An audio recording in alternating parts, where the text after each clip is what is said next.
Acknowledgements. How does a person say, "thank you," when there are so many people to thank? Obviously, this book is a thank you to my two fathers, who were powerful role models, and to my mom, who taught me love and kindness. The person most responsible for this book becoming a reality is my wife Kim, my partner in marriage, business, and in life. She makes my life complete. Introduction. Rich dad, poor dad. Having two dads offered me the choice of contrasting points of view, one of a rich man and one of a poor man. I had two fathers, a rich one and a poor one. One was highly educated and intelligent. He had a PhD and completed 4 years of undergraduate work in less than 2 years. He then went on to Stanford University, the University of Chicago, and Northwestern University to do his advanced studies, all on full financial scholarships. The other father never finished the 8th grade.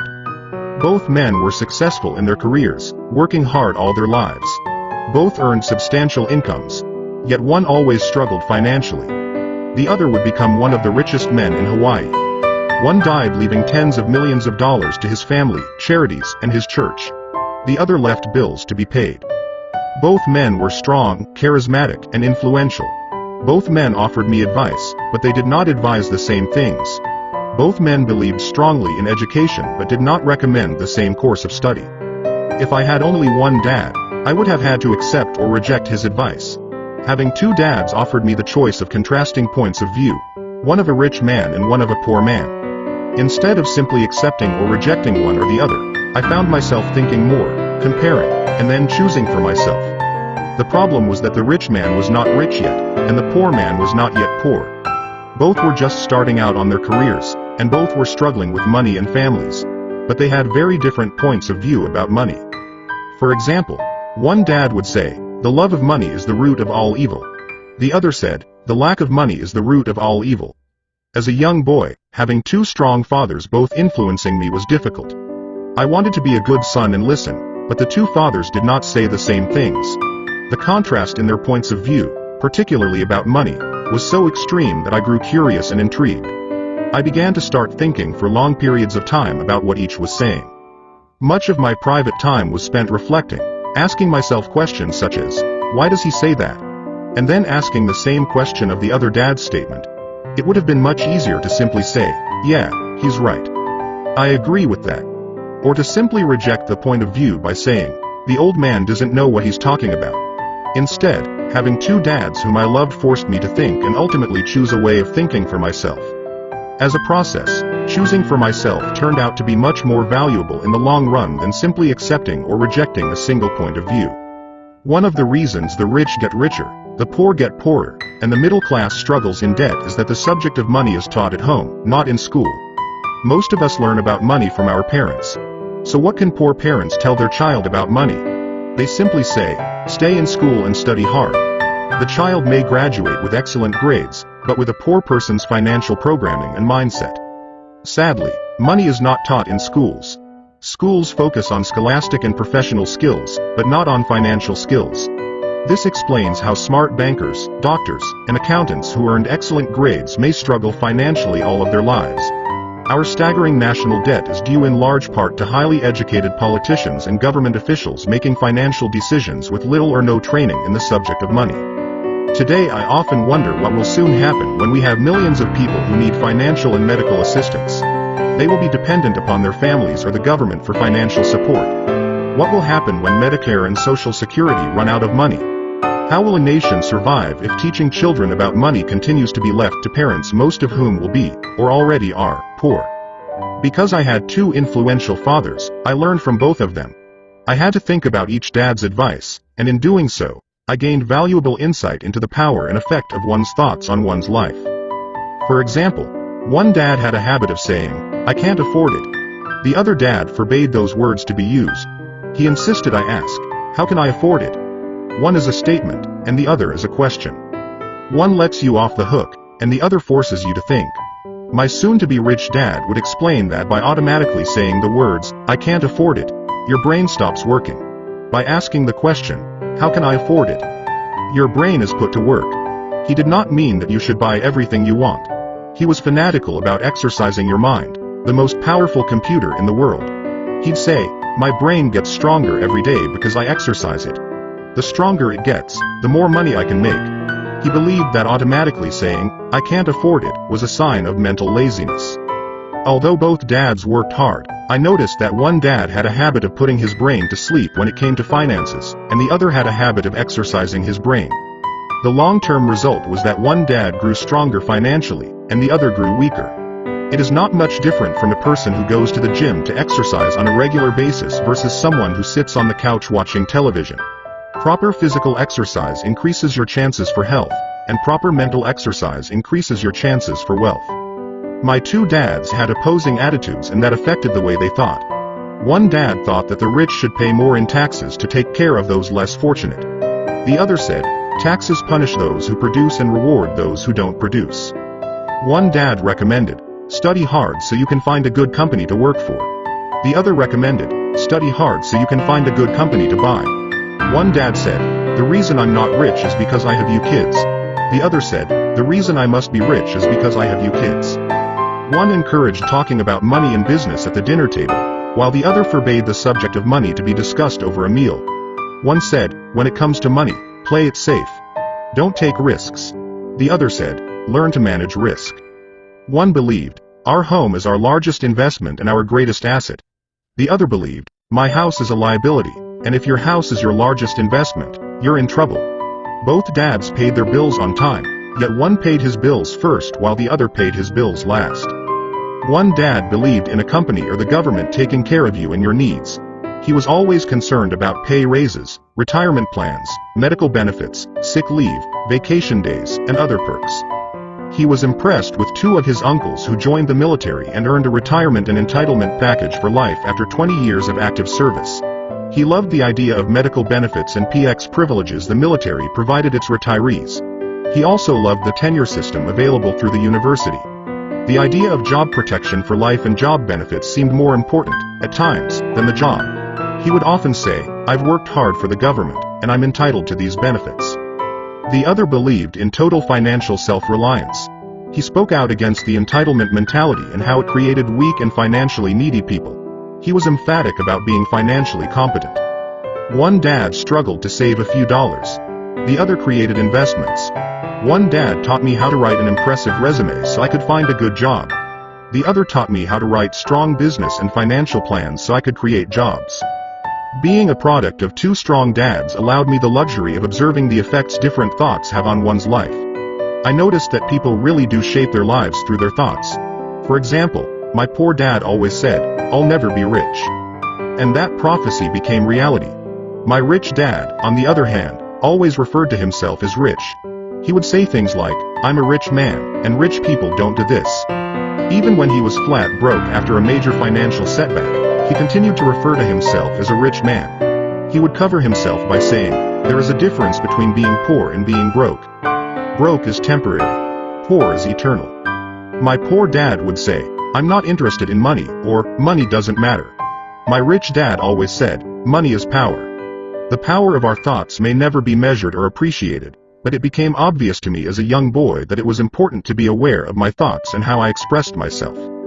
I noticed that my poor dad was poor, not because of the amount of money he earned, which was significant, but because of his thoughts and actions.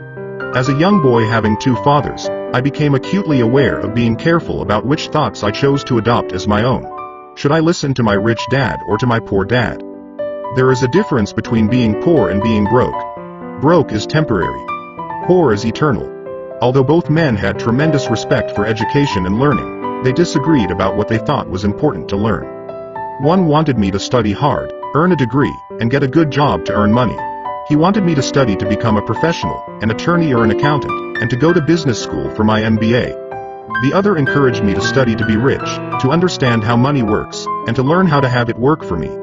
I don't work for money, were words he would repeat over and over. Money works for me. At the age of 9, I decided to listen to and learn from my rich dad about money. In doing so, I chose not to listen to my poor dad, even though he was the one with all the college degrees. A lesson from Robert Frost. Robert Frost is my favorite poet. Although I love many of his poems, my favorite is The Road Not Taken. I use its lesson almost daily. The road not taken, two roads diverged in a yellow wood. And sorry I could not travel both and be one traveler, Long I stood and looked down one as far as I could to where it bent in the undergrowth. Then took the other, as just as fair, and having perhaps the better claim. Because it was grassy and wanted wear, though as for that the passing there had worn them really about the same, and both that morning equally lay in leaves no step had trodden black. Oh, I kept the first for another day. Yet knowing how way leads on to way, I doubted if I should ever come back. I shall be telling this with a sigh somewhere ages and ages hence. 2 roads diverged in a wood, and I took the one less traveled by. And that has made all the difference. Over the years, I have often reflected upon Robert Frost's poem. Choosing not to listen to my highly educated dad's advice and attitude about money was a painful decision, but it was a decision that shaped the rest of my life. Once I made up my mind about whom to listen to, my education about money began. My rich dad taught me over a period of 30 years until I was 39 years old. He stopped once he realized that I knew and fully understood what he had been trying to drum into my often thick skull. Money is one form of power. But what is more powerful is financial education. Money comes and goes, but if you have the education about how money works, you gain power over it and can begin building wealth. The reason positive thinking alone does not work is because most people went to school and never learned how money works, so they spend their lives working for money. Because I was only 9 years old when I started, the lessons my rich dad taught me were simple, and when it was all said and done, there were only 6 main lessons, repeated over 30 years. This book is about those 6 lessons, put as simply as possible, just as simply as my rich dad put forth those lessons to me. The lessons are meant not to be answers, but guideposts that will assist you and your children to grow wealthier no matter what happens in a world of increasing change and uncertainty. Chapter 1 Lesson 1. The rich don't work for money, the poor and the middle class work for money. The rich have money work for them. Dad, can you tell me how to get rich? My dad put down the evening paper. Why do you want to get rich, son? Because today Jimmy's mom drove up in their new Cadillac, and they were going to their beach house for the weekend. He took 3 of his friends, but Mike and I weren't invited. They told us we weren't invited because we were poor kids. They did? My dad asked incredulously. Yeah, they did, I replied in a hurt tone. My dad silently shook his head, pushed his glasses up the bridge of his nose, and went back to reading the paper. I stood waiting for an answer. The year was 1956. I was 9 years old. By some twist of fate, I attended the same public school where the rich people sent their kids. We were primarily a sugar plantation town. The managers of the plantation and the other affluent people, such as doctors, business owners, and bankers, sent their children to this elementary school. After grade 6, their children were generally sent off to private schools. Because my family lived on one side of the street, I went to this school. Had I lived on the other side of the street, I would have gone to a different school with kids from families more like mine. After grade 6, these kids and I would go on to the public intermediate and high school. There was no private school for them or for me. My dad finally put down the paper. I could tell he was thinking. Well, son, he began slowly. If you want to be rich, you have to learn to make money. How do I make money? I asked. Well, use your head, son, he said, smiling. Even then I knew that really meant, that's all I'm going to tell you, or, I don't know the answer, so don't embarrass me. A partnership is formed the next morning. I told my best friend, Mike, what my dad had said. As best as I could tell, Mike and I were the only poor kids in this school. Mike was also in this school by a twist of fate. Someone had drawn a jog in the line for the school district, and we wound up in school with the rich kids. We weren't really poor, but we felt as if we were because all the other boys had new baseball gloves, new bicycles, new everything. Mom and Dad provided us with the basics, like food, shelter, and clothes. But that was about it. My dad used to say, if you want something, work for it. We wanted things, but there was not much work available for 9-year-old boys. So what do we do to make money? Mike asked. I don't know, I said. But do you want to be my partner? He agreed, and so on that Saturday morning, Mike became my first business partner. We spent all morning coming up with ideas on how to make money. Occasionally we talked about all the cool guys at Jimmy's beach house having fun. It hurt a little, but that hurt was good, because it inspired us to keep thinking of a way to make money. Finally, that afternoon, a bolt of lightning struck. It was an idea Mike got from a science book he had read. Excitedly, we shook hands, and the partnership now had a business. For the next several weeks, Mike and I ran around our neighborhood, knocking on doors and asking our neighbors if they would save their toothpaste tubes for us. With puzzled looks, most adults consented with a smile. Some asked us what we were doing, to which we replied, "We can't tell you. It's a business secret." My mom grew distressed as the weeks wore on. We had selected a site next to her washing machine as the place we would stockpile our raw materials. In a brown cardboard box that at one time held catsup bottles, our little pile of used toothpaste tubes began to grow. Finally, my mom put her foot down. The sight of her neighbor's messy, crumpled, used toothpaste tubes had gotten to her. "What are you boys doing?" she asked. "And I don't want to hear again that it's a business secret. Do something with this mess, or I'm going to throw it out." Mike and I pleaded and begged, explaining that we would soon have enough and then we would begin production. We informed her that we were waiting on a couple of neighbors to finish their toothpaste so we could have their tubes. Mom granted us a 1-week extension. The date to begin production was moved up, and the pressure was on. My first partnership was already being threatened with an eviction notice by my own mom. It became Mike's job to tell the neighbors to quickly use up their toothpaste, saying their dentist wanted them to brush more often anyway. I began to put together the production line. One day my dad drove up with a friend to see 2 9-year-old boys in the driveway with a production line operating at full speed. There was fine white powder everywhere. On a long table were small milk cartons from school, and our family's hibachi grill was glowing with red-hot coals at maximum heat. Dad walked up cautiously, having to park the car at the base of the driveway since the production line blocked the carport. As he and his friend got closer, they saw a steel pot sitting on top of the coals in which the toothpaste tubes were being melted down. In those days, toothpaste did not come in plastic tubes. The tubes were made of lead. So once the paint was burned off, the tubes were dropped in the small steel pot. They melted until they became liquid, and with my mom's pot holders, we poured the lead through a small hole in the top of the milk cartons. The milk cartons were filled with plaster of Paris. White powder was everywhere. In my haste, I had knocked the bag over, and the entire area looked like it had been hit by a snowstorm. The milk cartons were the outer containers for plaster of Paris molds. My dad and his friend watched as we carefully poured the molten lead through a small hole in the top of the plaster of Paris cube. "Careful," my dad said. I nodded without looking up. Finally, once the pouring was through, I put the steel pot down and smiled at my dad. "What are you boys doing?" he asked with a cautious smile. "We're doing what you told me to do. We're going to be rich," I said. "Yup," said Mike, grinning and nodding his head. "We're partners." "And what is in those plaster molds?" my dad asked.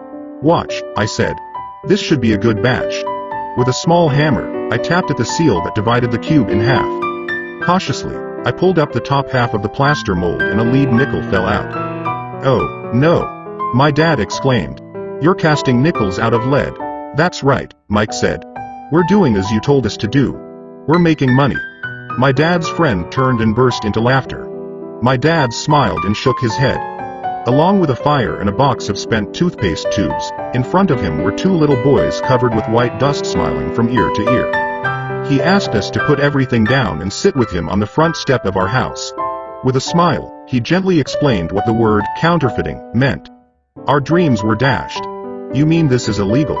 asked Mike in a quivering voice. "Let them go," my dad's friend said. "They might be developing a natural talent." My dad glared at him. "Yes, it is illegal," my dad said gently. "But you boys have shown great creativity and original thought. Keep going. I'm really proud of you." Disappointed, Mike and I sat in silence for about 20 minutes before we began cleaning up our mess. The business was over on opening day. Sweeping the powder up, I looked at Mike and said, "I guess Jimmy and his friends are right. We are poor." My father was just leaving as I said that. "Boys," he said, "you're only poor if you give up. The most important thing is that you did something. Most people only talk and dream of getting rich. You've done something. I'm very proud of the 2 of you. I will say it again. Keep going. Don't quit." Mike and I stood there in silence. They were nice words, but we still did not know what to do. "So how come you're not rich, Dad?" I asked. "Because I chose to be a schoolteacher. Schoolteachers really don't think about being rich. We just like to teach. I wish I could help you, but I really don't know how to make money." Mike and I turned and continued our cleanup. "I know," said my dad. "If you boys want to learn how to be rich, don't ask me. Talk to your dad, Mike." "My dad?" asked Mike with a scrunched up face. "Yeah, your dad," repeated my dad with a smile. Your dad and I have the same banker, and he raves about your father. He's told me several times that your father is brilliant when it comes to making money. My dad? Mike asked again in disbelief. Then how come we don't have a nice car and a nice house like the rich kids at school? A nice car and a nice house don't necessarily mean you're rich or you know how to make money, my dad replied. Jimmy's dad works for the sugar plantation. He's not much different from me. He works for a company, and I work for the government. The company buys the car for him. The sugar company is in financial trouble, and Jimmy's dad may soon have nothing. Your dad is different, Mike. He seems to be building an empire, and I suspect in a few years he will be a very rich man. With that, Mike and I got excited again. With new vigor, we began cleaning up the mess caused by our now defunct first business. As we were cleaning, we made plans for how and when to talk to Mike's dad. The problem was that Mike's dad worked long hours and often did not come home until late. His father owned warehouses, a construction company, a chain of stores, and 3 restaurants. It was the restaurants that kept him out late. Mike caught the bus home after we had finished cleaning up. He was going to talk to his dad when he got home that night and ask him if he would teach us how to become rich. Mike promised to call as soon as he had talked to his dad, even if it was late. The phone rang at 8:30 p.m. Okay, I said. Next Saturday. I put the phone down. Mike's dad had agreed to meet with us. On Saturday I caught the 7:30 a.m. bus to the poor side of town. The lessons begin. Mike and I met with his dad that morning at 8 o'clock. He was already busy, having been at work for more than an hour. His construction supervisor was just leaving in his pickup truck as I walked up to his simple, small, and tidy home. Mike met me at the door. Dad's on the phone, and he said to wait on the back porch, Mike said as he opened the door. The old wooden floor creaked as I stepped across the threshold of the aging house. There was a cheap mat just inside the door. The mat was there to hide the years of wear from countless footsteps that the floor had supported. Although clean, it needed to be replaced. I felt claustrophobic as I entered the narrow living room that was filled with old musty overstuffed furniture that today would be collector's items. Sitting on the couch were 2 women, both a little older than my mom. Across from the women sat a man in workman's clothes. He wore khaki slacks and a khaki shirt, neatly pressed but without starch, and polished work boots. He was about 10 years older than my dad. They smiled as Mike and I walked past them toward the back porch. I smiled back shyly. Who are those people? I asked. Oh, they work for my dad. The older man runs his warehouses, and the women are the managers of the restaurants. And as you arrived, you saw the construction supervisor who is working on a road project about 50 miles from here. His other supervisor, who is building a track of houses, left before you got here. Does this go on all the time? I asked. Not always, but quite often, said Mike, smiling as he pulled up a chair to sit down next to me. I asked my dad if he would teach us to make money, Mike said. Oh, and what did he say to that? I asked with cautious curiosity. Well, he had a funny look on his face at first, and then he said he would make us an offer. Oh, I said, rocking my chair back against the wall. I sat there perched on 2 rear legs of the chair. Mike did the same thing. Do you know what the offer is? I asked. No, but we'll soon find out. Suddenly, Mike's dad burst through the rickety screen door and onto the porch. Mike and I jumped to our feet, not out of respect, but because we were startled. Ready, boys? He asked as he pulled up a chair to sit down with us. We nodded our heads as we pulled our chairs away from the wall to sit in front of him. He was a big man, about 6 feet tall and 200 pounds. My dad was taller, about the same weight, and 5 years older than Mike's dad. They sort of looked alike, though not of the same ethnic makeup. Maybe their energy was similar. Mike says you want to learn to make money? Is that correct, Robert? I nodded my head quickly, but with a little trepidation. He had a lot of power behind his words and smiled.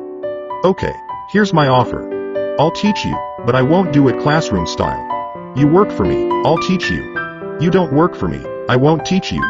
I can teach you faster if you work, and I'm wasting my time if you just want to sit and listen like you do in school. That's my offer. Take it or leave it. May I ask a question first? I asked. No, take it or leave it. I've got too much work to do to waste my time. If you can't make up your mind decisively, then you'll never learn to make money anyway. Opportunities come and go. Being able to know when to make quick decisions is an important skill. You have the opportunity that you asked for. School is beginning, or it's over in 10 seconds. Mike's dad said with a teasing smile. Take it, I said. Take it, said Mike. Good, said Mike's dad. Mrs. Martin will be by in 10 minutes. After I'm through with her, you'll ride with her to my superette and you can begin working. I'll pay you 10 cents an hour, and you'll work 3 hours every Saturday. But I have a softball game today, I said. Mike's dad lowered his voice to a stern tone. Take it or leave it, he said. I'll take it, I replied, choosing to work and learn instead of playing. 30 cents later by 9 a.m. that day, Mike and I were working for Mrs. Martin. She was a kind and patient woman. She always said that Mike and I reminded her of her 2 grown sons. Although kind, she believed in hard work and kept us moving. We spent 3 hours taking canned goods off the shelves, brushing each can with a feather duster to get the dust off, and then restacking them neatly. It was excruciatingly boring work. Mike's dad, whom I call my rich dad, owned 9 of these little superettes, each with a large parking lot. They were the early version of the 7-Eleven convenience stores, little neighborhood grocery stores where people bought items such as milk, bread, butter, and cigarettes.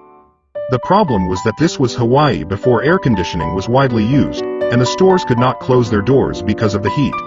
On 2 sides of the store, the doors had to be wide open to the road and parking lot. Every time a car drove by or pulled into the parking lot, dust would swirl and settle in the store. We knew we had a job as long as there was no air conditioning. For 3 weeks, Mike and I reported to Mrs. Martin and worked our 3 hours. By noon, our work was over, and she dropped 3 little dimes in each of our hands. Now, even at the age of 9 in the mid-1950s, 30 cents was not too exciting. Comic books cost 10 cents back then, so I usually spent my money on comic books and went home. By Wednesday of the 4th week, I was ready to quit. I had agreed to work only because I wanted to learn to make money from Mike's dad, and now I was a slave for 10 cents an hour. On top of that, I had not seen Mike's dad since that first Saturday. I'm quitting, I told Mike at lunchtime. School was boring, and now I did not even have my Saturdays to look forward to. But it was the 30 cents that really got to me. This time Mike smiled. What are you laughing at? I asked with anger and frustration. Dad said this would happen. He said to meet with him when you were ready to quit.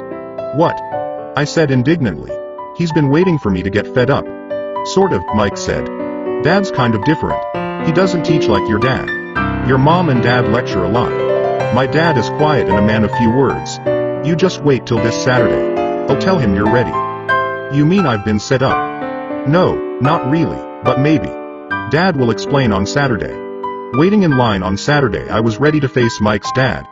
Even my real dad was angry with him. My real dad, the one I call the poor one, thought that my rich dad was violating child labor laws and should be investigated.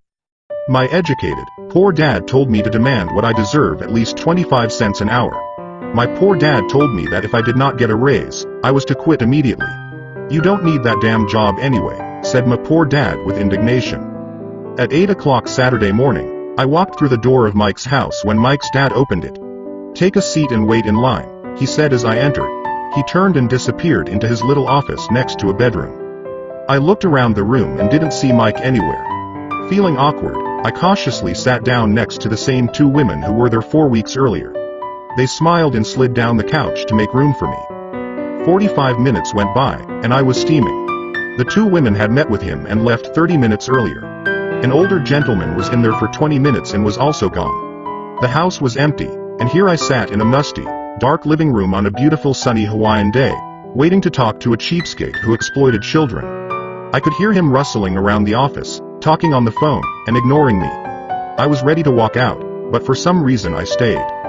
Finally, 15 minutes later, at exactly 9 o'clock, Rich Dad walked out of his office, said nothing, and signaled with his hand for me to enter. I understand you want a raise, or you're going to quit, Rich Dad said as he swiveled in his office chair. Well, you're not keeping your end of the bargain, I blurted out, nearly in tears. It was really frightening for me to confront a grown-up. You said that you would teach me if I worked for you. Well, I've worked for you. I've worked hard. I've given up my baseball games to work for you, but you haven't kept your word, and you haven't taught me anything. You are a crook like everyone in town thinks you are. You're greedy. You want all the money and don't take care of your employees. You made me wait and don't show me any respect. I'm only a little boy, but I deserve to be treated better. Rich Dad rocked back in his swivel chair, hands up to his chin, and stared at me. Not bad, he said. In less than a month, you sound like most of my employees. What? I asked. Not understanding what he was saying, I continued with my grievance. I thought you were going to keep your end of the bargain and teach me. Instead you want to torture me? That's cruel. That's really cruel. I am teaching you, Rich Dad said quietly. What have you taught me? Nothing. I said angrily. You haven't even talked to me once since I agreed to work for peanuts. 10 cents an hour. Ha. I should notify the government about you. We have child labor laws, you know. My dad works for the government, you know. Wow. Said Rich Dad. Now you sound just like most of the people who used to work for me, people I've either fired or who have quit. So what do you have to say? I demanded, feeling pretty brave for a little kid. You lied to me. I've worked for you, and you have not kept your word. You haven't taught me anything. How do you know that I've not taught you anything? Asked Rich Dad calmly. Well, you've never talked to me. I've worked for 3 weeks and you have not taught me anything, I said with a pout. Does teaching mean talking or a lecture? Rich Dad asked. Well, yes, I replied. That's how they teach you in school, he said, smiling. But that is not how life teaches you, and I would say that life is the best teacher of all. Most of the time, life does not talk to you. It just sort of pushes you around. Each push is life saying, wake up. There's something I want you to learn. What is this man talking about? I asked myself silently. Life pushing me around was life talking to me. Now I knew I had to quit my job. I was talking to someone who needed to be locked up. If you learn life's lessons, you will do well. If not, life will just continue to push you around. People do two things. Some just let life push them around. Others get angry and push back. But they push back against their boss, or their job, or their husband or wife. They do not know it's life that's pushing. I had no idea what he was talking about. Life pushes all of us around. Some people give up and others fight. A few learn the lesson and move on. They welcome life pushing them around. To these few people, it means they need and want to learn something. They learn and move on. Most quit, and a few like you fight. Rich Dad stood and shut the creaky old wooden window that needed repair. If you learn this lesson, you will grow into a wise, wealthy, and happy young man. If you don't, you will spend your life blaming a job, low pay, or your boss for your problems. You'll live life always hoping for that big break that will solve all your money problems. Rich Dad looked over at me to see if I was still listening. His eyes met mine. We stared at each other, communicating through our eyes. Finally, I looked away once I had absorbed his message. I knew he was right. I was blaming him, and I did ask to learn. I was fighting. Rich Dad continued, or if you're the kind of person who has no guts, you just give up every time life pushes you. If you're that kind of person, you'll live all your life playing it safe, doing the right things, saving yourself for some event that never happens. Then you die a boring old man. You'll have lots of friends who really like you because you were such a nice hard-working guy. But the truth is that you let life push you into submission. Deep down you were terrified of taking risks. You really wanted to win, but the fear of losing was greater than the excitement of winning. Deep inside, you and only you will know you didn't go for it. You chose to play it safe. Our eyes met again. You've been pushing me around. I asked. Some people might say that, smiled Rich Dad. I would say that I just gave you a taste of life. What taste of life? I asked, still angry, but now curious and ready to learn. You boys are the first people who have ever asked me to teach them how to make money. I have more than 150 employees, and not one of them has asked me what I know about money. They ask me for a job and a paycheck, but never to teach them about money. So most will spend the best years of their lives working for money, not really understanding what it is they are working for. I sat there listening intently. So when Mike told me you wanted to learn how to make money, I decided to design a course that mirrored real life. I could talk until I was blue in the face, but you wouldn't hear a thing. So I decided to let life push you around a bit so you could hear me. That's why I only paid you 10 cents. So what is the lesson I learned from working for only 10 cents an hour? I asked. That you're cheap and exploit your workers. Rich Dad rocked back and laughed heartily. Finally he said, you'd best change your point of view. Stop blaming me and thinking I'm the problem. If you think I'm the problem, then you have to change me. If you realize that you're the problem, then you can change yourself, learn something, and grow wiser. Most people want everyone else in the world to change but themselves. Let me tell you, it's easier to change yourself than everyone else. I don't understand, I said. Don't blame me for your problems, Rich Dad said, growing impatient. But you only pay me 10 cents. So what are you learning? Rich Dad asked, smiling. That you're cheap, I said with a sly grin. See, you think I'm the problem, said Rich Dad. But you are. Well, keep that attitude and you'll learn nothing. Keep the attitude that I'm the problem, and what choices do you have? Well, if you don't pay me more or show me more respect and teach me, I'll quit. Well put, Rich Dad said. And that's exactly what most people do. They quit and go looking for another job, a better opportunity, and higher pay, actually thinking that this will solve the problem. In most cases, it won't. So what should I do? I asked. Just take this measly 10 cents an hour and smile. Rich Dad smiled. That's what the other people do. But that's all they do, waiting for a raise thinking that more money will solve their problems. Most just accept it, and some take a second job working harder, but again accepting a small paycheck. I sat staring at the floor, beginning to understand the lesson Rich Dad was presenting. I could sense it was a taste of life. Finally, I looked up and asked, so what will solve the problem? This, he said, leaning forward in his chair and tapping me gently on the head. This stuff between your ears. It was at that moment that Rich Dad shared the pivotal point of view that separated him from his employees and the poor dad and led him to eventually become one of the richest men in Hawaii, while my highly educated but poor dad struggled financially all his life. It was a singular point of view that made all the difference over a lifetime. Rich Dad explained this point of view over and over, which I call lesson number 1. The poor and the middle class work for money. The rich have money work for them. On that bright Saturday morning, I learned a completely different point of view from what I had been taught by my poor dad. At the age of 9, I understood that both dads wanted me to learn. Both dads encouraged me to study, but not the same things. My highly educated dad recommended that I do what he did. Son, I want you to study hard, get good grades, so you can find a safe, secure job with a big company. And make sure it has excellent benefits. My rich dad wanted me to learn how money works so I could make it work for me. These lessons I would learn through life with his guidance, not because of a classroom. My rich dad continued my first lesson. I'm glad you got angry about working for 10 cents an hour. If you hadn't got angry and had simply accepted it, I would have to tell you that I could not teach you. You see, true learning takes energy, passion, and a burning desire. Anger is a big part of that formula, for passion is anger and love combined. When it comes to money, most people want to play it safe and feel secure. So passion does not direct them. Fear does. So is that why they'll take jobs with low pay? I asked. Yes, said Rich Dad. Some people say I exploit people because I don't pay as much as the sugar plantation or the government. I say the people exploit themselves. It's their fear, not mine. But don't you feel you should pay them more? I asked. I don't have to. And besides, more money will not solve their problems. Just look at your dad. He makes a lot of money, and he still can't pay his bills. Most people, given more money, only get into more debt. So that's why the 10 cents an hour, I said, smiling. It's a part of the lesson. That's right, smiled Rich Dad. You see, your dad went to school and got an excellent education, so he could get a high-paying job. But he still has money problems because he never learned anything about money in school. On top of that, he believes in working for money. And you don't? I asked. No, not really, said Rich Dad. If you want to learn to work for money, then stay in school. That is a great place to learn to do that. But if you want to learn how to have money work for you, then I will teach you that. But only if you want to learn. Wouldn't everyone want to learn that? I asked.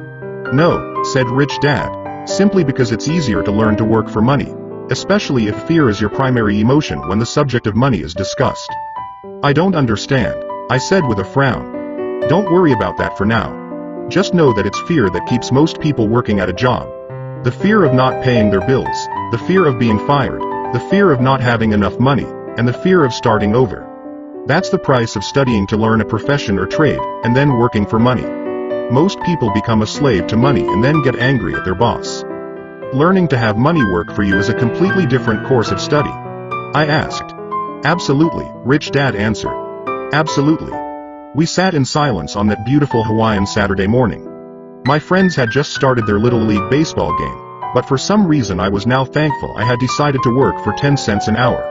I sensed that I was about to learn something my friends wouldn't learn in school.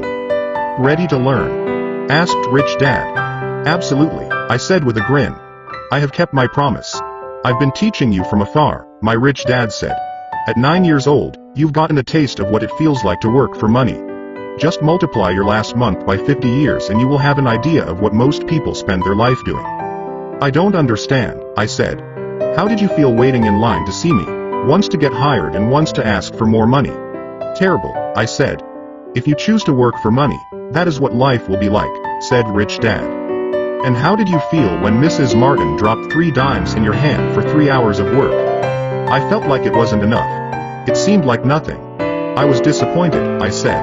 And that is how most employees feel when they look at their paychecks, especially after all the tax and other deductions are taken out. At least you got 100%. You mean most workers don't get paid everything? I asked with amazement. Heavens no, said Rich Dad. The government always takes its share first. How do they do that? I asked. Taxes, said Rich Dad.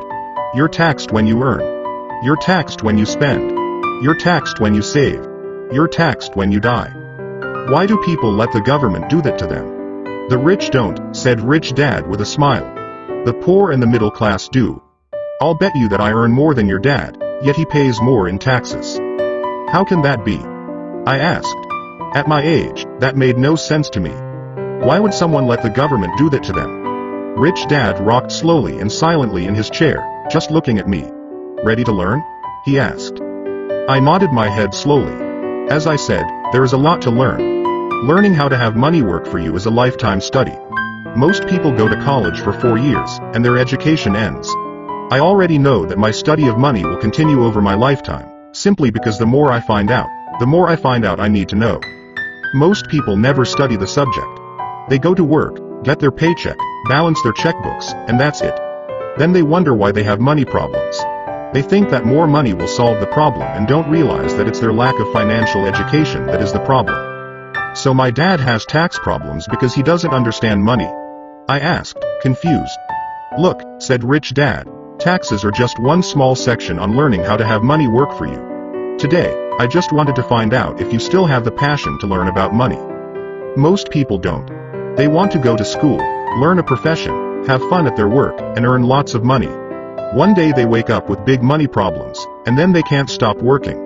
That's the price of only knowing how to work for money instead of studying how to have money work for you. So do you still have the passion to learn? Asked Rich Dad. I nodded my head. Good, said Rich Dad. Now get back to work. This time, I will pay you nothing. What? I asked in amazement. You heard me. Nothing. You will work the same 3 hours every Saturday, but this time you will not be paid 10 cents per hour. You said you wanted to learn to not work for money, so I'm not going to pay you anything. I couldn't believe what I was hearing. I've already had this conversation with Mike and he's already working, dusting and stacking canned goods for free. You'd better hurry and get back there. That's not fair, I shouted. You've got to pay something. You said you wanted to learn. If you don't learn this now, you'll grow up to be like the 2 women and the older man sitting in my living room, working for money and hoping I don't fire them. Or like your dad, earning lots of money only to be in debt up to his eyeballs, hoping more money will solve the problem. If that's what you want, I'll go back to our original deal of 10 cents an hour. Or you can do what most adults do. Complain that there is not enough pay, quit, and go looking for another job. But what do I do? I asked. Rich Dad tapped me on the head. Use this, he said. If you use it well, you will soon thank me for giving you an opportunity and you will grow into a rich man. I stood there, still not believing what a raw deal I was handed. I came to ask for a raise, and somehow I was instead working for nothing. Rich Dad tapped me on the head again and said, use this. Now get out of here and get back to work. Lesson number 1. The rich don't work for money. I didn't tell my poor dad I wasn't being paid.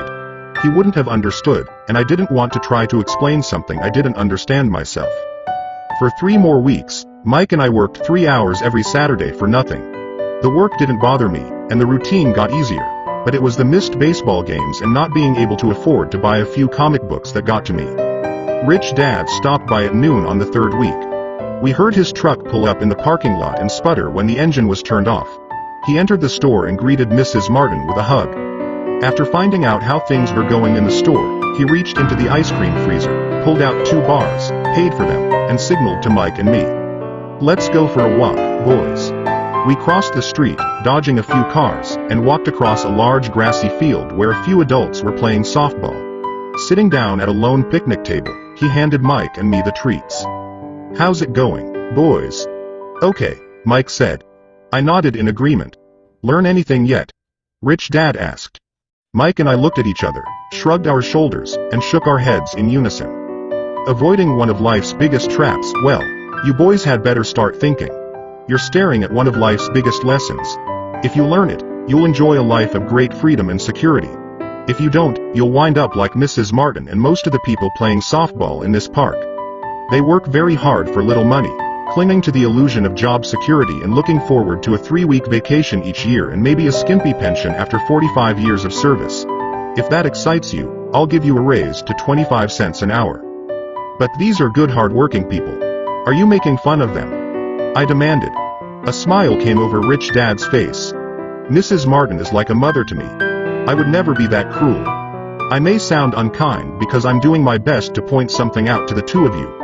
I want to expand your point of view so you can see something most people never have the benefit of seeing because their vision is too narrow. Most people never see the trap they are in. Mike and I sat there, uncertain of his message. He sounded cruel, yet we could sense he was trying to drive home a point. With a smile, Rich Dad said, "Doesn't that 25 cents an hour sound good? Doesn't it make your heart beat a little faster?" I shook my head no, but it really did. 25 cents an hour would be big bucks to me. "Okay, I'll pay you $1 an hour," Rich Dad said, with a sly grin. Now my heart started to race. My brain was screaming, "Take it! Take it!" I could not believe what I was hearing. Still, I said nothing. "Okay, $2 an hour." My little brain and heart nearly exploded. After all, it was 1956 and being paid $2 an hour would have made me the richest kid in the world. I couldn't imagine earning that kind of money. I wanted to say yes. I wanted the deal. I could picture a new bicycle, new baseball glove, and the adoration of my friends when I flashed some cash. On top of that, Jimmy and his rich friends could never call me poor again. But somehow my mouth stayed shut. The ice cream had melted and was running down my hand. Rich Dad was looking at two boys staring back at him, eyes wide open and brains empty. He was testing us, and he knew there was a part of our emotions that wanted to take the deal. He understood that every person has a weak and needy part of their soul that can be bought, and he knew that every individual also had a part of their soul that was resilient and could never be bought. It was only a question of which one was stronger. "Okay, $5 an hour." Suddenly I was silent. Something had changed. The offer was too big and ridiculous. Not many grown-ups in 1956 made more than that, but quickly my temptation disappeared, and calm set in. Slowly, I turned to my left to look at Mike. He looked back at me. The part of my soul that was weak and needy was silenced. The part of me that had no price took over. I knew Mike had gotten to that point too. People's lives are forever controlled by two emotions, fear and greed. "Good," Rich Dad said softly. "Most people have a price. And they have a price because of human emotions named fear and greed. First, the fear of being without money motivates us to work hard, and then once we get that paycheck, greed or desire starts us thinking about all the wonderful things money can buy. The pattern is then set." "What pattern?" I asked. "The pattern of get up, go to work, pay bills. Get up, go to work, pay bills." People's lives are forever controlled by two emotions, fear and greed. Offer them more money and they continue the cycle by increasing their spending. This is what I call the rat race. "There is another way?" Mike asked. "Yes," said Rich Dad slowly. "But only a few people find it." "And what is that way?" Mike asked. "That's what I hope you boys will learn as you work and study with me. That is why I took away all forms of pay." "Any hints?" Mike asked. "We're kind of tired of working hard, especially for nothing." "Well, the first step is telling the truth," said Rich Dad. "We haven't been lying," I said. "I did not say you were lying. I said to tell the truth," Rich Dad retorted. "The truth about what?" I asked. "How you're feeling," Rich Dad said. "You don't have to say it to anyone else. Just admit it to yourself." "You mean the people in this park, the people who work for you, Mrs. Martin, they don't do that?" I asked. "I doubt it," said Rich Dad. "Instead, they feel the fear of not having money. They don't confront it logically. They react emotionally instead of using their heads," Rich Dad said. "Then, they get a few bucks in their hands and again, the emotions of joy, desire, and greed take over. And again they react, instead of think. So their emotions control their brain, Mike said. That's correct, said Rich Dad. Instead of admitting the truth about how they feel, they react to their feelings and fail to think. They feel the fear so they go to work, hoping that money will soothe the fear, but it doesn't. It continues to haunt them and they return to work, hoping again that money will calm their fears, and again it doesn't. Fear keeps them in this trap of working, earning money, working, earning money, hoping the fear will go away. But every day they get up, and that old fear wakes up with them. For millions of people that old fear keeps them awake all night, causing a night of turmoil and worry. So they get up and go to work, hoping that a paycheck will kill that fear gnawing at their soul. Money is running their lives, and they refuse to tell the truth about that. Money is in control of their emotions and their souls. Rich Dad sat quietly, letting his words sink in. Mike and I heard what he said but didn't understand fully what he was talking about. I just knew that I often wondered why grown-ups hurried off to work. It did not seem like much fun, and they never looked that happy, but something kept them going. Realizing we had absorbed as much as possible of what he was talking about, Rich Dad said, I want you boys to avoid that trap. That is really what I want to teach you. Not just to be rich, because being rich does not solve the problem. It doesn't. I asked, surprised. No, it doesn't. Let me explain the other emotion. Desire. Some call it greed, but I prefer desire. It's perfectly normal to desire something better, prettier, more fun, or exciting. So people also work for money because of desire. They desire money for the joy they think it can buy. But the joy that money brings is often short-lived, and they soon need more money for more joy, more pleasure, more comfort, and more security. So they keep working, thinking money will soothe their souls that are troubled by fear and desire. But money can't do that. Even rich people do this. Mike asked. Rich people included, said Rich Dad. In fact, the reason many rich people are rich isn't because of desire, but because of fear. They believe that money can eliminate the fear of being poor, so they amass tons of it, only to find the fear gets worse. Now they fear losing the money. I have friends who keep working even though they have plenty. I know people who have millions who are more afraid now than when they were poor. They're terrified of losing it all. The fears that drove them to get rich got worse. That weak and needy part of their soul is actually screaming louder. They don't want to lose the big houses, the cars and the high life money has bought them. They worry about what their friends would say if they lost all their money. Many are emotionally desperate and neurotic, although they look rich and have more money. So is a poor man happier? I asked. No, I don't think so, replied Rich Dad. The avoidance of money is just as psychotic as being attached to money. As if on cue, the town derelict went past our table, stopping by the large rubbish can and rummaging around in it. The three of us watched him with great interest, when before we probably would have just ignored him. Rich Dad pulled $1 out of his wallet and gestured to the older man. Seeing the money, the derelict came over immediately, took the bill, thanked Rich Dad profusely, and hurried off, ecstatic with his good fortune. He's not much different from most of my employees, said Rich Dad. I've met so many people who say, oh, I'm not interested in money. Yet they'll work at a job for 8 hours a day. That's a denial of truth. If they weren't interested in money, then why are they working? That kind of thinking is probably more psychotic than a person who hoards money. As I sat there listening to my Rich Dad, my mind flashed back to the countless times my own dad said, I'm not interested in money. He said those words often. He also covered himself by always saying, I work because I love my job. So many people say, oh, I'm not interested in money. Yet they'll work at a job for 8 hours a day. So what do we do? I asked. Not work for money until all traces of fear and greed are gone? No, that would be a waste of time, said Rich Dad. Emotions are what make us human. The word emotion stands for energy in motion. Be truthful about your emotions and use your mind and emotions in your favor, not against yourself. Whoa, said Mike. Don't worry about what I just said. It will make more sense in years to come. Just be an observer, not a reactor, to your emotions. Most people do not know that it's their emotions that are doing the thinking. Your emotions are your emotions, but you have got to learn to do your own thinking. Can you give me an example? I asked. Sure, replied Rich Dad. When a person says, I need to find a job, it's most likely an emotion doing the thinking. Fear of not having money generates that thought. But people do need money if they have bills to pay, I said. Sure they do, smiled Rich Dad. All I'm saying is that it's fear that is all too often doing the thinking. I don't understand, said Mike.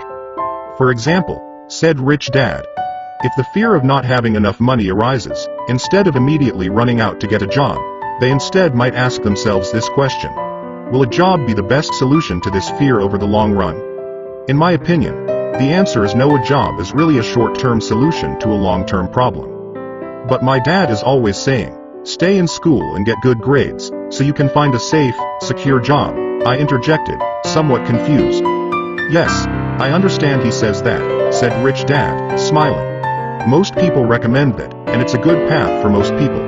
But people make that recommendation primarily out of fear. You mean my dad says that because he's afraid? Yes, said Rich Dad. He's terrified that you won't earn enough money and won't fit into society. Don't get me wrong. He loves you and wants the best for you. I too believe in education and a job are important, but it won't handle the fear. You see, that same fear that makes him get up in the morning to earn a few bucks is the fear that is causing him to be so fanatical about your going to school. So what do you recommend? I asked. I want to teach you to master the power of money, instead of being afraid of it. They don't teach that in school, and if you don't learn it, you become a slave to money. It was finally making sense. He wanted us to widen our views and to see what the Mrs. Martins of this world couldn't see. He used examples that sounded cruel at the time, but I've never forgotten them. My vision widened that day, and I began to see the trap that lay ahead for most people. You see, we're all employees ultimately. We just work at different levels, said Rich Dad. I just want you boys to have a chance to avoid the trap caused by those two emotions, fear and desire. Use them in your favor, not against you. That's what I want to teach you. I'm not interested in just teaching you to make a pile of money. That won't handle the fear or desire. If you don't first handle fear and desire, and you get rich, you'll only be a highly paid slave. So how do we avoid the trap? I asked. The main cause of poverty or financial struggle is fear and ignorance, not the economy or the government or the rich. It's self-inflicted fear and ignorance that keep people trapped. So you boys go to school and get your college degrees, and I'll teach you how to stay out of the trap. The pieces of the puzzle were appearing. My highly educated dad had a great education and a great career, but school never told him how to handle money or his fear of it. It became clear that I could learn different and important things from two fathers. So you've been talking about the fear of not having money. How does the desire for money affect our thinking? Mike asked. How did you feel when I tempted you with a pay raise? Did you notice your desires rising? We nodded our heads. By not giving in to your emotions, you were able to delay your reactions and think. That is important. We will always have emotions of fear and greed. From here on in, it's imperative for you to use those emotions to your advantage, and for the long term to not let your emotions control your thinking. Most people use fear and greed against themselves. That's the start of ignorance. Most people live their lives chasing paychecks, pay raises and job security because of the emotions of desire and fear, not really questioning where those emotion-driven thoughts are leading them. It's just like the picture of a donkey dragging a cart with its owner dangling a carrot just in front of its nose. The donkey owner may be going where he wants to, but the donkey is chasing an illusion. Tomorrow there will only be another carrot for the donkey. You mean the moment I picture a new baseball glove, candy and toys, that's like a carrot to a donkey? Mike asked. Yes, and as you get older, your toys get more expensive, a new car, a boat, and a big house to impress your friends, said Rich Dad with a smile. Fear pushes you out the door, and desire calls to you. That's the trap. So what's the answer? Mike asked. What intensifies fear and desire is ignorance. That is why rich people with lots of money often have more fear the richer they get. Money is the carrot, the illusion. If the donkey could see the whole picture, it might rethink its choice to chase the carrot. Rich Dad went on to explain that a human's life is a struggle between ignorance and illumination. He explained that once a person stops searching for information and self-knowledge, ignorance sets in. That struggle is a moment-to-moment decision to learn to open or close one's mind. Look, school is very important. You go to school to learn a skill or profession to become a contributing member of society. Every culture needs teachers, doctors, mechanics, artists, cooks, business people, police officers, firefighters, and soldiers. Schools train them so society can thrive and flourish, said Rich Dad. Unfortunately, for many people school is the end, not the beginning. There was a long silence. Rich Dad was smiling. I didn't comprehend everything he said that day. But as with most great teachers, his words continued to teach for years. I've been a little cruel today, said Rich Dad. But I want you to always remember this talk. I want you to always think of Mrs. Martin. And I want you always to remember that donkey. Never forget that fear and desire can lead you into life's biggest trap if you're not aware of them controlling your thinking. To spend your life living in fear, never exploring your dreams, is cruel. To work hard for money, thinking that it will buy you things that will make you happy, is also cruel. To wake up in the middle of the night terrified about paying bills is a horrible way to live. To live a life dictated by the size of a paycheck is not really living a life. Thinking that a job makes you secure is lying to yourself. That's cruel, and that's the trap I want you to avoid. I've seen how money runs people's lives. Don't let that happen to you. Please don't let money run your life. A softball rolled under our table. Rich Dad picked it up and threw it back. So what does ignorance have to do with greed and fear? I asked. Because it is ignorance about money that causes so much greed and fear, said Rich Dad. Let me give you some examples. A doctor, wanting more money to better provide for his family, raises his fees. By raising his fees, it makes healthcare more expensive for everyone. It hurts the poor people the most, so they have worse health than those with money. Because the doctors raise their fees, the attorneys raise their fees. Because the attorneys' fees have gone up, school teachers want a raise, which raises our taxes, and on and on and on. Soon there will be such a horrifying gap between the rich and the poor that chaos will break out and another great civilization will collapse. History proves that great civilizations collapse when the gap between the haves and have-nots is too great. Sadly, America is on that same course because we haven't learned from history. We only memorize historical dates and names, not the lesson. Aren't prices supposed to go up? I asked. In an educated society with a well-run government, prices should actually come down. Of course, that is often only true in theory. Prices go up because of greed and fear caused by ignorance. If schools taught people about money, there would be more money and lower prices. But schools focus only on teaching people to work for money, not how to harness money's power. But don't we have business schools? Mike asked. And haven't you encouraged me to go for my MBA? Yes, said Rich Dad. But all too often business schools train employees to become sophisticated bean counters. Heaven forbid a bean counter takes over a business. All they do is look at the numbers, fire people, and kill the business. I know this because I hire bean counters. All they think about is cutting costs and raising prices, which cause more problems.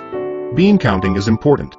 I wish more people knew it, but it, too, is not the whole picture, added Rich Dad angrily. So is there an answer? Asked Mike. Yes, said Rich Dad. Learn to use your emotions to think, not think with your emotions. When you boys mastered your emotions by agreeing to work for free, I knew there was hope. When you again resisted your emotions when I tempted you with more money, you were again learning to think in spite of being emotionally charged. That's the first step. Why is that step so important? I asked. Well, that's up to you to find out. If you want to learn, I'll take you boys into the briar patch, a place almost everyone else avoids. If you go with me, you'll let go of the idea of working for money and instead learn to have money work for you. And what will we get if we go with you? What if we agree to learn from you? What will we get? I asked. The same thing Brer Rabbit got, said Rich Dad, referring to the classic children's story. Is there a briar patch? I asked. Yes, said Rich Dad. The briar patches are fear and greed.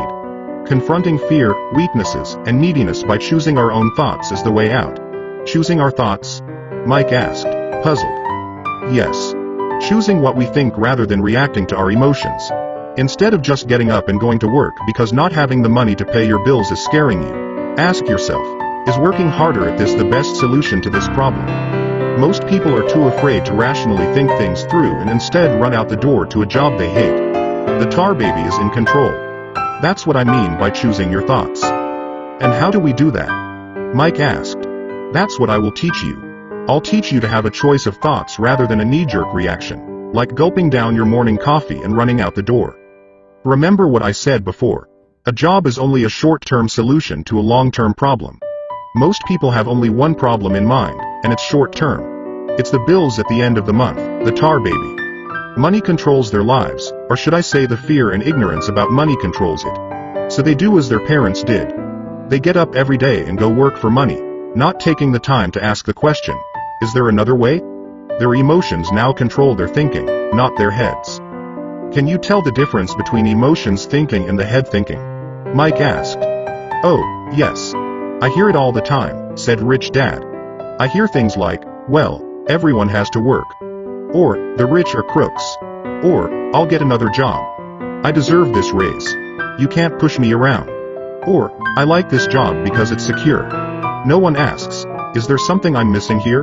Which would break through the emotional thought and give you time to think clearly. As we headed back to the store, Rich Dad explained that the rich really did make money. They did not work for it. He went on to explain that when Mike and I were casting 5-cent pieces out of lead, thinking we were making money, we were very close to thinking the way the rich think. The problem was that creating money is legal for the government and banks to do, but illegal for us to do. There are legal ways to create money from nothing, he told us.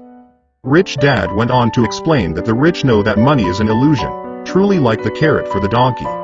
It's only out of fear and greed that the illusion of money is held together by billions of people who believe that money is real. It's not. Money is really made up. It is only because of the illusion of confidence and the ignorance of the masses that this house of cards stands. He talked about the gold standard that America was on, and that each dollar bill was actually a silver certificate. What concerned him was the rumor that we would someday go off the gold standard and our dollars would no longer be backed by something tangible. If that happens, boys, all hell will break loose. The poor, the middle class, and the ignorant will have their lives ruined simply because they will continue to believe that money is real and that the company they work for, or the government, will look after them. We really did not understand what he was saying that day, but over the years, it made more and more sense. Seeing what others miss as he climbed into his pickup truck outside his convenience store, Rich Dad said, "Keep working, boys, but the sooner you forget about needing a paycheck, the easier your adult life will be. Keep using your brain, work for free, and soon your mind will show you ways of making money far beyond what I could ever pay you. You will see things that other people never see. Most people never see these opportunities because they're looking for money and security, so that's all they get. The moment you see one opportunity, you'll see them for the rest of your life. The moment you do that, I'll teach you something else. Learn this, and you'll avoid one of life's biggest traps." Mike and I picked up our things from the store and waved goodbye to Mrs. Martin. We went back to the park, to the same picnic bench, and spent several more hours thinking and talking. We spent the next week at school thinking and talking, too. For 2 more weeks, we kept thinking, talking, and working for free. At the end of the second Saturday, I was again saying goodbye to Mrs. Martin and looking at the comic book stand with a longing gaze. The hard thing about not even getting 30 cents every Saturday was that I didn't have any money to buy comic books. Suddenly, as Mrs. Martin said goodbye to Mike and me, I saw her do something I'd never seen her do before. Mrs. Martin was cutting the front page of the comic book in half.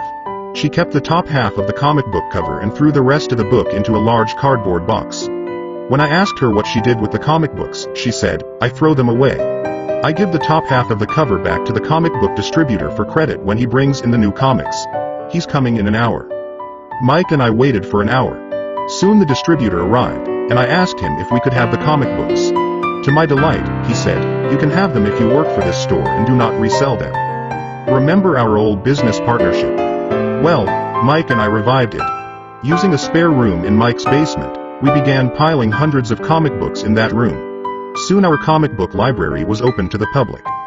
We hired Mike's younger sister, who loved to study, to be head librarian. She charged each child 10 cents admission to the library, which was open from 2:30 p.m. to 4:30 p.m. every day after school. The customers, the children of the neighborhood, could read as many comics as they wanted in 2 hours. It was a bargain for them since a comic cost 10 cents each, and they could read 5 or 6 in 2 hours. Mike's sister would check the kids as they left to make sure they weren't borrowing any comic books. She also kept the books, logging in how many kids showed up each day, who they were, and any comments they might have. Mike and I averaged $9.50 per week over a 3-month period. We paid his sister $1 a week and allowed her to read the comics for free, which she rarely did since she was always studying. Mike and I kept our agreement by working in the store every Saturday and collecting all the comic books from the different stores. We kept our agreement to the distributor by not selling any comic books. We burned them once they got too tattered. We tried opening a branch office, but we could never quite find someone as trustworthy and dedicated as Mike's sister. At an early age, we found out how hard it was to find good staff. 3 months after the library first opened, a fight broke out in the room.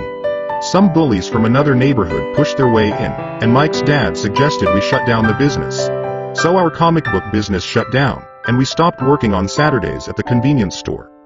But Rich Dad was excited because he had new things he wanted to teach us. He was happy because we had learned our first lesson so well. We learned to make money work for us.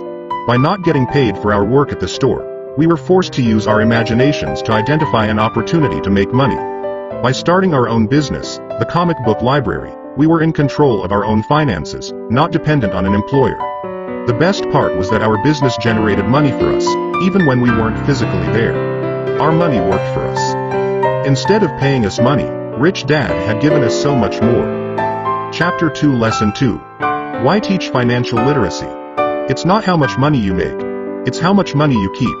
In 1990, Mike took over his father's empire and is, in fact, doing a better job than his dad did. We see each other once or twice a year on the golf course. He and his wife are wealthier than you could imagine. Rich Dad's empire is in great hands, and Mike is now grooming his son to take his place, as his dad had groomed us. In 1994, I retired at the age of 47, and my wife Kim was 37. Retirement does not mean not working. For us, it means that, barring unforeseen cataclysmic changes, we can work or not work, and our wealth grows automatically, staying ahead of inflation. Our assets are large enough to grow by themselves. It's like planting a tree. You water it for years, and then one day it doesn't need you anymore. Its roots are implanted deep enough. Then the tree provides shade for your enjoyment. Mike chose to run the empire, and I chose to retire. Whenever I speak to groups of people, they often ask what I would recommend that they do. How do I get started? Is there a book you would recommend? What should I do to prepare my children? What is your secret to success? How do I make millions? Whenever I hear one of these questions, I'm reminded of the following story. The Richest Businessmen in 1923. A group of our greatest leaders and richest businessmen held a meeting at the Edgewater Beach Hotel in Chicago. Among them were Charles Schwab, head of the largest independent steel company; Samuel Insull, president of the world's largest utility; Howard Hopson, head of the largest gas company; Ivar Kreuger, president of International Match Co., one of the world's largest companies at that time; Leon Fraser, president of the Bank of International Settlements; Richard Whitney, president of the New York Stock Exchange; Arthur Cotton and Jesse Livermore, two of the biggest stock speculators; and Albert Fall, a member of President Harding's cabinet. 25 years later, 9 of these titans ended their lives as follows. Schwab died penniless after living for 5 years on borrowed money. Insull died broke in a foreign land, and Kreuger and Cotton also died broke. Hopson went insane. Whitney and Albert Fall were released from prison, and Fraser and Livermore committed suicide. I doubt if anyone can say what really happened to these men. If you look at the date, 1923, it was just before the 1929 market crash and the Great Depression, which I suspect had a great impact on these men and their lives. The point is this. Today we live in times of greater and faster change than these men did. I suspect there will be many booms and busts in the coming years that will parallel the ups and downs these men faced. I am concerned that too many people are too focused on money and not on their greatest wealth, their education. If people are prepared to be flexible, keep an open mind and learn, they will grow richer and richer despite tough changes. If they think money will solve problems, they will have a rough ride. Intelligence solves problems and produces money. Money without financial intelligence is money soon gone. Most people fail to realize that in life, it's not how much money you make, it's how much money you keep. We've all heard stories of lottery winners who are poor, then suddenly rich, and then poor again. They win millions, yet are soon back where they started.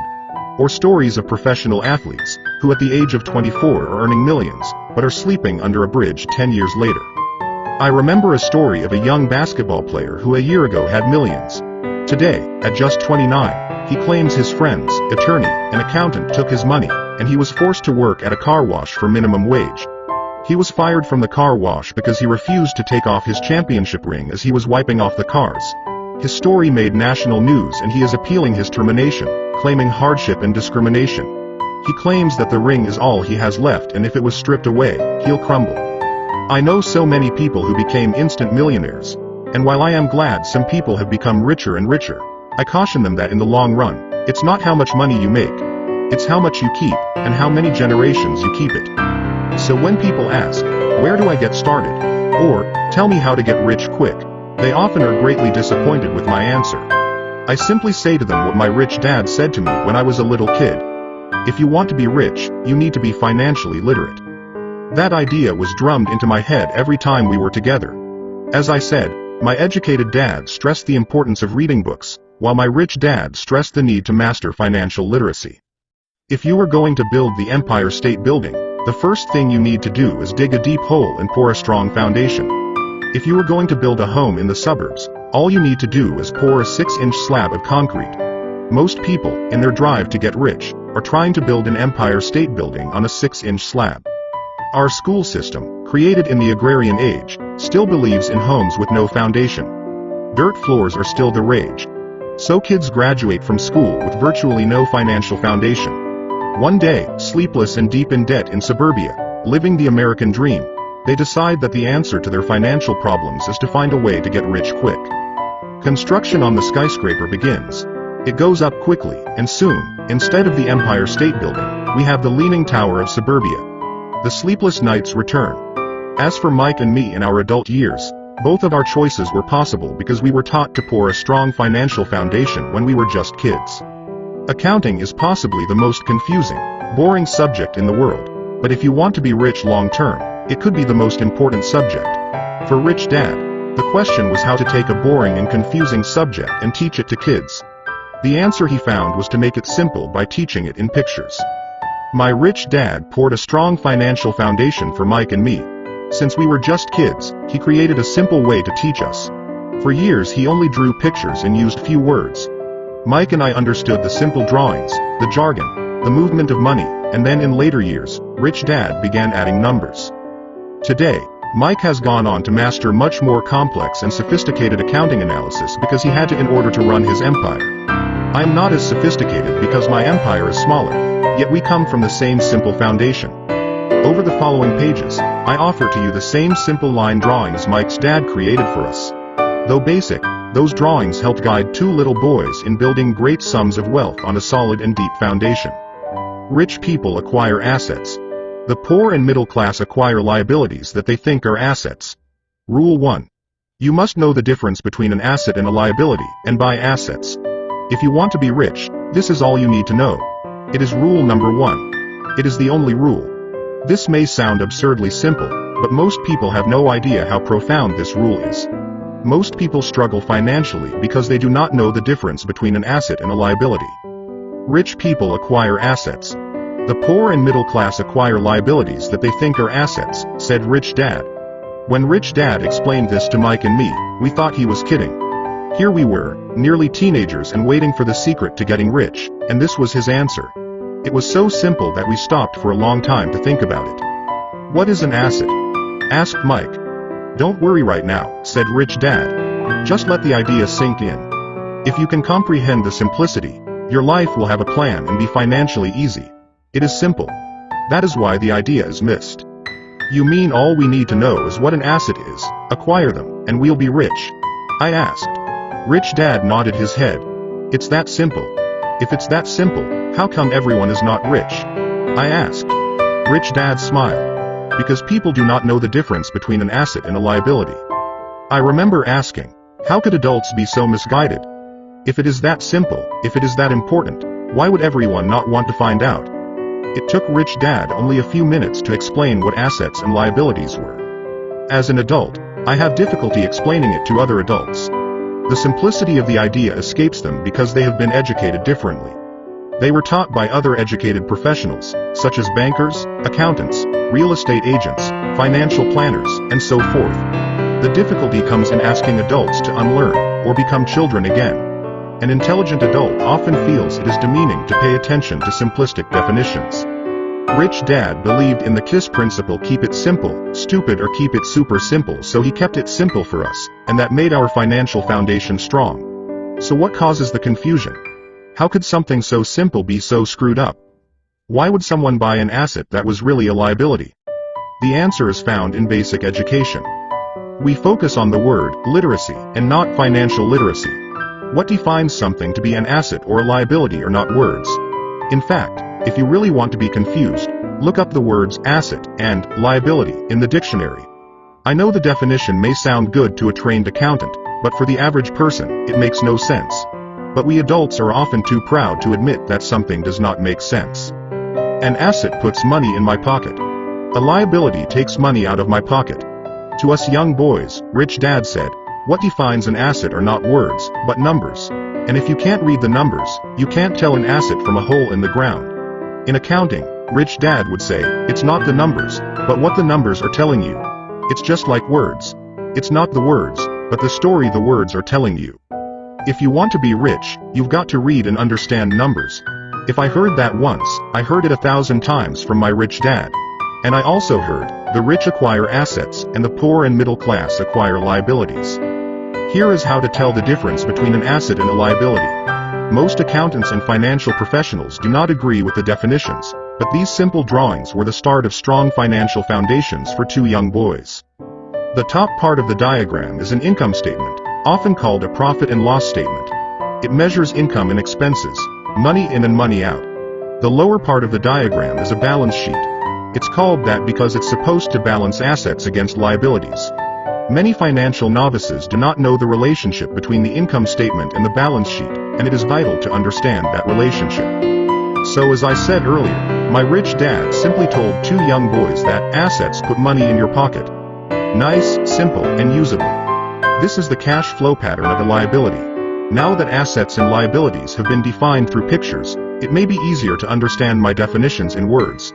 An asset is something that puts money in my pocket. A liability is something that takes money out of my pocket. This is really all you need to know. If you want to be rich, simply spend your life buying assets. If you want to be poor or middle class, spend your life buying liabilities. Illiteracy, both in words and numbers, is the foundation of financial struggle. If people are having difficulties financially, there is something that they don't understand, either in words or numbers. The rich are rich because they are more literate in different areas than people who struggle financially. So if you want to be rich and maintain your wealth, it's important to be financially literate, in words as well as numbers. The arrows in the diagrams represent the flow of cash, or cash flow. Numbers alone mean little, just as words out of context mean little. It's the story that counts. In financial reporting, reading numbers is looking for the plot, the story of where the cash is flowing. In 80% of most families, the financial story paints a picture of hard work to get ahead.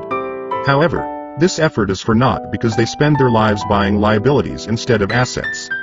All of these diagrams are obviously oversimplified. Everyone has living expenses, the need for food, shelter, and clothing. The diagrams show the flow of cash through a poor, middle class, and wealthy person's life. It is the cash flow that tells the story of how a person handles their money. The reason I started with the story of the richest men in America is to illustrate the flaw in believing that money will solve all problems. That is why I cringe whenever I hear people ask me how to get rich quicker, or where they should start. I often hear, I'm in debt, so I need to make more money. But more money will often not solve the problem. In fact, it may compound the problem. Money often makes obvious our tragic human flaws, putting a spotlight on what we don't know. That is why, all too often, a person who comes into a sudden windfall of cash, let's say an inheritance, a pay raise, or lottery winnings, soon returns to the same financial mess, if not worse, than the mess they were in before. Money only accentuates the cash flow pattern running in your head. If your pattern is to spend everything you get, most likely an increase in cash will just result in an increase in spending. Thus, the saying, a fool and his money is one big party. Cash flow tells the story of how a person handles money. I have said many times that we go to school to gain scholastic and professional skills, both of which are important. We learn to make money with our professional skills.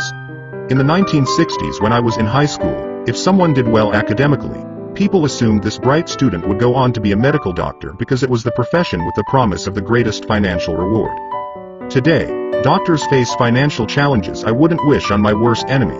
Insurance companies taking control of the business, managed healthcare, government intervention, and malpractice suits. Today, kids want to be famous athletes, movie stars, rock stars, beauty queens, or CEOs because that is where the fame, money, and prestige are. That is the reason it is so hard to motivate kids in school today. They know that professional success is no longer solely linked to academic success, as it once was. Because students leave school without financial skills, millions of educated people pursue their profession successfully, but later find themselves struggling financially. They work harder but don't get ahead. What is missing from their education is not how to make money, but how to manage money. It's called financial aptitude: what you do with the money once you make it, how to keep people from taking it from you, how to keep it longer, and how to make that money work hard for you. Most people don't understand why they struggle financially because they don't understand cash flow. A person can be highly educated, professionally successful, and financially illiterate. These people often work harder than they need to because they learned how to work hard, but not how to have their money work hard for them. How the quest for a financial dream turns into a financial nightmare. The classic story of hardworking people has a set pattern. Recently married, the happy, highly educated young couple moves into one of their cramped rented apartments. Immediately, they realize that they are saving money because two can live as cheaply as one. The problem is the apartment is cramped. They decide to save money to buy their dream home so they can have kids. They now have two incomes, and they begin to focus on their careers. Their incomes begin to increase. As their incomes go up, their expenses go up as well. The number one expense for most people is taxes. Many people think it's income tax, but for most Americans, their highest tax is Social Security. As an employee, it appears as if the Social Security tax combined with the Medicare tax rate is roughly 7.5%, but it's really 15% since the employer must match the Social Security amount. In essence, it is money the employer can't pay you. On top of that, you still have to pay income tax on the amount deducted from your wages for Social Security tax, income you never received because it went directly to Social Security through withholding. Going back to the young couple, as a result of their incomes increasing, they decide to buy the house of their dreams. Once in their house, they have a new tax called property tax. Then they buy a new car, new furniture, and new appliances to match their new house. All of a sudden, they wake up and their liabilities column is full of mortgage and credit card debt. Their liabilities go up. They're now trapped in the rat race. Pretty soon a baby comes along and they work harder. The process repeats itself. Higher incomes cause higher taxes, also called bracket creep. A credit card comes in the mail. They use it and max it out. A loan company calls and says their greatest asset, their home, has appreciated in value. Because their credit is so good, the company offers a bill consolidation loan and tells them the intelligent thing to do is clear off the high-interest consumer debt by paying off their credit card. And besides, interest on their home is a tax deduction. They go for it and pay off those high-interest credit cards. They breathe a sigh of relief. Their credit cards are paid off. They've now folded their consumer debt into their home mortgage. Their payments go down because they extend their debt over 30 years. It is the smart thing to do. Their neighbor calls to invite them to go shopping. The Memorial Day sale is on. They promise themselves they'll just window shop, but they take a credit card, just in case. I run into this young couple all the time. Their names change, but their financial dilemma is the same. They come to one of my talks to hear what I have to say. They ask me, "Can you tell us how to make more money?" They don't understand that their trouble is really how they choose to spend the money they do have. It is caused by financial illiteracy and not understanding the difference between an asset and a liability. More money seldom solves someone's money problems. Intelligence solves problems. There is a saying a friend of mine says over and over to people in debt. If you find you have dug yourself into a hole, stop digging. As a child, my dad often told us that the Japanese were aware of three powers. The power of the sword, the jewel, and the mirror. The sword symbolizes the power of weapons. America has spent trillions of dollars on weapons and, because of this, is a powerful military presence in the world. The jewel symbolizes the power of money. There is some degree of truth to the saying, remember the golden rule. He who has the gold makes the rules. The mirror symbolizes the power of self-knowledge. This self-knowledge, according to Japanese legend, was the most treasured of the three. All too often, the poor and middle class allow the power of money to control them. By simply getting up and working harder, failing to ask themselves if what they do makes sense, they shoot themselves in the foot as they leave for work every morning. By not fully understanding money, the vast majority of people allow its awesome power to control them. If they used the power of the mirror, they would have asked themselves, does this make sense? All too often, instead of trusting their inner wisdom, that genius inside, most people follow the crowd. They do things because everybody else does them. They conform, rather than question. Often, they mindlessly repeat what they have been told. Diversify. Your home is an asset. Your home is your biggest investment. You get a tax break for going into greater debt. Get a safe job. Don't make mistakes. Don't take risks. It is said that the fear of public speaking is a fear greater than death for most people. According to psychiatrists, the fear of public speaking is caused by the fear of ostracism, the fear of standing out, the fear of criticism, the fear of ridicule, and the fear of being an outcast. The fear of being different prevents most people from seeking new ways to solve their problems. That is why my educated dad said the Japanese valued the power of the mirror the most, for it is only when we look into it that we find truth. Fear is the main reason that people say, play it safe. That goes for anything, be it sports, relationships, careers, or money. A person can be highly educated, professionally successful, and financially illiterate. It is that same fear, the fear of ostracism, that causes people to conform to, and not question, commonly accepted opinions or popular trends. Your home is an asset. Get a bill consolidation loan, and get out of debt. Work harder. It's a promotion. Someday I'll be a vice president. Save money. When I get a raise, I'll buy us a bigger house. Mutual funds are safe. Many financial problems are caused by trying to keep up with the Joneses. Occasionally, we all need to look in the mirror and be true to our inner wisdom rather than our fears. By the time Mike and I were 16 years old, we began to have problems in school. We were not bad kids. We just began to separate from the crowd. We worked for Mike's dad after school and on weekends. Mike and I often spent hours after work just sitting at a table with his dad while he held meetings with his bankers, attorneys, accountants, brokers, investors, managers, and employees. Here was a man who had left school at 13 who was now directing, instructing, ordering, and asking questions of educated people. They came at his beck and call, and cringed when he didn't approve of them. Here was a man who had not gone along with the crowd. He was a man who did his own thinking and detested the words, "We had to do it this way because that's the way everyone else does it." He also hated the word, "can't." If you wanted him to do something, just say, "I don't think you can do it." Mike and I learned more sitting in on his meetings than we did in all our years of school, college included. Mike's dad was not book smart, but he was financially educated and successful as a result. He told us over and over again, an intelligent person hires people who are more intelligent than he is. So Mike and I had the benefit of spending hours listening to and learning from intelligent people. But because of this, Mike and I couldn't go along with the standard dogma our teachers preached, and that caused problems. Whenever the teacher said, "If you don't get good grades, you won't do well in the real world," Mike and I just raised our eyebrows. When we were told to follow set procedures and not deviate from the rules, we could see how school discouraged creativity. We started to understand why our rich dad told us that schools were designed to produce good employees, instead of employers. Occasionally, Mike or I would ask our teachers how what we studied was applicable in the real world, or why we never studied money and how it worked. To the latter question, we often got the answer that money was not important, that if we excelled in our education, the money would follow.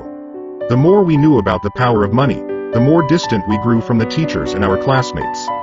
My highly educated dad never pressured me about my grades, but we did begin to argue about money. By the time I was 16, I probably had a far better foundation with money than both my parents.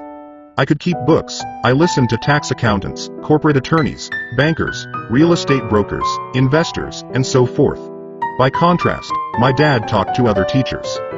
One day my dad told me that our home was his greatest investment. A not too pleasant argument took place when I showed him why I thought a house was not a good investment. The above diagram illustrates the difference in perception between my rich dad and my poor dad when it came to their homes. One dad thought his house was an asset, and the other dad thought it was a liability. I remember when I drew the following diagram for my dad showing him the direction of cash flow. I also showed him the ancillary expenses that went along with owning the home. A bigger home meant bigger expenses, and the cash flow kept going out through the expense column. Today, people still challenge me on the idea of a house not being an asset. I know that for many people, it is their dream as well as their largest investment. And owning your own home is better than nothing. I simply offer an alternate way of looking at this popular dogma. If my wife and I were to buy a bigger, flashier house, we realize it wouldn't be an asset. It would be a liability since it would take money out of our pocket. So here is the argument I put forth. I really don't expect most people to agree with it because your home is an emotional thing, and when it comes to money, high emotions tend to lower financial intelligence. I know from personal experience that money has a way of making every decision emotional.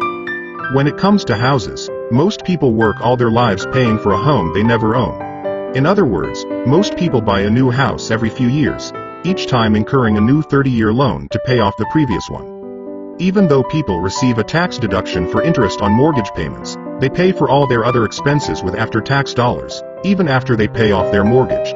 My wife's parents were shocked when the property taxes on their home increased to $1,000 a month. This was after they had retired, so the increase put a strain on their retirement budget, and they felt forced to move. Houses do not always go up in value. I have friends who owe $1 million for a home that today would sell for far less. The greatest losses of all are those from missed opportunities.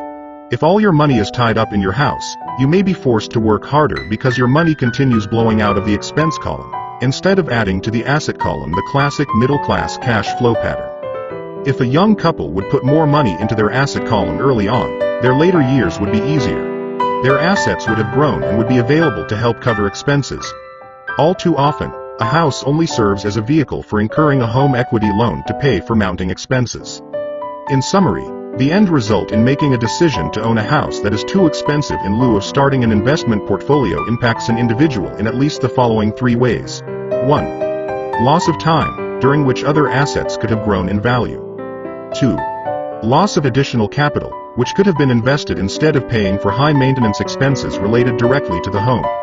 3. Loss of education. Too often, people count their house and savings and retirement plans as all they have in their asset column. Because they have no money to invest, they simply don't invest. This costs them investment experience. Most never become what the investment world calls a sophisticated investor. And the best investments are usually first sold to sophisticated investors, who then turn around and sell them to the people playing it safe. I am not saying don't buy a house. What I am saying is that you should understand the difference between an asset and a liability. When I want a bigger house, I first buy assets that will generate the cash flow to pay for the house. My educated dad's personal financial statement best demonstrates the life of someone caught in the rat race. His expenses match his income, never allowing him enough left over to invest in assets. As a result, his liabilities are larger than his assets. The following diagram on the left shows my poor dad's income statement. It is worth 1,000 words. It shows that his income and expenses are equal while his liabilities are larger than his assets. My rich dad's personal financial statement on the right reflects the results of a life dedicated to investing and minimizing liabilities. Why the Rich Get Richer. A review of my rich dad's financial statement shows why the rich get richer. The asset column generates more than enough income to cover expenses, with the balance reinvested into the asset column. The asset column continues to grow and, therefore, the income it produces grows with it. The result is that the rich get richer. Why the middle class struggle. The middle class finds itself in a constant state of financial struggle. Their primary income is through their salary. As their wages increase, so do their taxes. Their expenses tend to increase in proportion to their salary increase. Hence, the phrase, the rat race. They treat their home as their primary asset, instead of investing in income-producing assets. This pattern of treating your home as an investment, and the philosophy that a pay raise means you can buy a larger home or spend more, is the foundation of today's debt-ridden society. Increased spending throws families into greater debt and into more financial uncertainty, even though they may be advancing in their jobs and receiving raises on a regular basis. This is high-risk living caused by weak financial education. The massive loss of jobs in recent times proves how shaky the middle class really is financially. Company pension plans are being replaced by 401k plans. Social Security is obviously in trouble and can't be relied upon as a source for retirement. Panic has set in for the middle class. Today, mutual funds are popular because they supposedly represent safety. Average mutual fund buyers are too busy working to pay taxes and mortgages, save for their children's college, and pay off credit cards. They do not have time to study investing, so they rely on the expertise of the manager of a mutual fund. Also, because the mutual fund includes many different types of investments, they feel their money is safer because it is diversified. This educated middle class subscribes to the dogma put out by mutual fund brokers and financial planners: play it safe. Avoid risk. The real tragedy is that the lack of early financial education is what creates the risk faced by average middle class people. The reason they have to play it safe is because their financial positions are tenuous at best. Their balance sheets are not balanced. Instead, they are loaded with liabilities and have no real assets that generate income. Typically, their only source of income is their paycheck. Their livelihood becomes entirely dependent on their employer. So when genuine deals of a lifetime come along, these people can't take advantage of them because they are working so hard, are taxed to the max, and are loaded with debt. As I said at the start of this section, the most important rule is to know the difference between an asset and a liability. Once you understand the difference, concentrate your efforts on buying income-generating assets. That's the best way to get started on a path to becoming rich. Keep doing that, and your asset column will grow. Keep liabilities and expenses down so more money is available to continue pouring into the asset column. Soon the asset base will be so deep that you can afford to look at more speculative investments. Investments that may have returns of 100% to infinity. $5,000 investments that are soon turned into $1 million or more. Investments that the middle class calls too risky. The investment is not risky for the financially literate. As an employee who is also a homeowner, your working efforts are generally as follows. 1. You work for the company. Employees make their business owner or the shareholders rich, not themselves. Your efforts and success will help provide for the owner's success and retirement. 2. You work for the government. The government takes its share from your paycheck before you even see it. By working harder, you simply increase the amount of taxes taken by the government. Most people work from January to May just for the government. 3. You work for the bank. After taxes, your next largest expense is usually your mortgage and credit card debt. The problem with simply working harder is that each of these three levels takes a greater share of your increased efforts. You need to learn how to have your increased efforts benefit you and your family directly. Once you have decided to concentrate on minding your own business, focusing your efforts on acquiring assets instead of a bigger paycheck, how do you set your goals? Most people must keep their job and rely on their wages to fund their acquisition of assets. As their assets grow, how do they measure the extent of their success? When does someone know that they are rich, that they have wealth? As well as having my own definitions for assets and liabilities, I also have my own definition for wealth. Actually, I borrowed it from a man named R. Buckminster Fuller. Some call him a quack, and others call him a genius. Years ago he got architects buzzing because he applied for a patent for something called a geodesic dome. But in the application, Fuller also said something about wealth. It was pretty confusing at first, but after reading it, it began to make some sense. Wealth is a person's ability to survive so many number of days forward, or, if I stopped working today, how long could I survive? Unlike net worth, the difference between your assets and liabilities, which is often filled with a person's expensive junk and opinions of what things are worth, this definition creates the possibility for developing a truly accurate measurement. I could now measure and know where I was in terms of my goal to become financially independent. Although net worth often includes non-cash producing assets, like stuff you bought that now sits in your garage, wealth measures how much money your money is making and, therefore, your financial survivability. Wealth is the measure of the cash flow from the asset column compared with the expense column. Let's use an example. Let's say I have cash flow from my asset column of $1,000 a month, and I have monthly expenses of $2,000. What is my wealth? Let's go back to Buckminster Fuller's definition. Using his definition, how many days forward can I survive? Assuming a 30-day month, I have enough cash flow for half a month. When I achieve $2,000 a month cash flow from my assets, then I will be wealthy. So while I'm not yet rich, I am wealthy. I now have income generated from assets each month that fully cover my monthly expenses. If I want to increase my expenses, I first must increase my cash flow to maintain this level of wealth. Also note that it is at this point that I'm no longer dependent on my wages. I have focused on, and been successful in, building an asset column that has made me financially independent. If I quit my job today, I would be able to cover my monthly expenses with the cash flow from my assets. My next goal would be to have the excess cash flow from my assets reinvested into the asset column. The more money that goes into my asset column, the more my asset column grows. The more my assets grow, the more my cash flow grows. And as long as I keep my expenses less than the cash flow from these assets, I grow richer with more and more income from sources other than my physical labor. As this reinvestment process continues, I am well on my way to becoming rich. Just remember this simple observation. The rich buy assets. The poor only have expenses. The middle class buy liabilities they think are assets. So how do I start minding my own business? What is the answer? Listen to the founder of McDonald's in the next chapter. Chapter 3, Lesson 3. Mind your own business. The rich focus on their asset columns while everyone else focuses on their income statements. In 1974, Ray Kroc, the founder of McDonald's, was asked to speak to the MBA class at the University of Texas at Austin. A friend of mine was a student in that MBA class. After a powerful and inspiring talk, the class adjourned and the students asked Ray if he would join them at their favorite hangout to have a few beers. Ray graciously accepted. "What business am I in?" Ray asked, once the group had all their beers in hand. Everyone laughed, my friend said. Most of the MBA students thought Ray was just fooling around. No one answered, so Ray asked again, "What business do you think I'm in?" The students laughed again, and finally one brave soul yelled out, "Ray, who in the world doesn't know that you're in the hamburger business?" Ray chuckled. "That's what I thought you would say." He paused and then quickly added, "Ladies and gentlemen, I'm not in the hamburger business. My business is real estate." As my friend tells the story, Ray spent a good amount of time explaining his viewpoint. In his business plan, Ray knew that the primary business focus was to sell hamburger franchises, but what he never lost sight of was the location of each franchise. He knew that the land and its location were the most significant factors in the success of each franchise. Basically, the person who bought the franchise was also buying the real estate under the franchise for Ray Kroc's organization.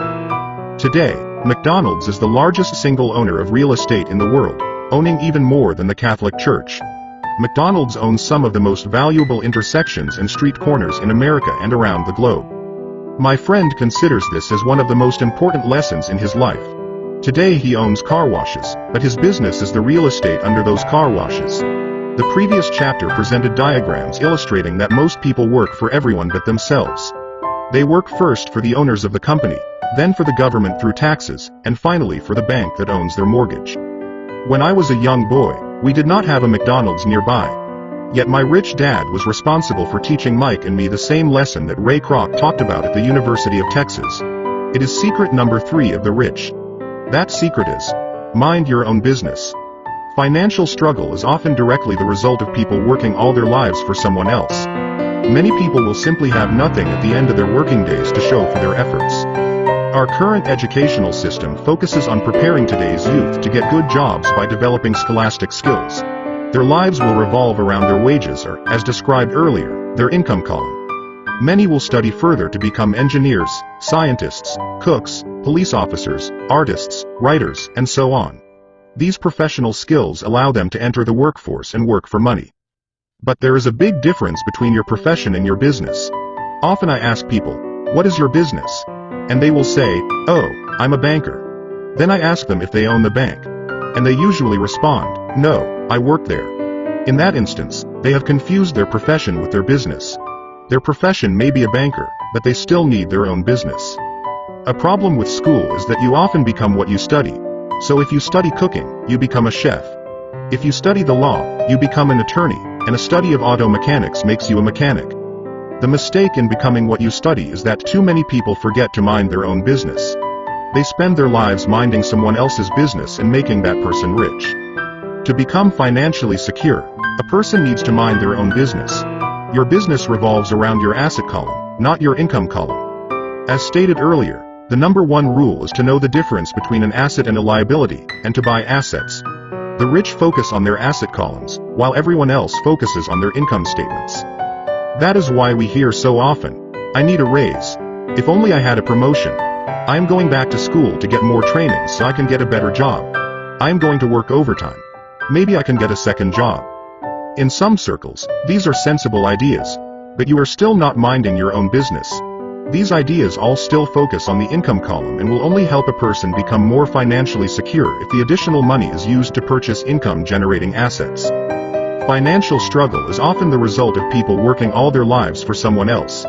The primary reason the majority of the poor and middle class are fiscally conservative, which means, "I can't afford to take risks," is that they have no financial foundation. They have to cling to their jobs and play it safe. When downsizing became the in thing to do, millions of workers found out their largest so-called asset, their home, was eating them alive. Their asset was costing them money every month. Their car, another asset, was eating them alive. The golf clubs in the garage that cost $1,000 were not worth $1,000 anymore. Without job security, they had nothing to fall back on. What they thought were assets could not help them survive in a time of financial crisis.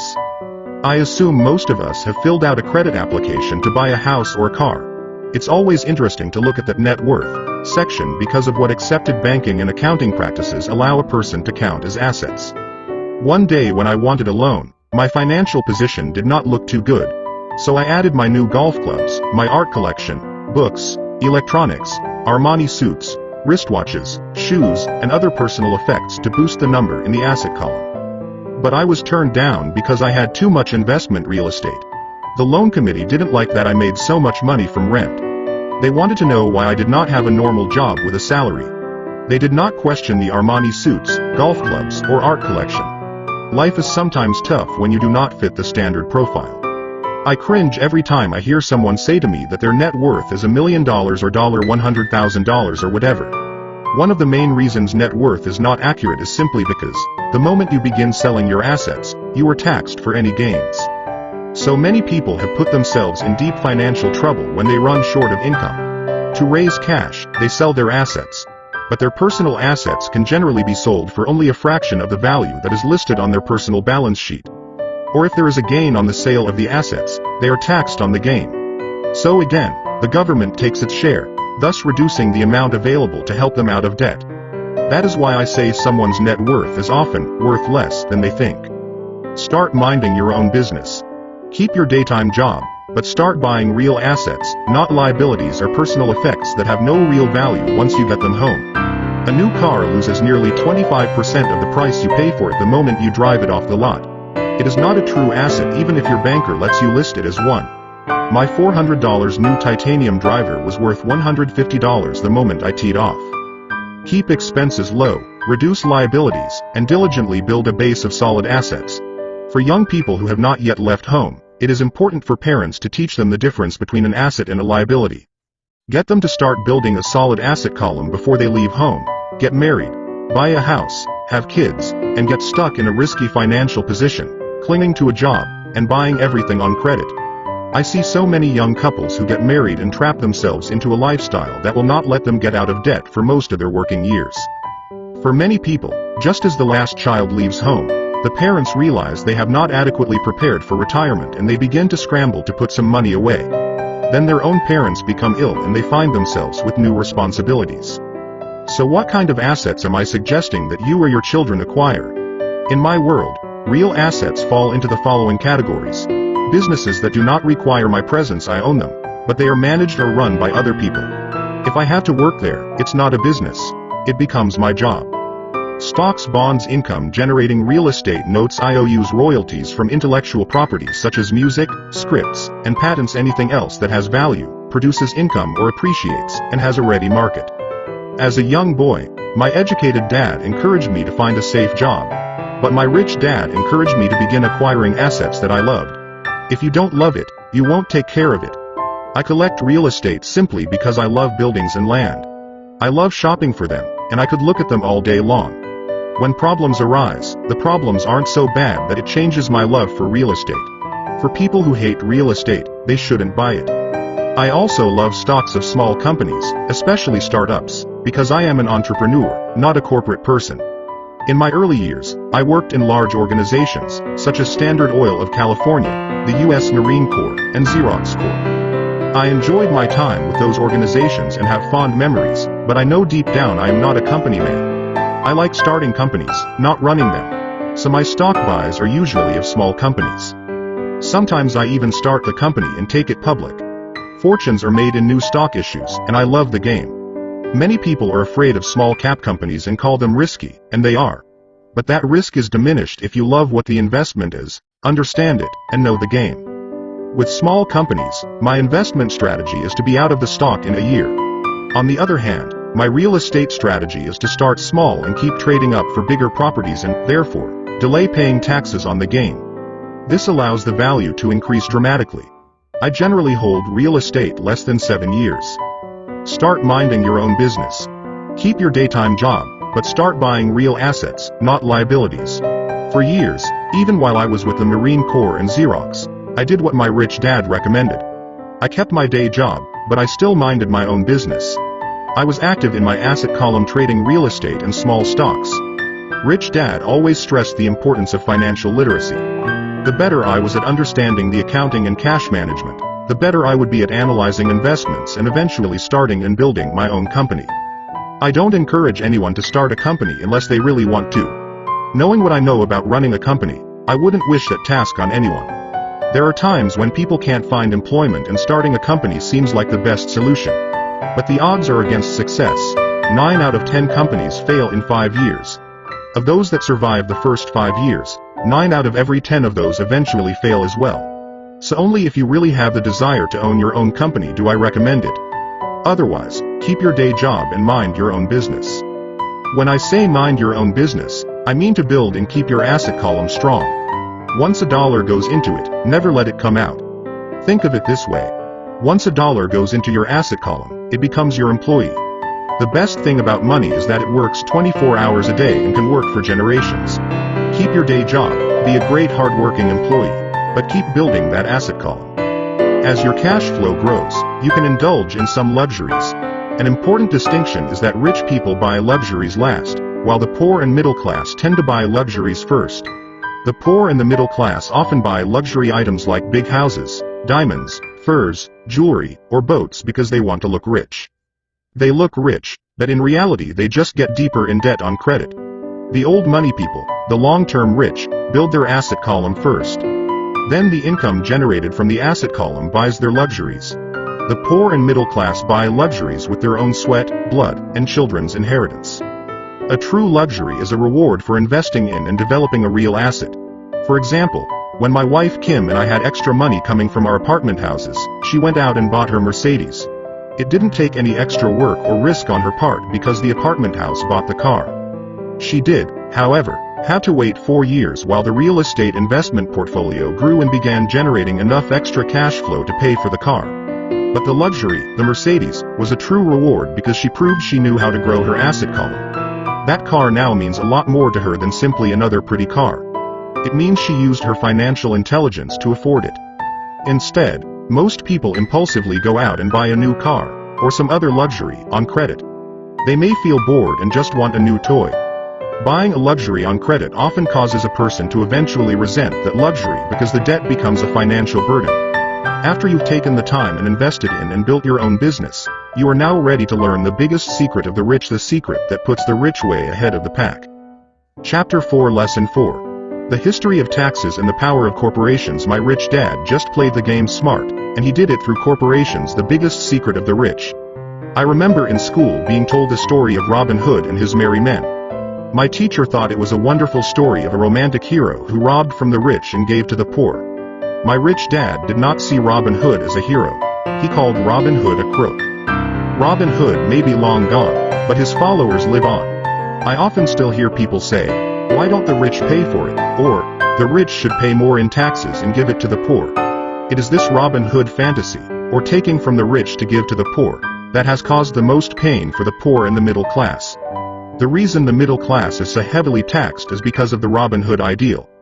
The reality is that the rich are not taxed. It's the middle class, especially the educated upper-income middle class, who pays for the poor. Again, to understand fully how things happen, we need to look at the history of taxes. Although my highly educated dad was an expert on the history of education, my rich dad fashioned himself as an expert on the history of taxes. Rich Dad explained to Mike and me that originally, in England and America, there were no taxes. Occasionally, there were temporary taxes levied in order to pay for wars. The king or the president would put the word out and ask everyone to chip in. Taxes were levied in Britain for the fight against Napoleon from 1799 to 1816, and in America to pay for the Civil War from 1861 to 1865. In 1874, England made income tax a permanent levy on its citizens. In 1913, an income tax became permanent in the United States with the adoption of the 16th Amendment to the U.S. Constitution. At one time, Americans were anti-tax. It had been the tax on tea that led to the famous Tea Party in Boston Harbor, an incident that helped ignite the Revolutionary War. It took approximately 50 years in both England and the United States to sell the idea of a regular income tax. What these historical dates fail to reveal is that both of these taxes were initially levied against only the rich. It was this point that Rich Dad wanted Mike and me to understand. He explained that the idea of taxes was made popular and accepted by the majority by telling the poor and the middle class that taxes were created only to punish the rich. This is how the masses voted for the law, and it became constitutionally legal. Although it was intended to punish the rich, in reality it wound up punishing the very people who voted for it, the poor and middle class. Once government got a taste of money, its appetite grew, said Rich Dad. Your dad and I are exactly opposite. He's a government bureaucrat, and I am a capitalist. We get paid, and our success is measured on opposite behaviors. He gets paid to spend money and hire people. The more he spends and the more people he hires, the larger his organization becomes. In the government, a large organization is a respected organization. On the other hand, within my organization, the fewer people I hire and the less money I spend, the more I am respected by my investors. That's why I don't like government people. They have different objectives than most business people. As the government grows, more and more tax dollars are needed to support it. My educated dad sincerely believed that government should help people. He loved John F. Kennedy and especially the idea of the Peace Corps.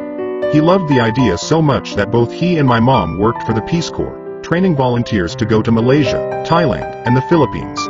He always strived for additional grants and budget increases so he could hire more people, both in his job with the Education Department and in the Peace Corps. From the time I was about 10 years old, I would hear from my rich dad that government workers were a pack of lazy thieves, and from my poor dad I would hear how the rich were greedy crooks who should be made to pay more taxes. Both sides had valid points. It was difficult to go to work for one of the biggest capitalists in town and come home to a father who was a prominent government leader. It was not easy to know which dad to believe. My rich dad did not see Robin Hood as a hero. He called Robin Hood a crook. Yet when you study the history of taxes, an interesting perspective emerges. As I said, the passage of taxes was only possible because the masses believed in the Robin Hood theory of economics. Take from the rich, and give to everyone else. The problem was that the government's appetite for money was so great that taxes soon needed to be levied on the middle class, and from there it kept trickling down. However, the rich saw an opportunity because they don't play by the same set of rules. The rich knew about corporations, which became popular in the days of sailing ships. The rich created the corporation as a vehicle to limit their risk to the assets of each voyage. The rich put their money into a corporation to finance the voyage. The corporation would then hire a crew to sail to the New World to look for treasure. If the ship was lost, the crew lost their lives, but the loss to the rich would be limited only to the money they invested for that particular voyage. The diagram that follows shows how the corporate structure sits outside your personal income statement and balance sheet. It is the knowledge of the legal corporate structure that really gives the rich a vast advantage over the poor and the middle class. Having two fathers teaching me, one a socialist and the other a capitalist, I quickly began to realize that the philosophy of the capitalist made more financial sense to me. It seemed to me that the socialists ultimately penalized themselves due to their lack of financial education. No matter what the take from the rich crowd came up with, the rich always found a way to outsmart them. That is how taxes were eventually levied on the middle class. The rich outsmarted the intellectuals solely because they understood the power of money, a subject not taught in schools. How did the rich outsmart the intellectuals? Once the take from the rich tax was passed, cash started flowing into government coffers. Initially, people were happy. Money was handed out to government workers and the rich. It went to government workers in the form of jobs and pensions, and it went to the rich via their factories receiving government contracts. The government received a large pool of money, but the problem was the fiscal management of that money. The government ideal is to avoid having excess money. If you fail to spend your allotted funds, you risk losing it in the next budget. You would certainly not be recognized for being efficient. Business people, on the other hand, are rewarded for having excess money and are applauded for their efficiency. As this cycle of growing government spending continued, the demand for money increased, and the tax the rich idea was adjusted to include lower income levels, down to the very people who voted it in, the poor and the middle class. True capitalists used their financial knowledge to simply find an escape. They headed back to the protection of a corporation. But what many people who have never formed a corporation don't know is that a corporation is not really a thing. A corporation is merely a file folder with some legal documents in it, sitting in some attorney's office and registered with a state government agency. It's not a big building or a factory or a group of people. A corporation is merely a legal document that creates a legal body without a soul. Using it, the wealth of the rich was once again protected. It was popular because the income tax rate of a corporation is less than the individual income tax rates. In addition, certain expenses could be paid by a corporation with pre-tax dollars. This war between the haves and have-nots has raged for hundreds of years. The battle is waged whenever and wherever laws are made, and it will go on forever. The problem is that the people who lose are the uninformed. The ones who get up every day and diligently go to work and pay taxes. If they only understood the way the rich play the game, they could play it too. Then they would be on their way to their own financial independence. This is why I cringe every time I hear a parent advise their children to go to school so they can find a safe, secure job. An employee with a safe, secure job, without financial aptitude, has no escape. Average Americans today work 4 to 5 months for the government just to cover their taxes. In my opinion, that is simply too long. The harder you work, the more you pay the government. That is why I believe that the idea of take from the rich backfired on the very people who voted it in. Every time people try to punish the rich don't simply comply. They react. They have the money, power, and intent to change things. They don't just sit there and voluntarily pay more taxes. Instead, they search for ways to minimize their tax burden. They hire smart attorneys and accountants, and persuade politicians to change laws or create legal loopholes. They use their resources to effect change. The tax code of the United States also allows other ways to reduce taxes. Most of these vehicles are available to anyone, but it is the rich who find them because they are minding their own business. For example, 1031 is jargon for Section 1031 of the Internal Revenue Code, which allows a seller to delay paying taxes on a piece of real estate that is sold for a capital gain through an exchange for a more expensive piece of real estate. Real estate is one investment vehicle that has a great tax advantage. As long as you keep trading up in value, you will not be taxed on the gains until you liquidate. People who don't take advantage of these legal tax savings are missing a great opportunity to build their asset columns. The poor and middle class don't have the same resources. They sit there and let the government's needles enter their arm and allow the blood donation to begin. Today, I am constantly shocked at the number of people who pay more taxes, or take fewer deductions, simply because they are afraid of the government. I have friends who have had their businesses shut down and destroyed, only to find out it was a mistake on the part of the government. I realize all that. But the price of working from January to May is a high price to pay for that intimidation. My poor dad never fought back. My rich dad didn't either. He just played the game smarter, and he did it through corporations, the biggest secret of the rich. You may remember the first lesson I learned from my rich dad. I was a little boy of 9 who had to sit and wait for him to choose to talk to me. I sat in his office waiting for him to get to me. He was ignoring me on purpose. He wanted me to recognize his power and to desire to have that power for myself one day. During all the years I studied and learned from him, he always reminded me that knowledge is power. And with money comes great power that requires the right knowledge to keep it and make it multiply. Without that knowledge, the world pushes you around. Rich Dad constantly reminded Mike and me that the biggest bully was not the boss or the supervisor, but the taxman. The taxman will always take more if you let him. The first lesson of having money work for you, as opposed to you working for money, is all about power. If you work for money, you give the power to your employer. If money works for you, you keep the power and control it. If you work for money, you give the power to your employer. If money works for you, you keep the power and control it. Once we had this knowledge of the power of money working for us, he wanted us to be financially smart and not let anyone or anything push us around. If you're ignorant, it's easy to be bullied. If you know what you're talking about, you have a fighting chance. That is why he paid so much for smart tax accountants and attorneys. It was less expensive to pay them than to pay the government. His best lesson to me was, be smart and you won't be pushed around as much. He knew the law because he was a law-abiding citizen and because it was expensive to not know the law. If you know you're right, you're not afraid of fighting back. Even if you are taking on Robin Hood and his band of merry men. My highly educated dad always encouraged me to land a good job with a strong corporation. He spoke of the virtues of working your way up the corporate ladder. He didn't understand that, by relying solely on a paycheck from a corporate employer, I would be a docile cow ready for milking. When I told my rich dad of my father's advice, he only chuckled. "Why not own the ladder?" was all he said. As a young boy, I did not understand what rich dad meant by owning my own corporation. It was an idea that seemed impossible and intimidating. Although I was excited by the idea, my inexperience wouldn't let me envision the possibility that grown-ups would someday work for a company I would own. The point is that, if not for my rich dad, I would have probably followed my educated dad's advice. It was merely the occasional reminder of my rich dad that kept the idea of owning my own corporation alive and kept me on a different path. By the time I was 15 or 16, I knew I wasn't going to continue down the path my educated dad recommended. I didn't know how I was going to do it, but I was determined not to head in the direction most of my classmates were heading. That decision changed my life. Each dollar in my asset column was a great employee, working hard to make more employees and buy the boss a new Porsche. It was not until my mid-20s that my rich dad's advice began to make more sense to me. I was just out of the Marine Corps and working for Xerox. I was making a lot of money, but every time I looked at my paycheck, I was disappointed. The deductions were so large and, the more I worked, the greater they became. As I became more successful, my bosses talked about promotions and raises. It was flattering, but I could hear my rich dad asking in my ear, "Who are you working for? Who are you making rich?" In 1974, while still an employee for Xerox, I formed my first corporation and began minding my own business.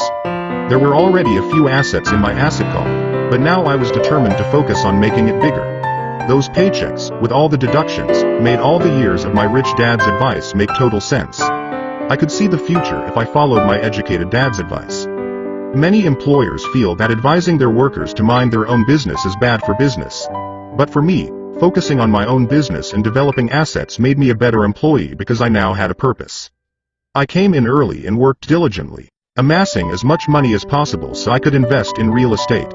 Hawaii was just set to boom, and there were fortunes to be made. The more I realized that we were in the beginning stages of a boom, the more Xerox machines I sold. The more I sold, the more money I made and, of course, the more deductions came out of my paycheck. It was inspiring. I wanted out of the employee trap so badly that I worked even harder so I could invest more. By 1978, I was consistently one of the top 5 salespeople at the company. I badly wanted out of the rat race. In less than 3 years, I was making more in my real estate holding corporation than I was making at Xerox. And the money I was making in my asset column in my own corporation was money working for me, not me pounding on doors selling copiers. My rich dad's advice made much more sense. Soon the cash flow from my properties was so strong that my company bought me my first Porsche. My fellow Xerox salespeople thought I was spending my commissions. I wasn't. I was investing my commissions in assets. My money was working hard to make more money. Each dollar in my asset column was a great employee, working hard to make more employees and buy the boss a new Porsche with before-tax dollars. I began to work harder for Xerox. The plan was working, and my Porsche was the proof. By using the lessons I learned from my rich dad, I was able to get out of the proverbial rat race at an early age.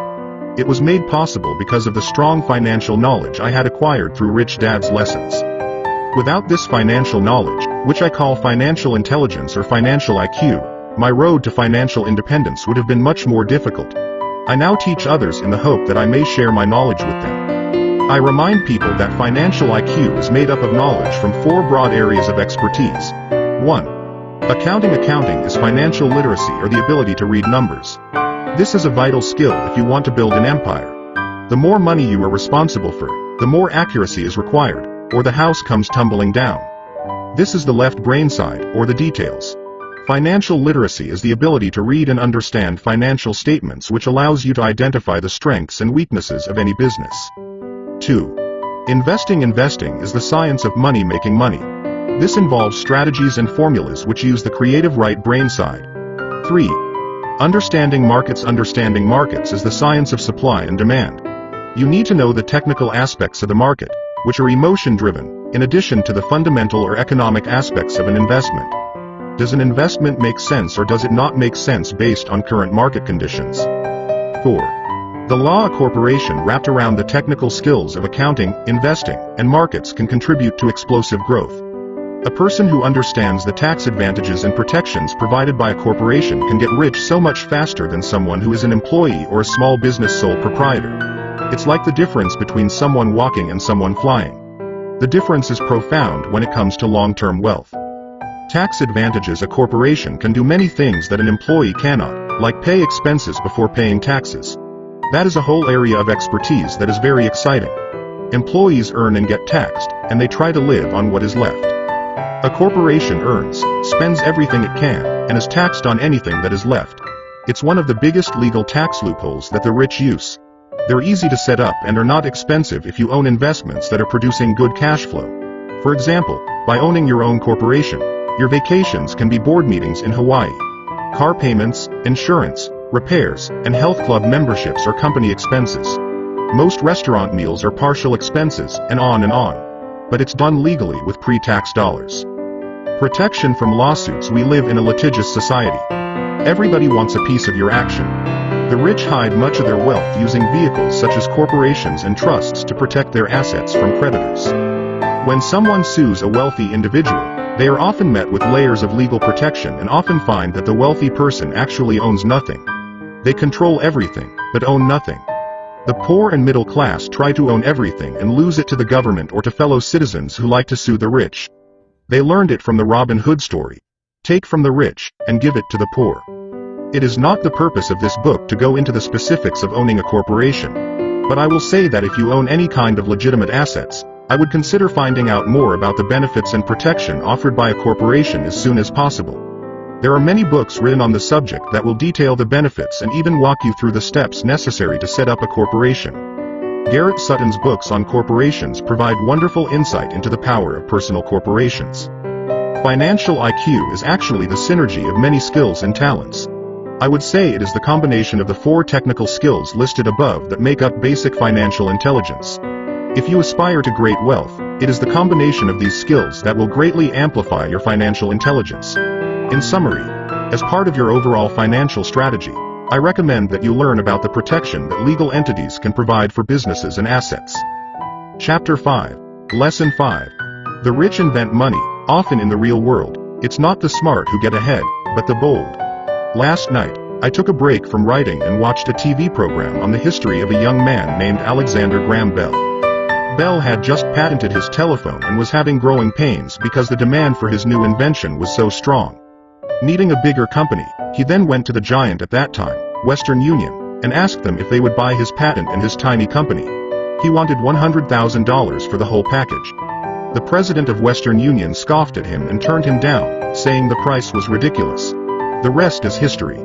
A multi-billion-dollar industry emerged, and AT&T was born. The evening news came on right after the story of Alexander Graham Bell. On the news was a story of another downsizing at a local company. The workers were angry and complained that the company ownership was unfair. A terminated manager of about 45 years of age had his wife and 2 babies at the plant and was begging the guards to let him talk to the owners to ask if they would reconsider his termination. He had just bought a house and was afraid of losing it. The camera focused in on his pleading for all the world to see. Needless to say, it held my attention. I have been teaching professionally since 1984. It has been a great experience and a rewarding one. It is also a disturbing profession, for I have taught thousands of individuals and I see one thing in common in all of us, myself included. We all have tremendous potential, and we all are blessed with gifts. Yet the one thing that holds all of us back is some degree of self-doubt. It is not so much the lack of technical information that holds us back, but more the lack of self-confidence. Some are more affected than others. Once we leave school, most of us know that it is not so much a matter of college degrees or good grades that count. In the real world outside of academics, something more than just grades is required. I have heard it called many things: guts, chutzpah, balls, audacity, bravado, cunning, daring, tenacity, and brilliance.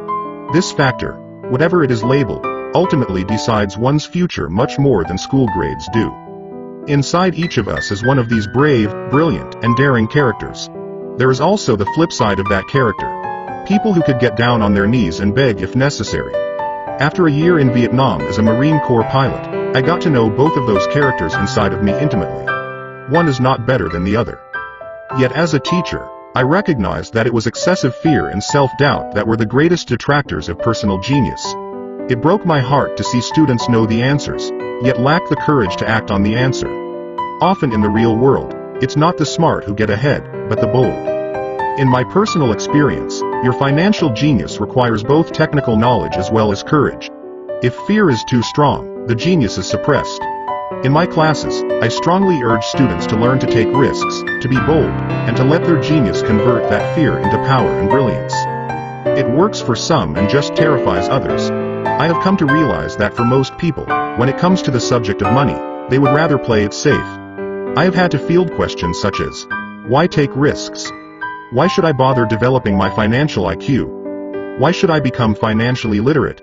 And I answer, just to have more options. There are huge changes up ahead.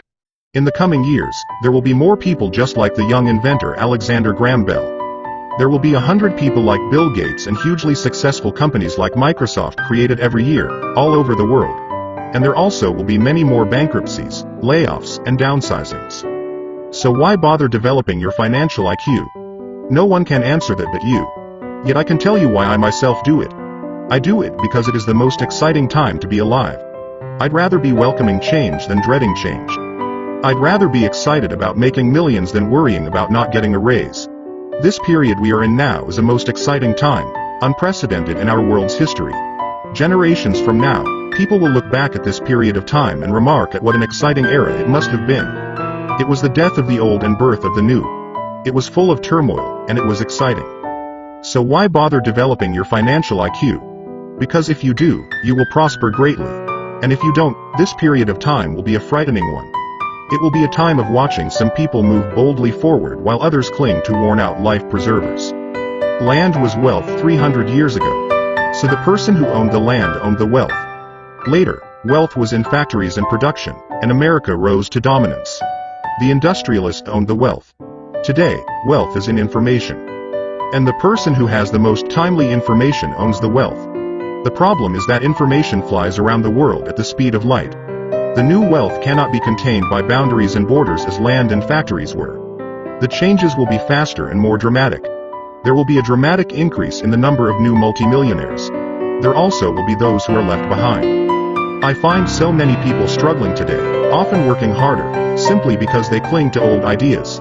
They want things to be the way they were, and they resist change. I know people who are losing their jobs or their houses, and they blame technology or the economy or their boss. Sadly, they fail to realize that they might be the problem. Old ideas are their biggest liability. It is a liability simply because they fail to realize that while that idea or way of doing something was an asset yesterday, yesterday is gone. One afternoon I was teaching how to invest using a board game I had invented, Cash Flow, as a teaching tool. A friend had brought someone along to attend the class. This friend of a friend was recently divorced, had been badly burned in the divorce settlement, and was now searching for some answers. Her friend thought the class might help. The game was designed to help people learn how money works. In playing the game, they learn about the interaction of the income statement with the balance sheet. They learn how cash flows between the two and how the road to wealth is through striving to increase your monthly cash flow from the asset column to the point that it exceeds your monthly expenses. Once you accomplish this, you are able to get out of the rat race and out onto the fast track. You can play Cash Flow Classic on the web at www.richdad.com and learn how money works. As I have said, some people hate the game, some love it, and others miss the point. This woman missed a valuable opportunity to learn something. In the opening round, she drew a doodad card with a boat on it. At first she was happy. Oh, I've got a boat. Then, as her friend tried to explain how the numbers worked on her income statement and balance sheet, she got frustrated because she had never liked math. The rest of her table waited while her friend continued explaining the relationship between the income statement, balance sheet, and monthly cash flow. Suddenly, when she realized how the numbers worked, it dawned on her that her boat was eating her alive. Later on in the game, she was also downsized and had a child. It was a horrible game for her. After the class, her friend came by and told me that she was upset. She had come to the class to learn about investing and did not like the idea that it took so long to play a silly game. Her friend attempted to tell her to look within herself to see if the game reflected her in any way. With that suggestion, the woman demanded her money back. She said that the very idea that a game could be a reflection of her was ridiculous. Her money was promptly refunded, and she left. Since 1984, I have made millions simply by doing what the school system does not do. In school, most teachers lecture. I hated lectures as a student. I was soon bored, and my mind would drift. In 1984, I began teaching via games and simulations, and I still rely on these tools today. I always encourage adult students to look at games as reflecting back to them what they know and what they need to learn. Most importantly, games reflect behavior. They are instant feedback systems. Instead of the teacher lecturing you, the game is giving you a personalized lecture, one that is custom-made just for you. The friend of the woman who left later called to give me an update. She said her friend was fine and had calmed down. In her cooling off period, she could see some slight relationship between the game and her life. Although she and her husband did not own a boat, they did own everything else imaginable. She was angry after their divorce, both because he had run off with a younger woman and because, after 20 years of marriage, they had accumulated little in the way of assets. There was virtually nothing for them to split. Their 20 years of married life had been incredible fun, but all they had accumulated was a ton of doodads. Games reflect behavior. They are instant feedback systems. She realized that her anger at doing the numbers, the income statement and balance sheet, came from her embarrassment about not understanding them. She had believed that finances were the man's job. She maintained the house and did the entertaining, and he handled the finances. She was now quite certain that in the last 5 years of their marriage, he had hidden money from her. She was angry at herself for not being more aware of where the money was going, as well as for not knowing about the other woman. Just like a board game, the world is always providing us with instant feedback. We could learn a lot if we tuned in more. One day not long ago, I complained to my wife that the cleaners must have shrunk my pants. My wife gently smiled and poked me in the stomach to inform me that the pants had not shrunk. Something else had expanded me. The cash flow game was designed to give every player personal feedback. Its purpose is to give you options. If you draw the boat card and it puts you into debt, the question is, now what can you do? How many different financial options can you come up with? That is the purpose of the game. To teach players to think and create new and various financial options. Thousands of people throughout the world have played this game. The players who get out of the rat race the quickest are the people who understand numbers and have creative financial minds. They recognize different financial options. Rich people are often creative and take calculated risks.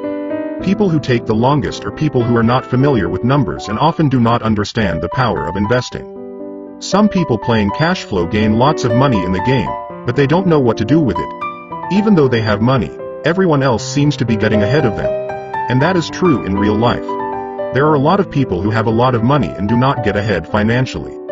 Play Cash Flow Classic on the web at www.richdad.com. What did you learn about your true behavior from playing the game? Limiting your options is the same as hanging on to old ideas. I had a friend from high school who now works at 3 jobs. Years ago, he was the richest of all my classmates. When the local sugar plantation closed, the company he worked for went down with the plantation. In his mind, he had but one option, and that was the old option: work hard. The problem was that he couldn't find an equivalent job that recognized his seniority from the old company.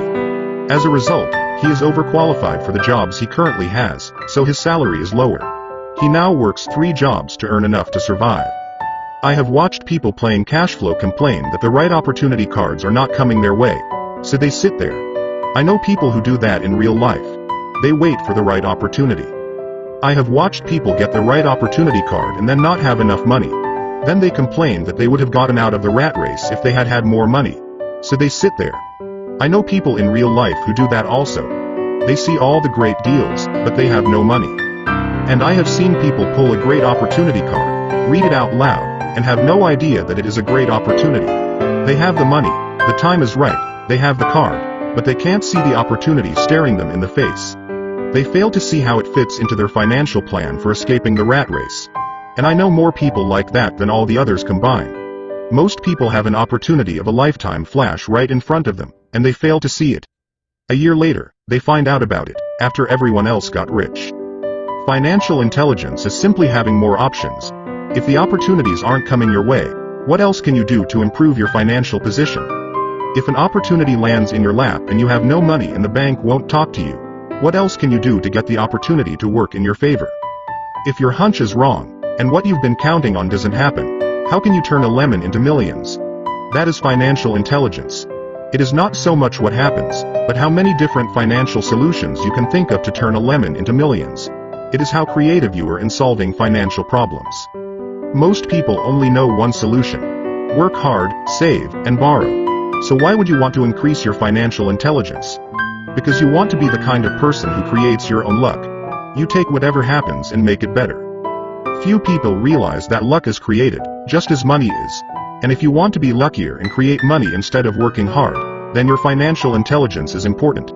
If you are the kind of person who is waiting for the right thing to happen, you might wait for a long time. It's like waiting for all the traffic lights to be green for 5 miles before you'll start your trip. As young boys, Mike and I were constantly told by my rich dad that money is not real. Rich Dad occasionally reminded us of how close we came to the secret of money on that first day we got together and began making money out of plaster of Paris. The poor and middle class work for money, he would say. The rich make money. The more real you think money is, the harder you will work for it. If you can grasp the idea that money is not real, you will grow richer faster. What is it? Was a question Mike and I often came back with. What is money if it is not real? What we agree it is, was all Rich Dad would say. The single most powerful asset we all have is our mind. If it is trained well, it can create enormous wealth seemingly instantaneously. An untrained mind can also create extreme poverty that can crush a family for generations. In the information age, money is increasing exponentially. A few individuals are getting ridiculously rich from nothing, just ideas and agreements. If you ask many people who trade stocks or other investments for a living, they see it done all the time. Often, millions can be made instantaneously from nothing. And by nothing, I mean no money was exchanged. It is done via agreement. A hand signal in a trading pit, a blip on a trader's screen in Lisbon from a trader's screen in Toronto and back to Lisbon, a call to my broker to buy and a moment later to sell. Money did not change hands. Agreements did. The single most powerful asset we all have is our mind. If it is trained well, it can create enormous wealth. So why develop your financial genius? Only you can answer that. I can tell you why I have been developing this area of my intelligence. I do it because I want to make money fast. Not because I need to, but because I want to. It is a fascinating learning process. I develop my financial IQ because I want to participate in the fastest game and biggest game in the world. And in my own small way, I would like to be part of this unprecedented evolution of humanity, the era where humans work purely with their minds and not with their bodies. Besides, it is where the action is. It is what is happening. It's hip, it's scary, and it's fun. That is why I invest in my financial intelligence, developing the most powerful asset I have. I want to be with people moving boldly forward. I do not want to be with those left behind. I will give you a simple example of creating money. In the early 1990s, the economy of Phoenix, Arizona, was horrible. I was watching a TV show when a financial planner came on and began forecasting doom and gloom. His advice was to save money. Put $100 away every month, he said. In 40 years you will be a multi-millionaire. Well, putting money away every month is a sound idea. It is one option, the option most people subscribe to. The problem is this. It blinds the person to what is really going on. It causes them to miss major opportunities for much more significant growth of their money. The world is passing them by. As I said, the economy was terrible at that time. For investors, this is the perfect market condition. A chunk of my money was in the stock market and in apartment houses. I was short of cash. Because people were giving properties away, I was buying. I was not saving money. I was investing. Kim and I had more than $1 million in cash working in a market that was rising fast. It was the best opportunity to invest. The economy was terrible. I just could not pass up these small deals. Houses that were once $100,000 were now $75,000. But instead of shopping with local real estate agents, I began shopping at the bankruptcy attorney's office, or the courthouse steps. In these shopping places, a $75,000 house could sometimes be bought for $20,000 or less. For $2,000, which was loaned to me from a friend for 90 days for $200, I gave an attorney a cashier's check as a down payment. While the acquisition was being processed, I ran an ad advertising a $75,000 house for only $60,000 and no money down. The phone rang hard and heavy. Prospective buyers were screened, and once the property was legally mine, all the prospective buyers were allowed to look at the house. It was a feeding frenzy. The house sold in a few minutes. I asked for a $2,500 processing fee, which they gladly handed over, and the escrow and title company took over from there. I returned the $2,000 to my friend with an additional $200. He was happy, the home buyer was happy, the attorney was happy, and I was happy. I had sold a house for $60,000 that cost me $20,000. The $40,000 was created from money in my asset column in the form of a promissory note from the buyer. Total working time, 5 hours. So now that you are on your way to becoming more financially literate and skilled at reading numbers, I will show you why this is an example of money being invented. During this depressed market, Kim and I were able to do 6 of these simple transactions in our spare time. While the bulk of our money was in larger properties in the stock market, we were able to create more than $190,000 in assets notes at 10% interest in those 6 buy, create, and sell transactions. That comes to approximately $19,000 a year income, much of it sheltered through our private corporation. Much of that $19,000 a year goes to pay for our company cars, gas, trips, insurance, dinners with clients, and other things. By the time the government gets a chance to tax that income, it's been spent on legally allowed pre-tax expenses. This was a simple example of how money is invented, created, and protected using financial intelligence. Ask yourself, how long would it take to save $190,000? Would the bank pay you 10% interest on your money? And the promissory note is good for 30 years. I hope they never pay me the $190,000. I have to pay a tax if they pay me the principal, and besides, $19,000 paid over 30 years is a little over $500,000 in income. I have people ask what happens if the person doesn't pay. That does happen, and it's good news. That $60,000 home could be taken back and resold for $70,000, and another $2,500 collected as a loan processing fee. It would still be a zero-down transaction in the mind of the new buyer, and the process would go on. The first time I sold the house, I paid back the $2,000, so technically, I have no money in the transaction. My return on investment ROI is infinity. It's an example of no money making a lot of money.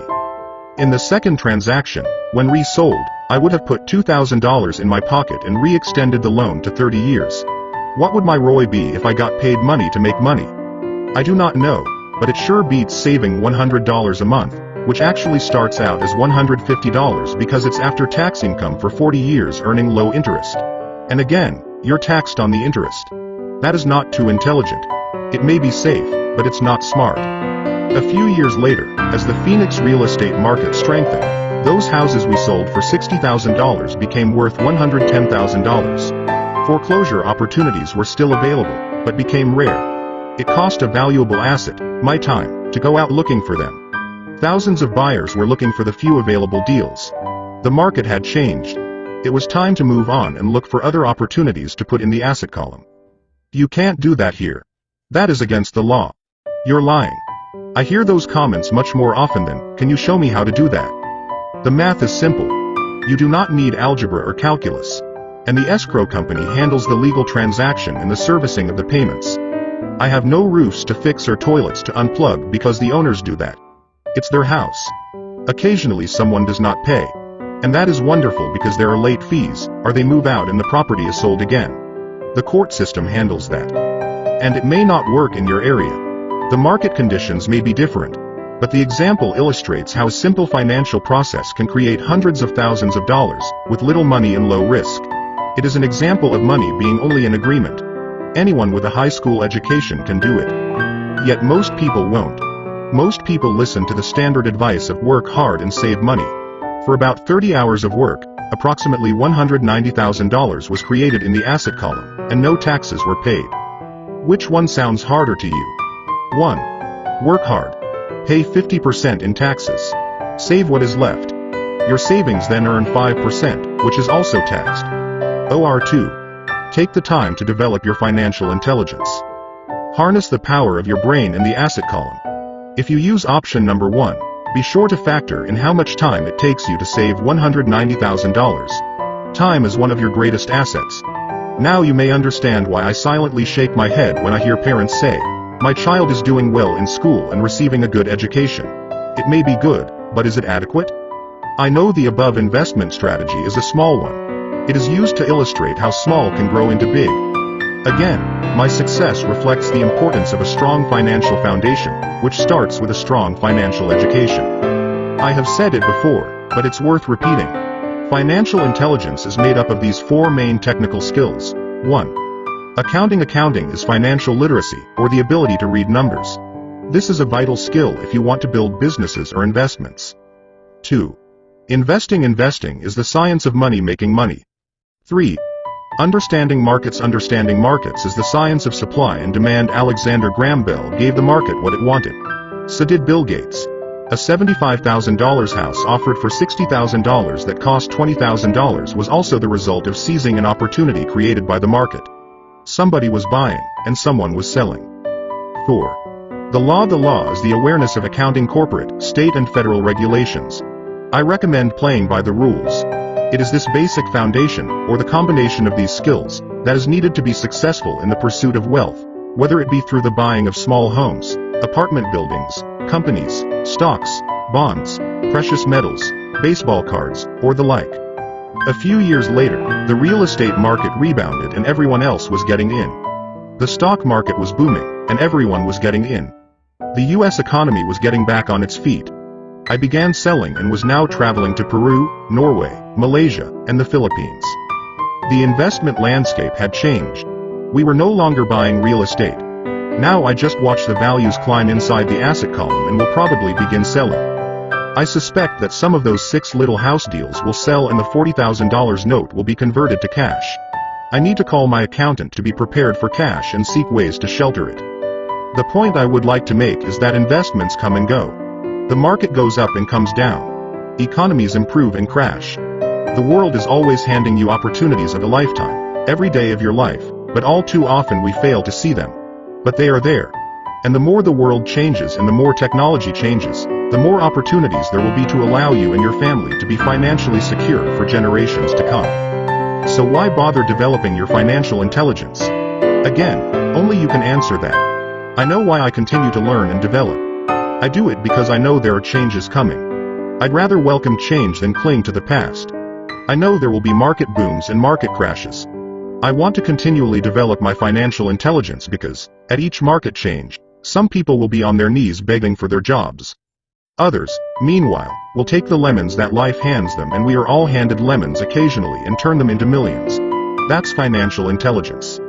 I am often asked about the lemons I have turned into millions. I hesitate using many more examples of personal investments because I am afraid it comes across as bragging or tooting my own horn. That is not my intention. I use the examples only as numerical and chronological illustrations of actual and simple cases. I use the examples because I want you to know that it is easy. And the more familiar you become with the 4 pillars of financial intelligence, the easier it becomes. Personally, I use 2 main vehicles to achieve financial growth: real estate and small cap stocks. I use real estate as my foundation. Day in and day out, my properties provide cash flow and occasional spurts of growth in value. The small cap stocks are used for fast growth. I do not recommend anything that I do. The examples are just that, examples. If the opportunity is too complex and I do not understand the investment, I don't do it. Simple math and common sense are all you need to do well financially. There are 5 reasons for using examples. 1. To inspire people to learn more. 2. To let people know it is easy if the foundation is strong. 3. To show that anyone can achieve great wealth. 4. To show that there are millions of ways to achieve your goals. 5. To show that it's not rocket science. In 1989, I used to jog through a lovely neighborhood in Portland, Oregon. It was a suburb that had little gingerbread houses. They were small and cute. I almost expected to see Little Red Riding Hood skipping down the sidewalk on her way to Granny's. There were "for sale" signs everywhere. The timber market was terrible, the stock market had just crashed, and the economy was depressed. On one street, I noticed a "for sale" sign that was up longer than most. It looked old. Jogging past it one day, I ran into the owner, who looked troubled. "What are you asking for your house?" I asked.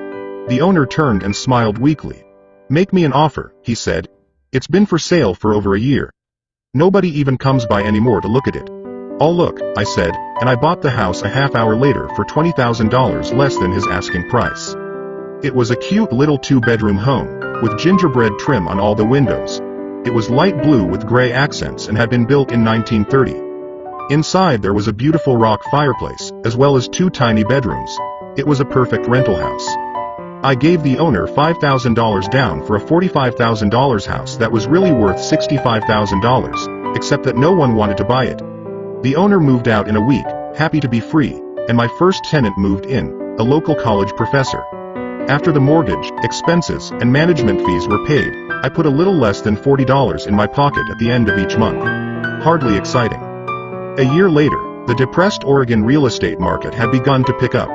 California investors, flush with money from their still booming real estate market, were moving north and buying up Oregon and Washington. I sold that little house for $95,000 to a young couple from California who thought it was a bargain. My capital gains of approximately $40,000 were placed into a 1031 tax-deferred exchange, and I went shopping for a place to put my money.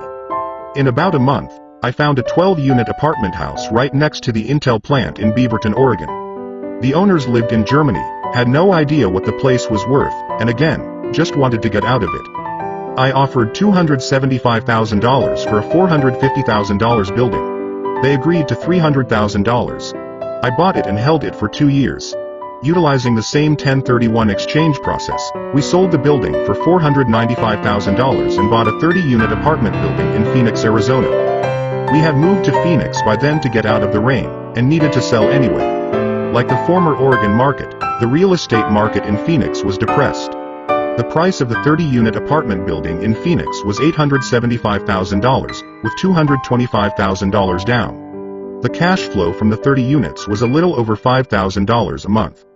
The problem with secure investments is that they are often sanitized, that is, made so safe that the gains are less. The Arizona market began moving up and, a few years later, a Colorado investor offered us $1.2 million for the property. The point of this example is how a small amount can grow into a large amount. Again, it is a matter of understanding financial statements, investment strategies, a sense of the market, and the laws. If people are not versed in these subjects, then obviously they must follow standard dogma, which is to play it safe, diversify, and only invest in secure investments. The problem with secure investments is that they are often sanitized, that is, made so safe that the gains are less. Most large brokerage houses will not touch speculative transactions in order to protect themselves and their clients. And that is a wise policy. The really hot deals are not offered to people who are novices. Often, the best deals that make the rich even richer are reserved for those who understand the game. It is technically illegal to offer speculative deals to someone who is considered not sophisticated, but of course it happens. The more sophisticated I get, the more opportunities come my way. Another case for developing your financial intelligence over a lifetime is simply that more opportunities are presented to you. And the greater your financial intelligence, the easier it is to tell whether a deal is good. It's your intelligence that can spot a bad deal, or make a bad deal good. The more I learn, and there is a lot to learn, the more money I make simply because I gain experience and wisdom as the years go on. I have friends who are playing it safe, working hard at their profession, and failing to gain financial wisdom, which does take time to develop. My overall philosophy is to plant seeds inside my asset column. That is my formula. I start small and plant seeds. Some grow, some don't. Inside our real estate corporation, we have property worth several $1 million. It is our own right, or real estate investment trust. The point I'm making is that most of those millions started out as little $5,000 to $10,000 investments. All of those down payments were fortunate to catch a fast-rising market and increase tax-free. We traded in and out several times over a number of years. We also own a stock portfolio, surrounded by a corporation that Kim and I call our personal mutual fund. We have friends who deal specifically with investors like us who have extra money each month to invest. We buy high-risk, speculative private companies that are just about to go public on a stock exchange in the United States or Canada. An example of how fast gains can be made are 100,000 shares purchased for 25 cents each before the company goes public. 6 months later, the company is listed, and the 100,000 shares now are worth $2 each. If the company is well managed, the price keeps going up, and the stock may go to $20 or more per share. There are years when our $25,000 has gone to $1 million in less than a year. It is not gambling if you know what you're doing. It is gambling if you're just throwing money into a deal and praying. The idea in anything is to use your technical knowledge, wisdom, and love of the game to cut the odds down, to lower the risk. Of course, there is always risk. It is financial intelligence that improves the odds. Thus, what is risky for one person is less risky to someone else. That is the primary reason I constantly encourage people to invest more in their financial education than in stocks, real estate, or other markets. The smarter you are, the better chance you have of beating the odds. The stock plays I personally invested in were extremely high risk for most people and absolutely not recommended. I have been playing that game since 1979 and have paid more than my share in dues. But if you will reread why investments such as these are high risk for most people, You may be able to set your life up differently, so that the ability to take $25,000 and turn it into $1 million in a year is low risk for you. As stated earlier, nothing I have written is a recommendation. It is only used as an example of what is simple and possible. What I do is small potatoes in the grand scheme of things. Yet for the average individual, a passive income of more than $100,000 a year is nice and not hard to achieve. Depending on the market and how smart you are, it could be done in 5 to 10 years. If you keep your living expenses modest, $100,000 coming in as additional income is pleasant, regardless of whether you work.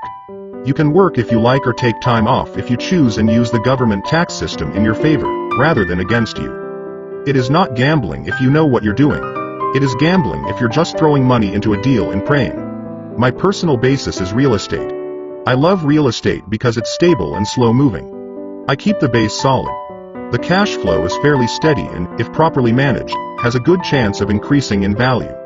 The beauty of a solid base of real estate is that it allows me to take greater risks, as I do with speculative stocks. If I make great profits in the stock market, I pay my capital gains tax on the gain and then reinvest what's left in real estate, again further securing my asset foundation. A last word on real estate. I have traveled all over the world and taught investing. In every city, I hear people say you cannot buy real estate cheap. That is not my experience. Even in New York or Tokyo, or just on the outskirts of the city, prime bargains are overlooked by most people. In Singapore, with their high real estate prices, there are still bargains to be found within a short driving distance. So whenever I hear someone say, "You can't do that here," pointing at me, I remind them that maybe the real statement is, "I don't know how to do that here yet." Great opportunities are not seen with your eyes. They are seen with your mind.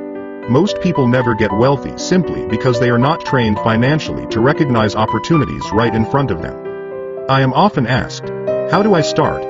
In the final chapter of this book, I offer 10 steps that I followed on the road to my financial freedom. But always remember to have fun. When you learn the rules and the vocabulary of investing and begin to build your asset column, I think you'll find that it's as fun a game as you've ever played. Sometimes you win and sometimes you learn. But have fun. Most people never win because they're more afraid of losing. That is why I found school so silly. In school we learn that mistakes are bad, and we are punished for making them.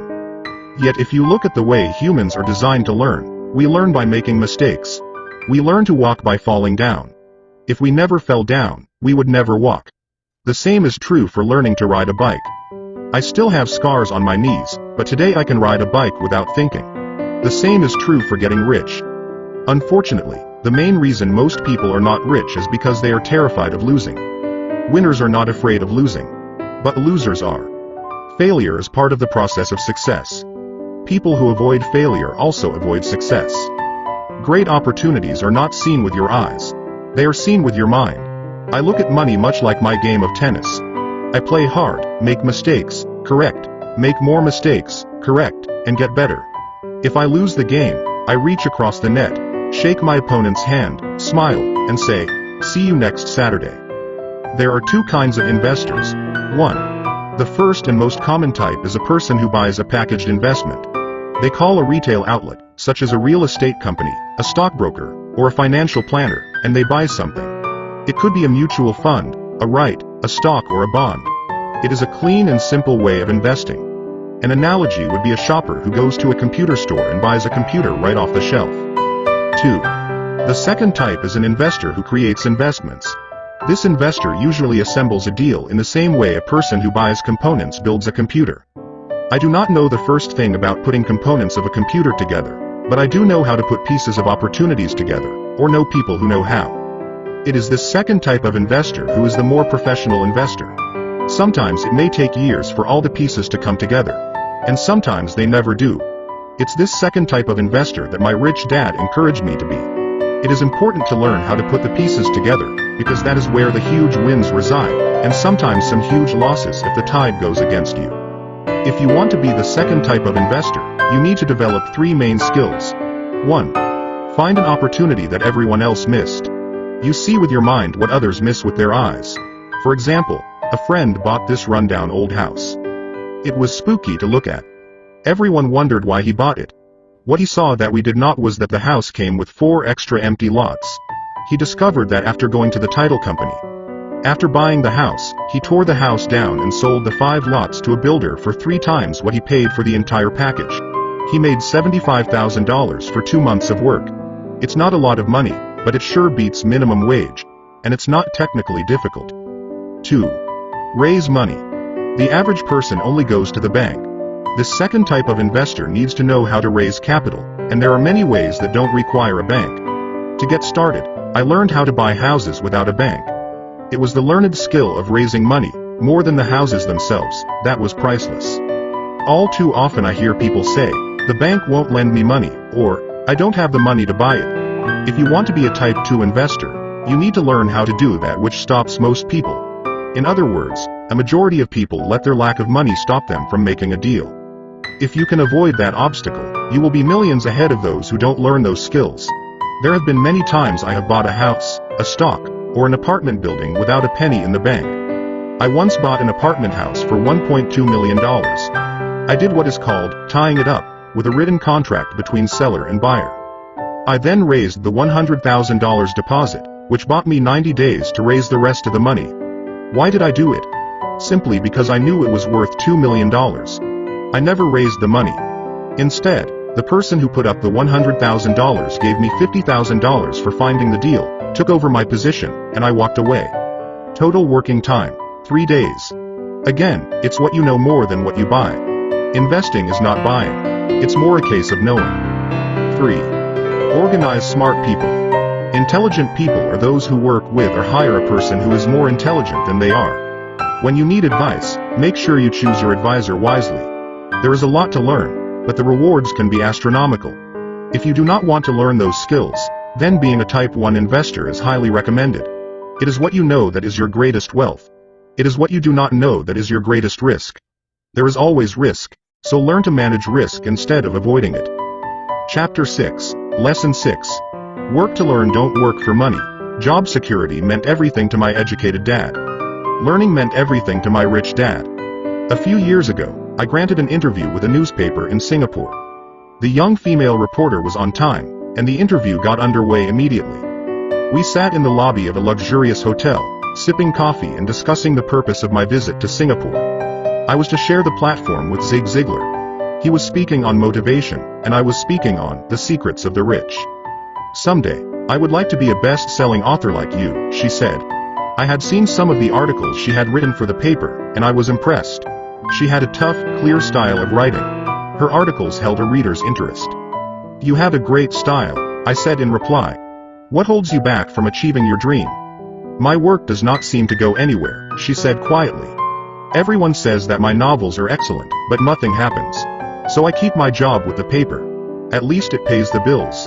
Do you have any suggestions? Yes, I do, I said brightly. A friend of mine here in Singapore runs a school that trains people to sell. He runs sales training courses for many of the top corporations here in Singapore, and I think attending one of his courses would greatly enhance your career. She stiffened. Are you saying I should go to school to learn to sell? I nodded. You aren't serious, are you? Again, I nodded. What is wrong with that? I was now backpedaling. She was offended by something, and now I was wishing I had not said anything. In my attempt to be helpful, I found myself defending my suggestion. I have a master's degree in English literature. Why would I go to school to learn to be a salesperson? I am a professional. I went to school to be trained in a profession so I would not have to be a salesperson. I hate salespeople. All they want is money. So tell me why I should study sales. She was packing her briefcase. The interview was over. On the coffee table sat a copy of an earlier best-selling book I wrote. I picked it up as well as the notes she had jotted down on her legal pad. Do you see this? I said, pointing to her notes. She looked down at her notes. What? She said, confused. Again, I pointed deliberately to her notes. On her pad she had written, Robert Kiyosaki, best-selling author. It says best-selling author, not best writing author, I said quietly. Her eyes widened. I am a terrible writer, I said. You are a great writer. I went to sales school. You have a master's degree. Put them together and you get a best-selling author and a best writing author. Anger flared from her eyes. I'll never stoop so low as to learn how to sell. People like you have no business writing.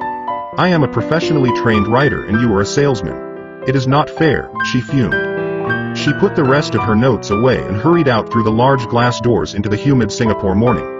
At least she gave me a fair and favorable write-up the next morning. The world is filled with smart, talented, educated, and gifted people. We meet them every day. They are all around us. A few days ago, my car was not running well. I pulled into a garage, and the young mechanic had it fixed in just a few minutes. He knew what was wrong by simply listening to the engine. I was amazed. I am constantly shocked at how little talented people earn. I have met brilliant, highly educated people who earn less than $20,000 a year. A business consultant who specializes in the medical trade was telling me how many doctors, dentists, and chiropractors struggle financially. All this time, I thought that when they graduated, the dollars would pour in. It was this business consultant who gave me the phrase, "They are one skill away from great wealth." What this phrase means is that most people need only to learn and master one more skill and their income would jump exponentially. I have mentioned before that financial intelligence is a synergy of accounting, investing, marketing, and law. Combine those 4 technical skills and making money with money is easier than most people would believe. When it comes to money, the only skill most people know is to work hard. The classic example of a synergy of skills was that young writer for the newspaper. If she diligently learned the skills of sales and marketing, her income would jump dramatically. If I were her, I would take some courses in advertising copywriting as well as sales. Then, instead of working at the newspaper, I would seek a job at an advertising agency. Even if it were a cut in pay, she would learn how to communicate in shortcuts that are used in successful advertising. She also would spend time learning public relations, an important skill. She would learn how to get millions in free publicity. Then, at night and on weekends, she could be writing her great novel. When it was finished, she would be better able to sell her book. Then, in a short while, she could be a best-selling author. When I came out with my first book, If You Want to Be Rich and Happy, Don't Go to School, a publisher suggested I change the title to The Economics of Education. I told the publisher that, with a title like that, I would sell 2 books, one to my family and one to my best friend. The problem is that they would expect it for free. The obnoxious title, If You Want to Be Rich and Happy, Don't Go to School, was chosen because we knew it would get tons of publicity. I am pro-education and believe in education reform. If I were not pro-education, why would I continue to press for changing our antiquated educational system? So I chose a title that would get me on more TV and radio shows, simply because I was willing to be controversial. Many people thought I was a fruitcake, but the book sold and sold. When I graduated from the U.S. Merchant Marine Academy in 1969, my educated dad was happy. Standard Oil of California had hired me for its oil tanker fleet as a third mate. The pay was low compared with my classmates, but it was okay for a first real job after college. My starting pay was about $42,000 a year, including overtime, and I only had to work for 7 months. I had 5 months of vacation. If I had wanted to, I could have taken the run to Vietnam with a subsidiary shipping company and easily doubled my pay instead of taking 5 months of vacation. I had a great career ahead of me, yet I resigned after 6 months with the company and joined the Marine Corps to learn how to fly. My educated dad was devastated. Rich Dad congratulated me. In school and in the workplace, the popular opinion is the idea of specialization. That is, in order to make more money or get promoted, you need to specialize. That is why medical doctors immediately begin to seek a specialty such as orthopedics or pediatrics. The same is true for accountants, architects, lawyers, pilots, and others. You want to know a little about a lot was Rich Dad's suggestion. My educated dad believed in the same dogma. That is why he was thrilled when he eventually achieved his doctorate. He often admitted that schools reward people who study more and more about less and less. Rich Dad encouraged me to do exactly the opposite. You want to know a little about a lot was his suggestion. That is why for years I worked in different areas of his companies. For a while, I worked in his accounting department. Although I would probably never have been an accountant, he wanted me to learn via osmosis. Rich Dad knew I would pick up jargon and a sense of what is important and what is not.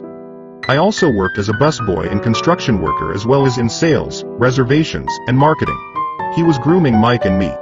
That is why he insisted we sit in on the meetings with his bankers, lawyers, accountants, and brokers. He wanted us to know a little about every aspect of his empire. When I quit my high-paying job with Standard Oil, my educated dad had a heart-to-heart talk with me. He was bewildered. He could not understand my decision to resign from a career that offered high pay, great benefits, lots of time off, and opportunity for promotion. When he asked me one evening, "Why did you quit?" I could not explain it to him, though I tried hard to. My logic did not fit his logic. The big problem was that my logic was my rich dad's logic. Job security meant everything to my educated dad. Learning meant everything to my rich dad. Educated dad thought I went to school to learn to be a ship's officer. Rich dad knew that I went to school to study international trade. So as a student, I made cargo runs, navigating large freighters, oil tankers, and passenger ships to the Far East and the South Pacific. Rich dad emphasized that I should stay in the Pacific instead of taking ships to Europe because he knew that the emerging nations were in Asia, not Europe. While most of my classmates, including Mike, were partying at their fraternity houses, I was studying trade, people, business styles, and cultures in Japan, Taiwan, Thailand, Singapore, Hong Kong, Vietnam, Korea, Tahiti, Samoa, and the Philippines. I was partying also, but it was not in any frat house. I grew up rapidly. Educated dad just could not understand why I decided to quit and join the Marine Corps. I told him I wanted to learn to fly, but really I wanted to learn to lead troops. Rich dad explained to me that the hardest part of running a company is managing people. He had spent 3 years in the army. My educated dad was draft exempt. Rich dad valued learning to lead men into dangerous situations. Leadership is what you need to learn next, he said. If you're not a good leader, you'll get shot in the back, just like they do in business. Returning from Vietnam in 1973, I resigned my commission, even though I loved flying. I found a job with Xerox Corp.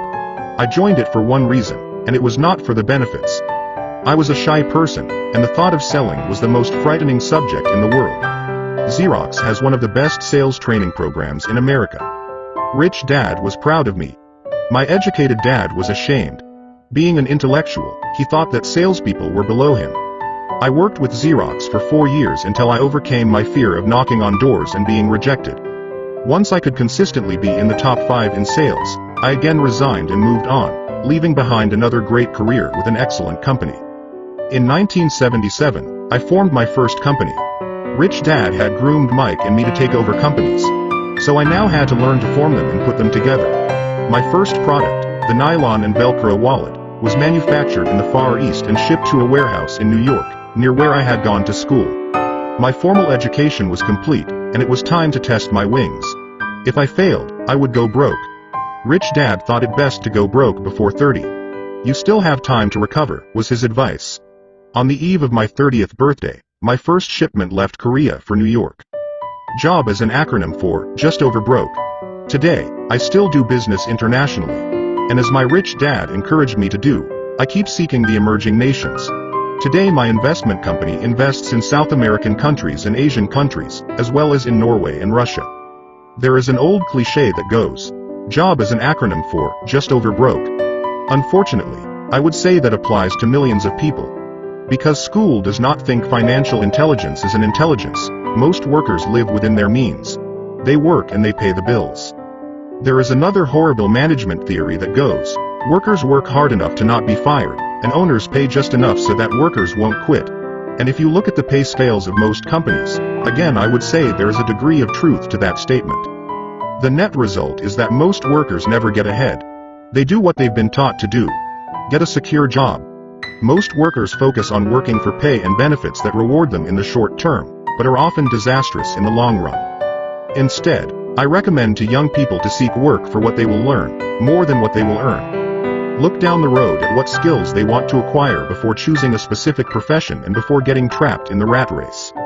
Once people are trapped in the lifelong process of bill paying, they become like those little hamsters running around in those metal wheels. Their little furry legs are spinning furiously, the wheel is turning furiously, but come tomorrow morning, they'll still be in the same cage. Great job. In the movie Jerry Maguire starring Tom Cruise, there are many great one-liners. Probably the most memorable is, "Show me the money." But there is one line I thought most truthful. It comes from the scene where Tom Cruise is leaving the firm. He has just been fired, and he is asking the entire company, "Who wants to come with me?" And the whole place is silent and frozen. Only one woman speaks up and says, "I'd like to, but I'm due for a promotion in 3 months." That statement is probably the most truthful statement in the whole movie. It is the type of statement that people use to keep themselves busy, working away to pay bills. I know my educated dad looked forward to his pay raise every year, and every year he was disappointed. So he would go back to school to earn more qualifications so he could get another raise. Then, once again, there would be another disappointment.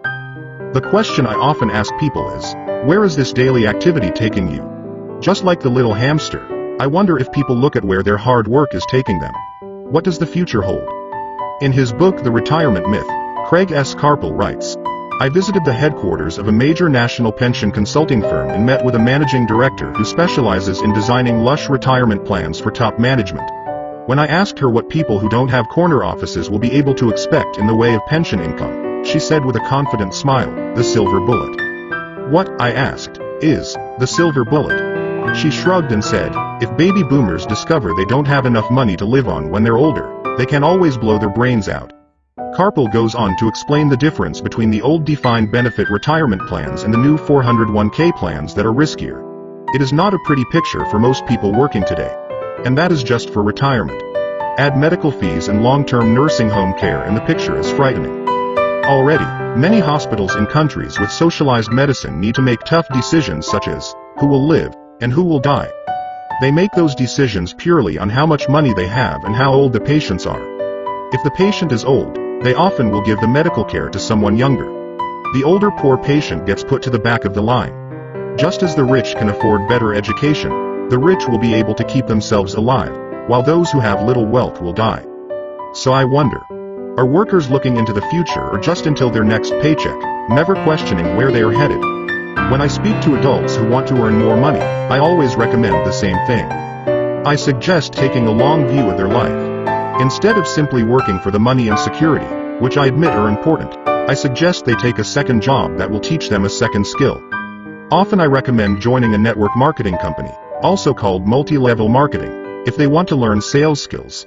Some of these companies have excellent training programs that help people get over their fear of failure and rejection, which are the main reasons people are unsuccessful.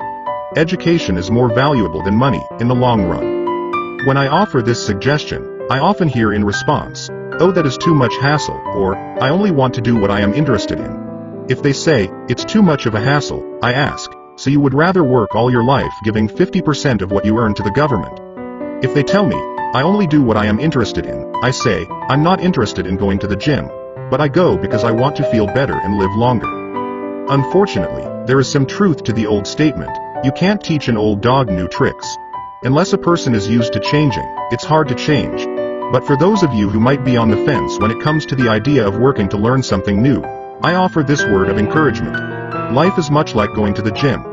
The most painful part is deciding to go. Once you get past that, it's easy.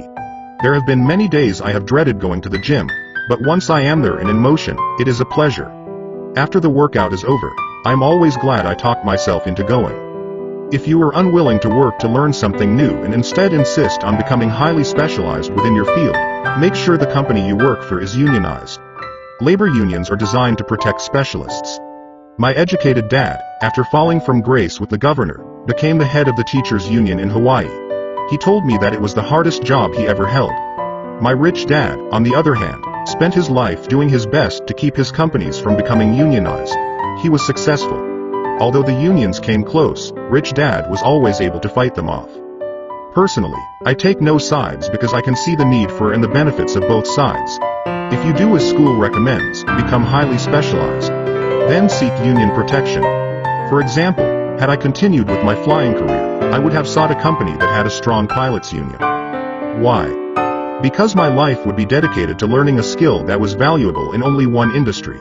If I were pushed out of that industry, my life's skills would not be as valuable to another industry. A displaced senior pilot with 100,000 hours of heavy airline transport time, earning $150,000 a year would have a hard time finding an equivalent high-paying job teaching in school. Skills do not necessarily transfer from industry to industry. Skills the pilots are paid for in the airline industry are not as important in, say, the school system. The same is true even for doctors today. With all the changes in medicine, many medical specialists are needing to conform to medical organizations such as HMOs. School teachers definitely need to be union members. Today in America, the teachers' union is the largest and the richest labor union of all.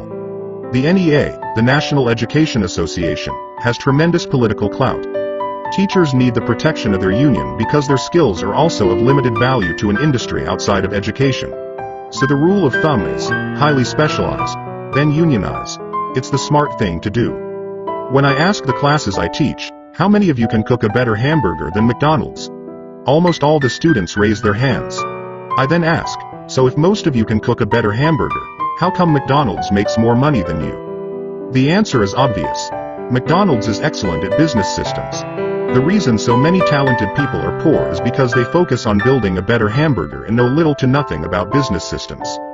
A friend of mine in Hawaii is a great artist. He makes a sizable amount of money. One day his mother's attorney called to tell him that she had left him $35,000. That is what was left of her estate after the attorney and the government took their shares.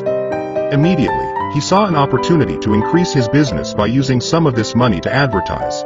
2 months later, his first 4-color, full-page ad appeared in an expensive magazine that targeted the very rich. The ad ran for 3 months. He received no replies from the ad, and all of his inheritance is now gone. He now wants to sue the magazine for misrepresentation. This is a common case of someone who can build a beautiful hamburger, but knows little about business. When I asked him what he learned, his only reply was, advertising salespeople are crooks. I then asked him if he would be willing to take a course in sales and a course in direct marketing. His reply, I don't have the time, and I don't want to waste my money. The world is filled with talented poor people. All too often, they're poor or struggle financially or earn less than they are capable of, not because of what they know, but because of what they do not know. They focus on perfecting their skills at building a better hamburger rather than the skills of selling and delivering the hamburger. Maybe McDonald's does not make the best hamburger, but they are the best at selling and delivering a basic average burger. Poor Dad wanted me to specialize. That was his view on how to be paid more. Even after being told by the governor of Hawaii that he could no longer work in state government, my educated dad continued to encourage me to get specialized. Educated Dad then took up the cause of the teachers' union, campaigning for further protection and benefits for these highly skilled and educated professionals. We argued often, but I know he never agreed that over-specialization is what caused the need for union protection. He never understood that the more specialized you become, the more you are trapped and dependent on that specialty. Rich Dad advised that Mike and I groom ourselves. Many corporations do the same thing. They find a young bright student just out of business school and begin grooming that person to someday take over the company. So these bright young employees do not specialize in one department. They are moved from department to learn all the aspects of business systems. The rich often groom their children or the children of others. By doing so, their children gain an overall knowledge of the operations of the business and how the various departments interrelate. For the World War II generation, it was considered bad to skip from company to company.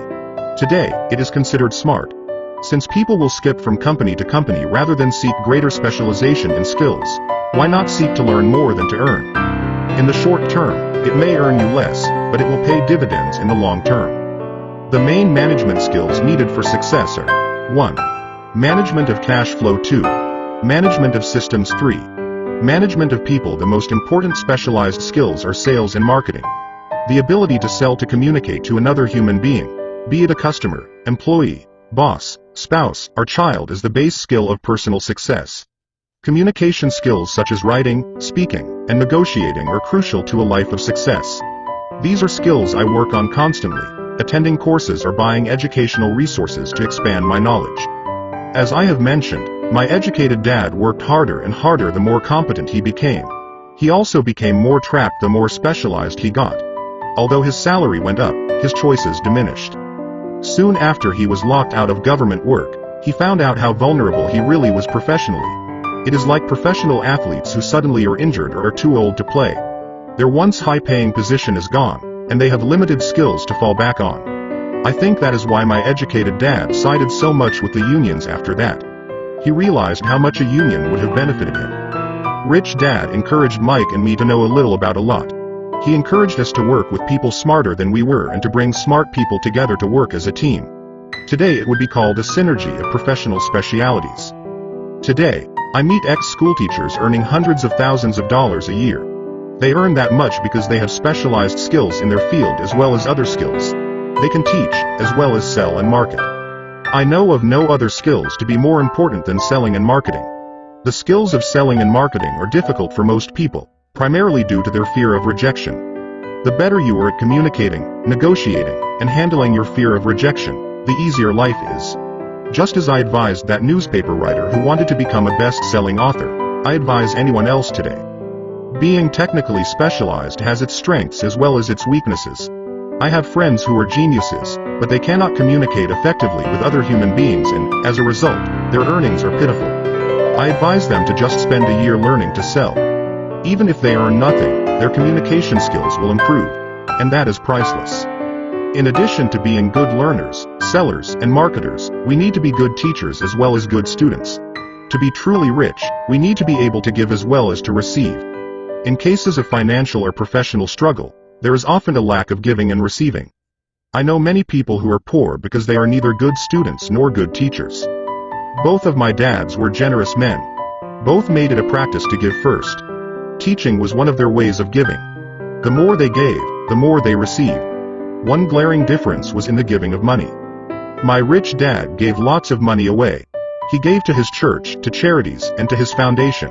He knew that to receive money, you had to give money. Giving money is the secret to most great wealthy families. That is why there are organizations like the Rockefeller Foundation and the Ford Foundation. These are organizations designed to take their wealth and increase it, as well as give it away in perpetuity.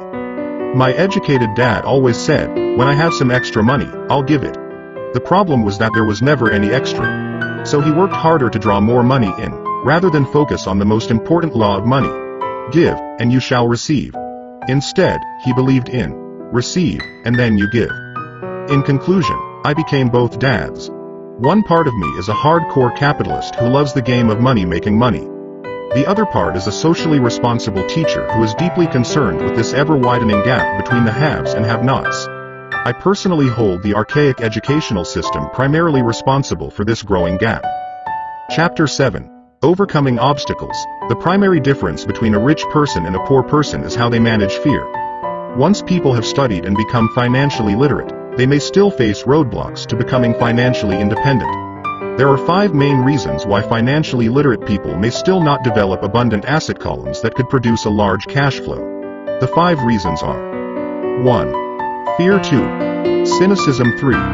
Laziness. 4. Bad habits. 5. Arrogance. Overcoming fear. I have never met anyone who really likes losing money. And in all my years, I have never met a rich person who has never lost money. But I have met a lot of poor people who have never lost a dime investing, that is. The fear of losing money is real. Everyone has it. Even the rich. But it's not having fear that is the problem. It's how you handle fear. It's how you handle losing. It's how you handle failure that makes the difference in one's life. The primary difference between a rich person and a poor person is how they manage that fear. It's okay to be fearful. It's okay to be a coward when it comes to money. You can still be rich. We're all heroes at something, and cowards at something else. My friend's wife is an emergency room nurse. When she sees blood, she flies into action.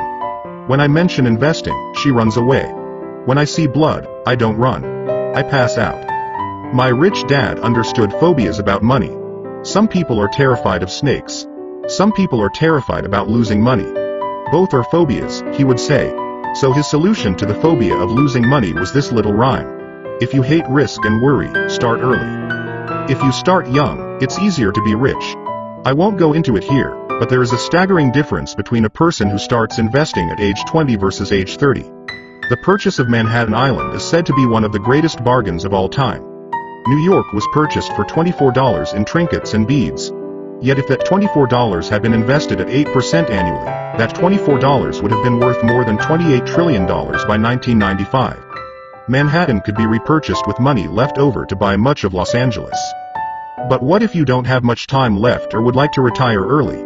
How do you handle the fear of losing money? My poor dad did nothing. He simply avoided the issue, refusing to discuss the subject. My rich dad, on the other hand, recommended that I think like a Texan. I like Texas and Texans, he used to say. In Texas, everything is bigger. When Texans win, they win big. And when they lose, it's spectacular. They like losing. I asked. That's not what I'm saying. Nobody likes losing. Show me a happy loser, and I'll show you a loser, said Rich Dad. It's a Texan's attitude toward risk, reward, and failure I'm talking about. It's how they handle life. They live it big. Not like most of the people around here, living like roaches when it comes to money, terrified that someone will shine a light on them, and whimpering when the grocery clerk shortchanges them a quarter. Rich Dad went on. What I like best is the Texas attitude. They're proud when they win, and they brag when they lose. Texans have a saying, if you're going to go broke, go big. You don't want to admit you went broke over a duplex. He constantly told Mike and me that the greatest reason for lack of financial success was because most people played it too safe. People are so afraid of losing that they lose, were his words. Fran Tarkenton, a one-time great NFL quarterback, says it's still another way. Winning means being unafraid to lose. In my own life, I've noticed that winning usually follows losing. Before I finally learned to ride a bike, I first fell down many times. I've never met a golfer who has never lost a golf ball. I've never met people who have fallen in love who have never had their heart broken. And I've never met someone rich who has never lost money. So for most people, the reason they don't win financially is because the pain of losing money is far greater than the joy of being rich. Another saying in Texas is, everyone wants to go to heaven, but no one wants to die. Most people dream of being rich, but are terrified of losing money, so they never get to heaven. Rich Dad used to tell Mike and me stories about his trips to Texas. If you really want to learn the attitude of how to handle risk, losing, and failure, go to San Antonio and visit the Alamo. The Alamo is a great story of brave people who chose to fight, knowing there was no hope of success. They chose to die instead of surrendering. It's an inspiring story worthy of study. Nonetheless, it's still a tragic military defeat. They got their butts kicked. So how do Texans handle failure? They still shout, remember the Alamo. For most people, the reason they don't win financially is because the pain of losing money is far greater than the joy of being rich. Mike and I heard this story a lot. He always told us this story when he was about to go into a big deal, and he was nervous. After he had done all his due diligence and it was time to put up or shut up, he told us this story. Every time he was afraid of making a mistake or losing money, he told us this story. It gave him strength, for it reminded him that he could always turn a financial loss into a financial win. Rich Dad knew that failure would only make him stronger and smarter. It's not that he wanted to lose.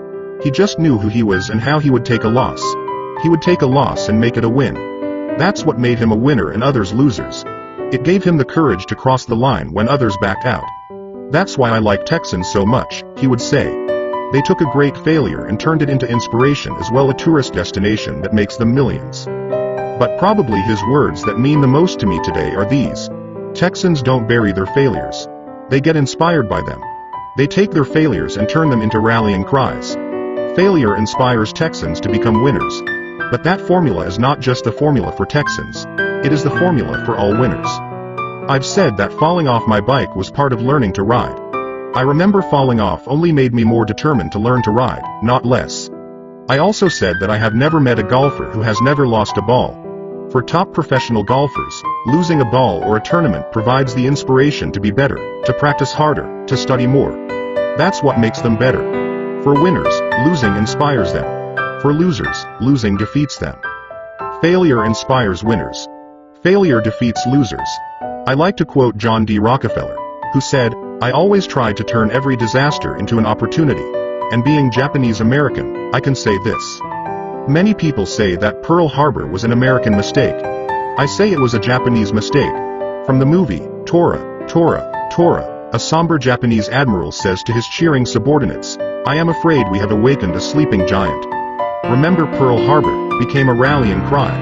It turned one of America's greatest losses into the reason to win. This great defeat gave America strength, and America soon emerged as a world power. Failure inspires winners. And failure defeats losers. It is the biggest secret of winners. It's the secret that losers do not know. The greatest secret of winners is that failure inspires winning. Thus, they're not afraid of losing. Repeating Fran Tarkenton's quote, winning means being unafraid to lose. People like Fran Tarkenton are not afraid of losing, because they know who they are. They hate losing, so they know that losing will only inspire them to become better. There is a big difference between hating losing and being afraid to lose. Most people are so afraid of losing money that they lose. They go broke over a duplex. Financially, they play life too safe and too small. They buy big houses and big cars, but not big investments. The main reason that over 90% of the American public struggles financially is because they play not to lose. They don't play to win. They go to their financial planners or accountants or stockbrokers and buy a balanced portfolio. Most have lots of cash in CDs, low-yield bonds, mutual funds that can be traded within a mutual fund family, and a few individual stocks. It is a safe and sensible portfolio. But it is not a winning portfolio. It is a portfolio of someone playing not to lose. Don't get me wrong. It's probably a better portfolio than more than 70% of the population has, and that's frightening. It's a great portfolio for someone who loves safety. But playing it safe and balanced on your investment portfolio is not the way successful investors play the game. If you have little money and you want to be rich, you must first be focused, not balanced. If you look at any successful person, at the start they were not balanced. Balanced people go nowhere. They stay in one spot. To make progress, you must first go unbalanced. Just look at how you make progress walking. Thomas Edison was not balanced. He was focused. Bill Gates was not balanced. He was focused. Donald Trump is focused. George Soros is focused. George Patton did not take his tanks wide. He focused them and blew through the weak spots in the German line. The French went wide with the Maginot Line, and you know what happened to them. If you have any desire to be rich, you must focus. Do not do what poor and middle-class people do. Put their few eggs in many baskets. Put a lot of your eggs in a few baskets and focus. Follow one course until successful. If you hate losing, play it safe. If losing makes you weak, play it safe. Go with balanced investments. If you're over 25 years old and are terrified of taking risks, don't change. Play it safe, but start early. Start accumulating your nest egg early because it will take time. But if you have dreams of freedom of getting out of the rat race, the first question to ask yourself is, how do I respond to failure? If failure inspires you to win, maybe you should go for it, but only maybe. If failure makes you weak or causes you to throw temper tantrums like spoiled brats who call attorneys to file lawsuits every time something doesn't go their way, then play it safe. Keep your daytime job. Or buy bonds or mutual funds. But remember, there is risk in those financial instruments also, even though they may appear safe. I say all this, mentioning Texas and Fran Tarkenton, because stacking the asset column is easy. It's really a low aptitude game. It doesn't take much education. 5th grade math will do. But building your asset column is a game in which attitude plays a major role. It takes guts, patience, and a great attitude toward failure. Losers avoid failing. And failure turns losers into winners. Just remember the Alamo. Overcoming cynicism. The sky is falling. The sky is falling. Most of us know the story of Chicken Little who ran around warning the barnyard of impending doom. We all know people who are that way. There's a Chicken Little inside each of us. As I stated earlier, the cynic is really a little chicken. We all get a little chicken when fear and doubt cloud our thoughts. All of us have doubts. I'm not smart. I'm not good enough. So and so is better than me. Our doubts often paralyze us. We play the what if game. What if the economy crashes right after I invest?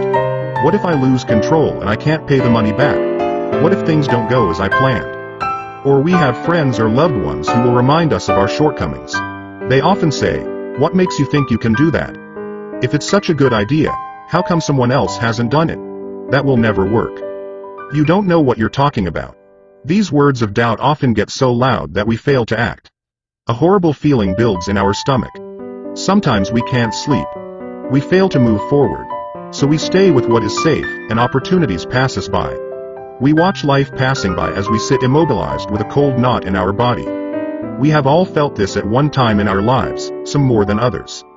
Peter Lynch of Fidelity Magellan Mutual Fund fame refers to warnings about the sky falling as noise, and we all hear it. Noise is either created inside our heads or comes from outside, often from friends, family, co-workers, and the media. Lynch recalls the time during the 1950s when the threat of nuclear war was so prevalent in the news that people began building fallout shelters and storing food and water.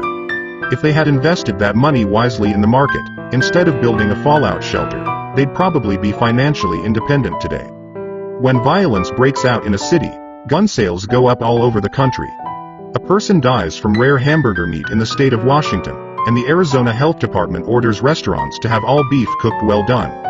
A drug company runs a TV commercial in February showing people catching the flu. Colds go up as well as sales of cold medicine. Most people are poor because, when it comes to investing, the world is filled with chicken littles running around yelling, "The sky is falling. The sky is falling." And chicken littles are effective, because every one of us is a little chicken. It often takes great courage to not let rumors and talk of doom and gloom affect your doubts and fears. But a savvy investor knows that the seemingly worst of times is actually the best of times to make money. When everyone else is too afraid to act, they pull the trigger and are rewarded.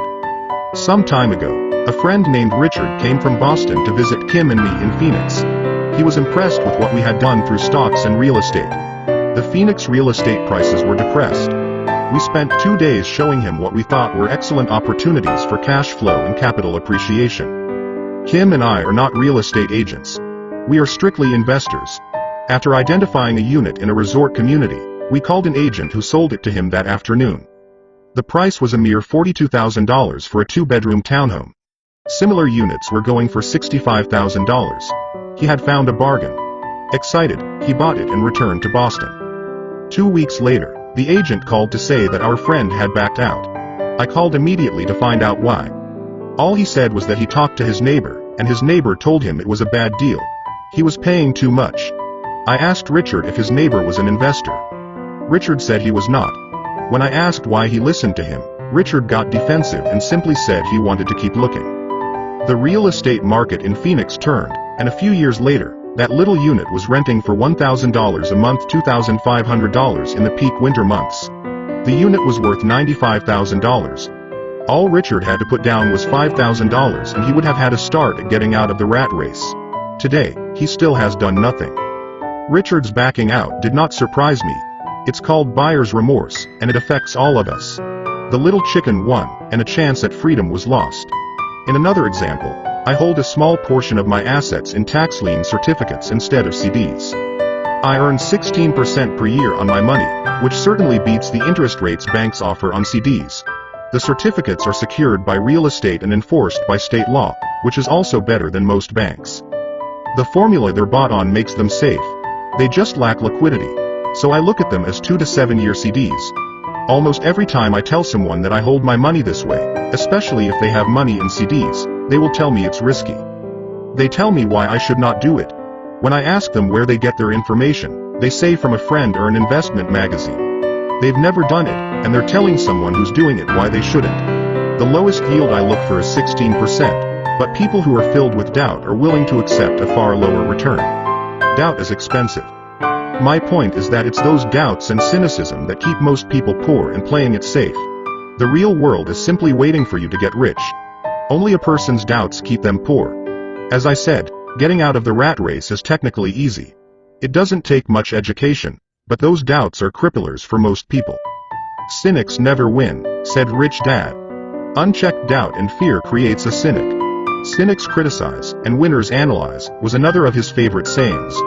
Rich Dad explained that criticism blinded while analysis opened eyes. Analysis allowed winners to see that critics were blind, and to see opportunities that everyone else missed. And finding what people miss is key to any success. Real estate is a powerful investment tool for anyone seeking financial independence or freedom. It is a unique investment tool. Yet every time I mention real estate as a vehicle, I often hear, "I don't want to fix toilets." That's what Peter Lynch calls noise.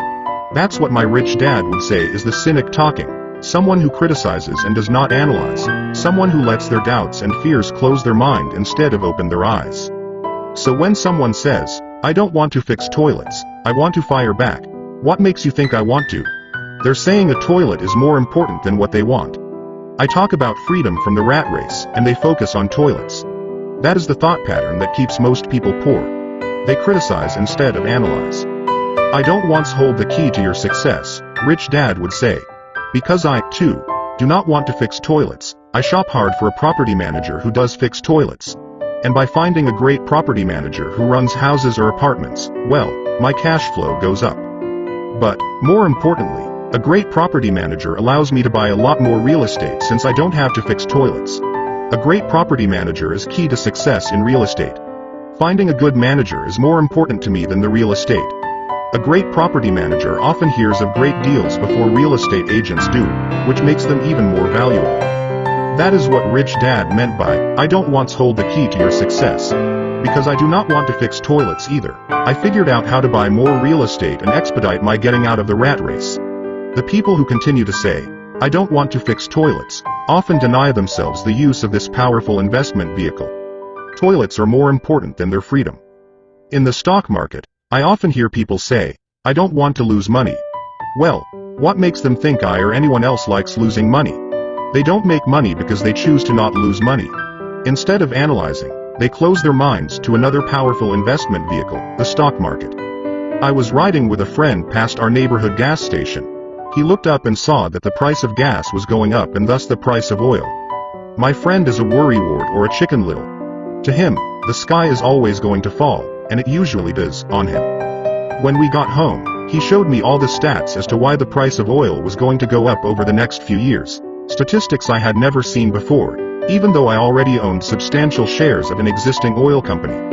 With that information, I immediately began looking for and found a new, undervalued oil company that was about to find some oil deposits. My broker was excited about this new company, and I bought 15,000 shares for 65 cents per share. 3 months later, this same friend and I drove by the same gas station, and sure enough, the price per gallon had gone up nearly 15%. Again, the chicken little worried and complained. I smiled because, a month earlier, that little oil company hit oil and those 15,000 shares went up to more than $3 per share since he had first given me the tip.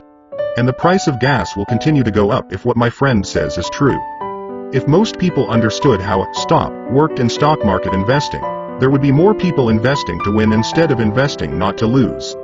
A stop is simply a computer command that sells your stock automatically if the price begins to drop, helping to minimize your losses and maximize some gains. It's a great tool for those who are terrified of losing. So whenever I hear people focusing on their I don't wants, rather than what they do want, I know the noise in their head must be loud. Chicken Little has taken over their brain and is yelling, the sky is falling, and toilets are breaking.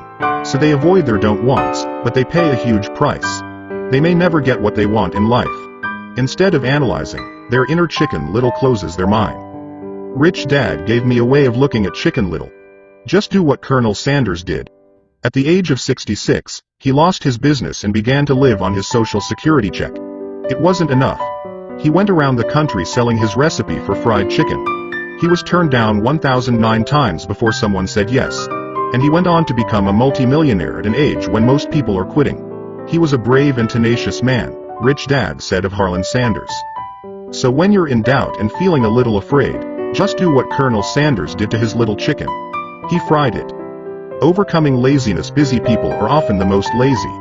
We have all heard stories of a businessman who works hard to earn money. He works hard to be a good provider for his wife and children. He spends long hours at the office and brings work home on weekends. One day he comes home to an empty house. His wife has left with the kids. He knew he and his wife had problems, but rather than work to make the relationship strong, he stayed busy at work. Dismayed, his performance at work slips and he loses his job. Today, I often meet people who are too busy to take care of their wealth. And there are people too busy to take care of their health.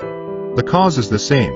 They're busy, and they stay busy as a way of avoiding something they do not want to face. Nobody has to tell them. Deep down they know. In fact, if you remind them, they often respond with anger or irritation.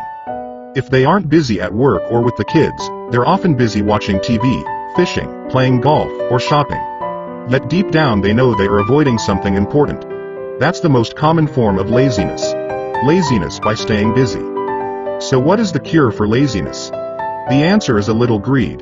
For many of us, we were raised thinking of greed or desire as bad. Greedy people are bad people, my mom used to say. Yet we all have inside of us this yearning to have nice, new, or exciting things. So to keep that emotion of desire under control, often parents find ways of suppressing that desire with guilt. You only think about yourself. Don't you know you have brothers and sisters? Was one of my mom's favorites. You want me to buy you what? Was a favorite of my dad. Do you think we're made of money? Do you think money grows on trees? We're not rich people, you know. It wasn't so much the words, but the angry guilt trip that went with the words that got to me. Or the reverse guilt trip was that I'm sacrificing my life to buy this for you. I'm buying this for you because I never had this advantage when I was a kid. I have a neighbor who is stone broke but can't park his car in his garage. The garage is filled with toys for his kids. Those spoiled brats get everything they ask for. I don't want them to know the feeling of want, are his everyday words. He has nothing set aside for their college or his retirement, but his kids have every toy ever made. He recently got a new credit card in the mail and took his kids to visit Las Vegas. I'm doing it for the kids, he said with great sacrifice. Rich Dad believed that the words, "I can't afford it," shut down your brain. How can I afford it? Opens up possibilities, excitement, and dreams. Rich Dad forbade the words, "I can't afford it." In my real home, that's all I heard. Instead, Rich Dad required his children to say, "How can I afford it?" He believed that the words, "I can't afford it," shut down your brain. It didn't have to think anymore. How can I afford it? Opened up the brain and forced it to think and search for answers. But most importantly, he felt the words, "I can't afford it," were a lie. And the human spirit knows it. The human spirit is very, very powerful, he would say. It knows it can do anything.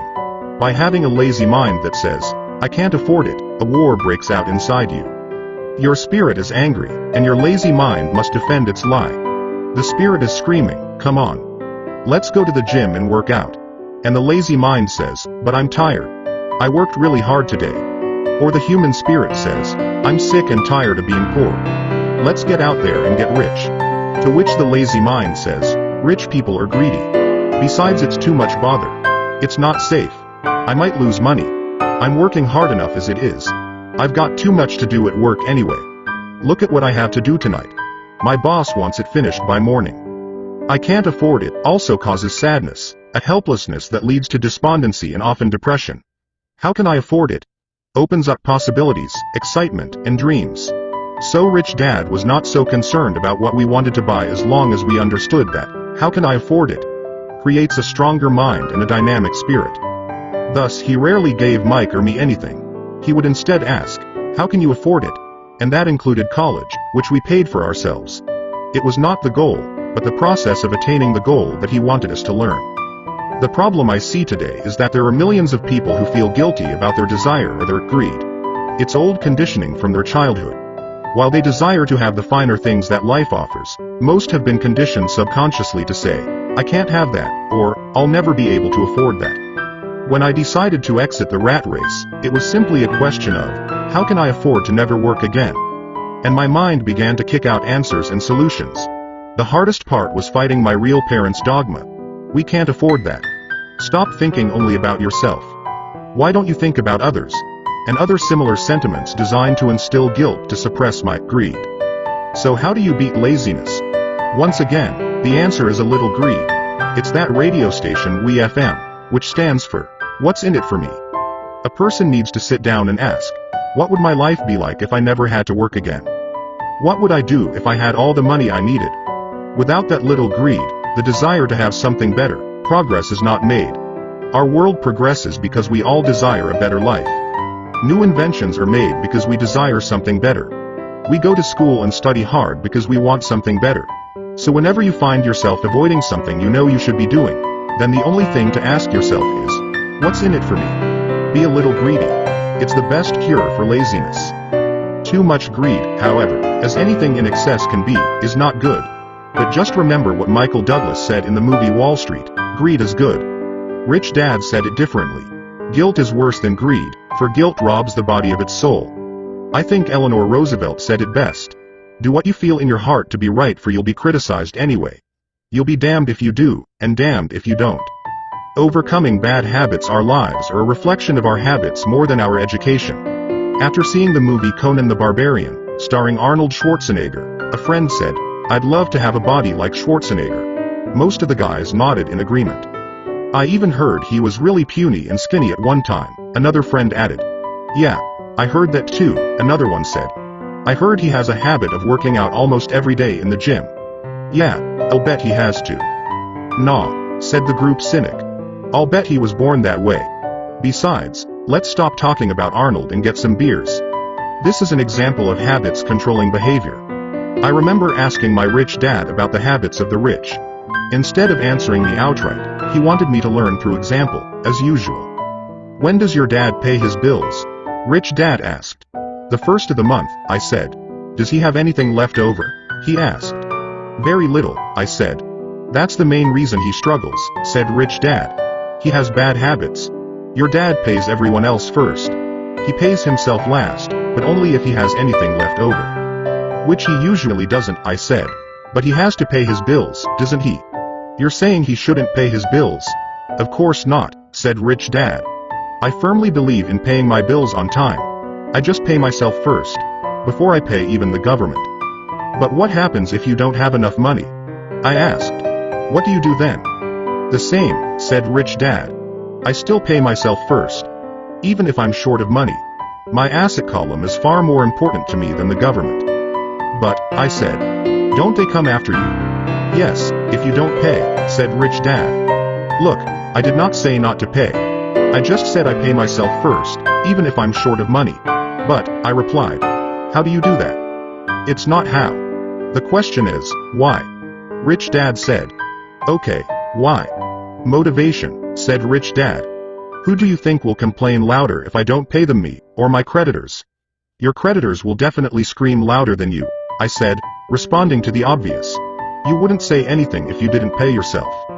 So you see, after paying myself, the pressure to pay my taxes and the other creditors is so great that it forces me to seek other forms of income. The pressure to pay becomes my motivation.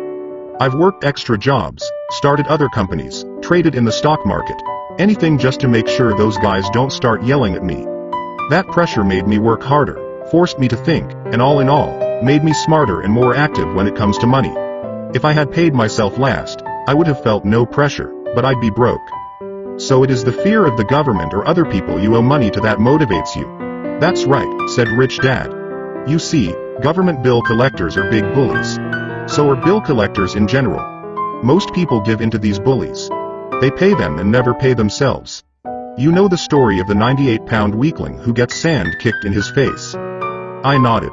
I see that ad for weightlifting and bodybuilding lessons in the comic books all the time.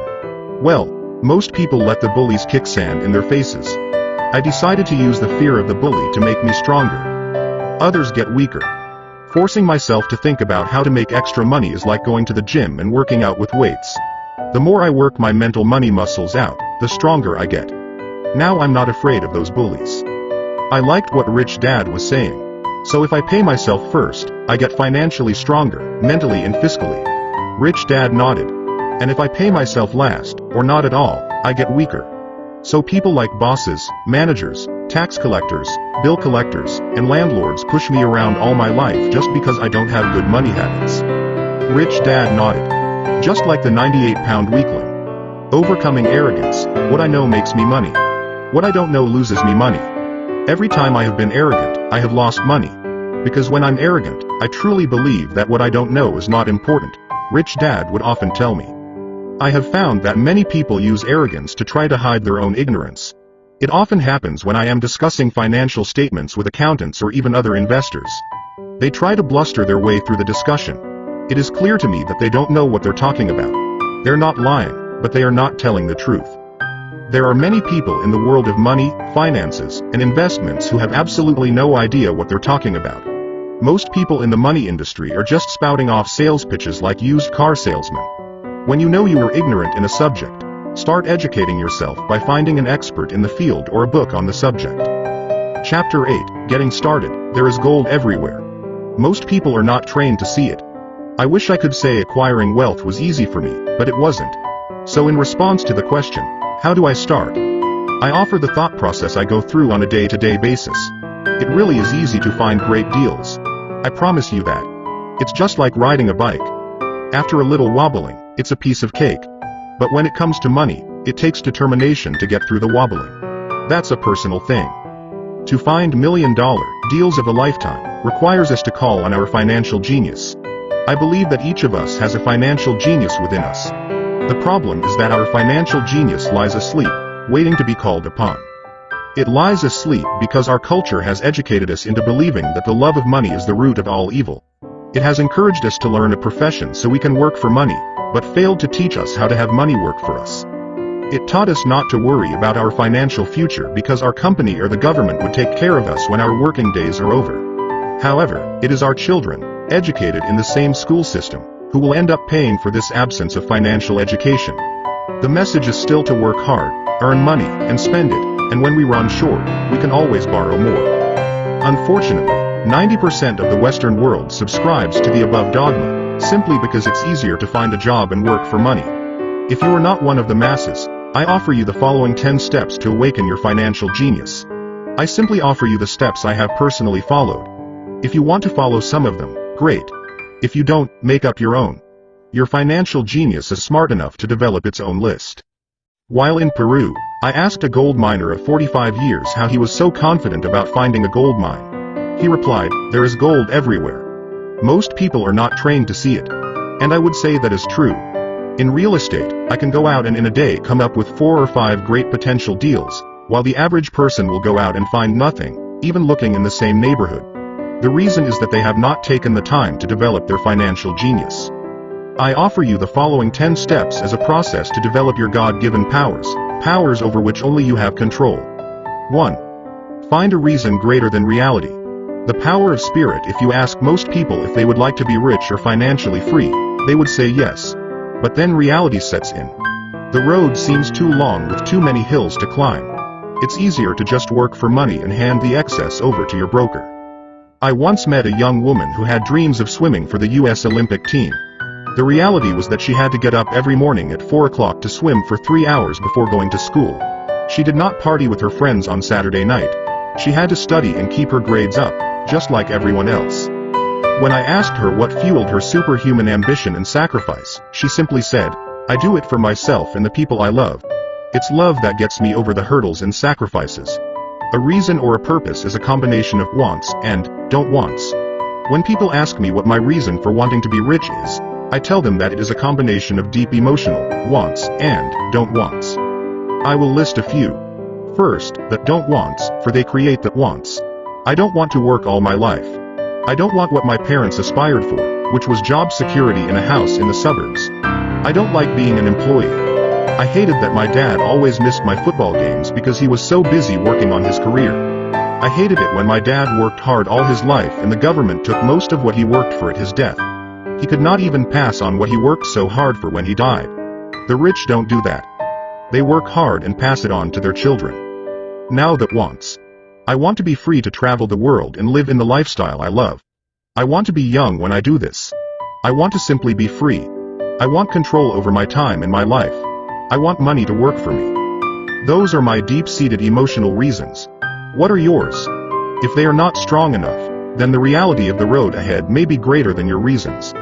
I have lost money and been set back many times, but it was the deep emotional reasons that kept me standing up and going forward.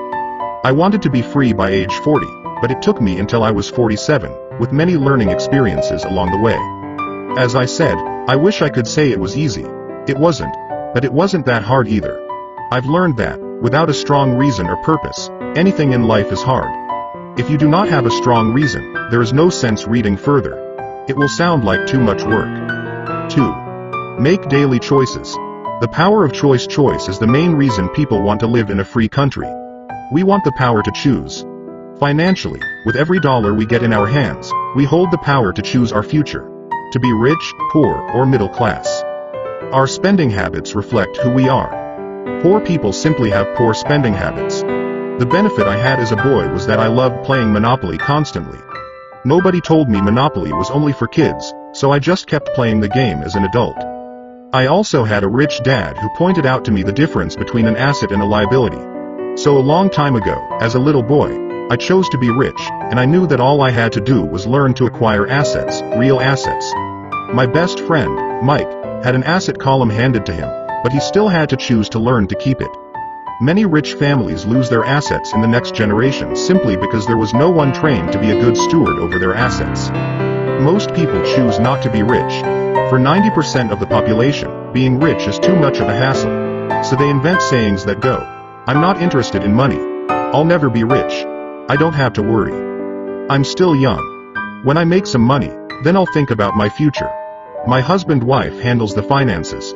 The problem with those statements is that they rob the person who chooses to think such thoughts of two things.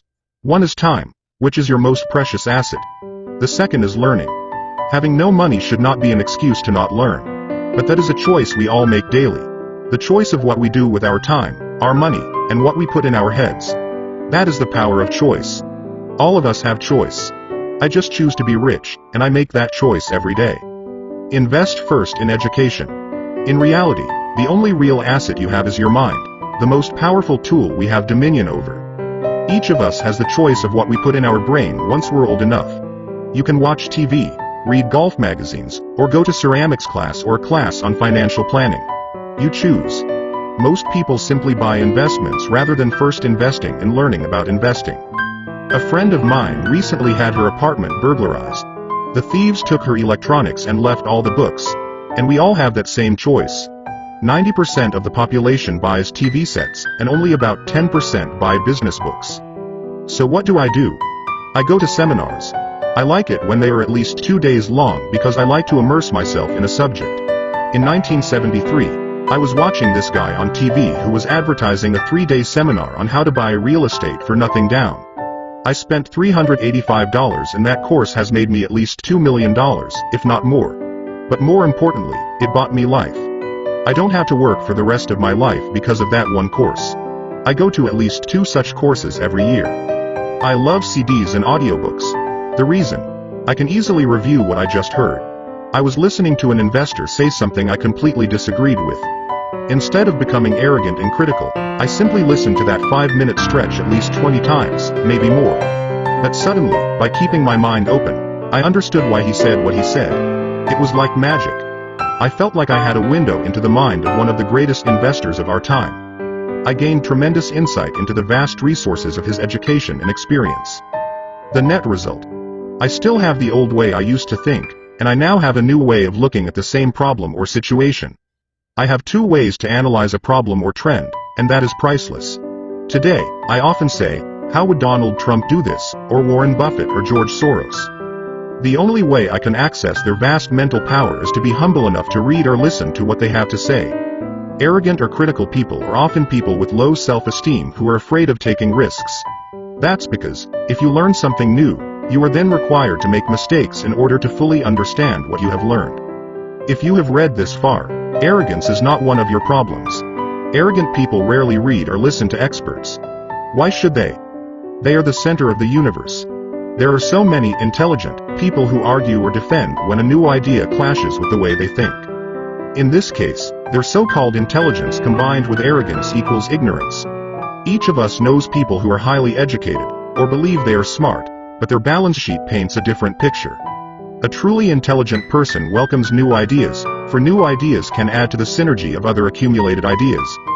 Listening is more important than talking. If that were not true, God would not have given us 2 ears and only 1 mouth. Too many people think with their mouth instead of listening in order to absorb new ideas and possibilities. They argue instead of asking questions. I take a long view on my wealth. I do not subscribe to the get-rich-quick mentality most lottery players or casino gamblers have. I may go in and out of stocks, but I am long on education. If you want to fly an airplane, I advise taking lessons first. I am always shocked at people who buy stocks or real estate, but never invest in their greatest asset, their mind. Just because you bought a house or 2 does not make you an expert at real estate. 3. Choose friends carefully.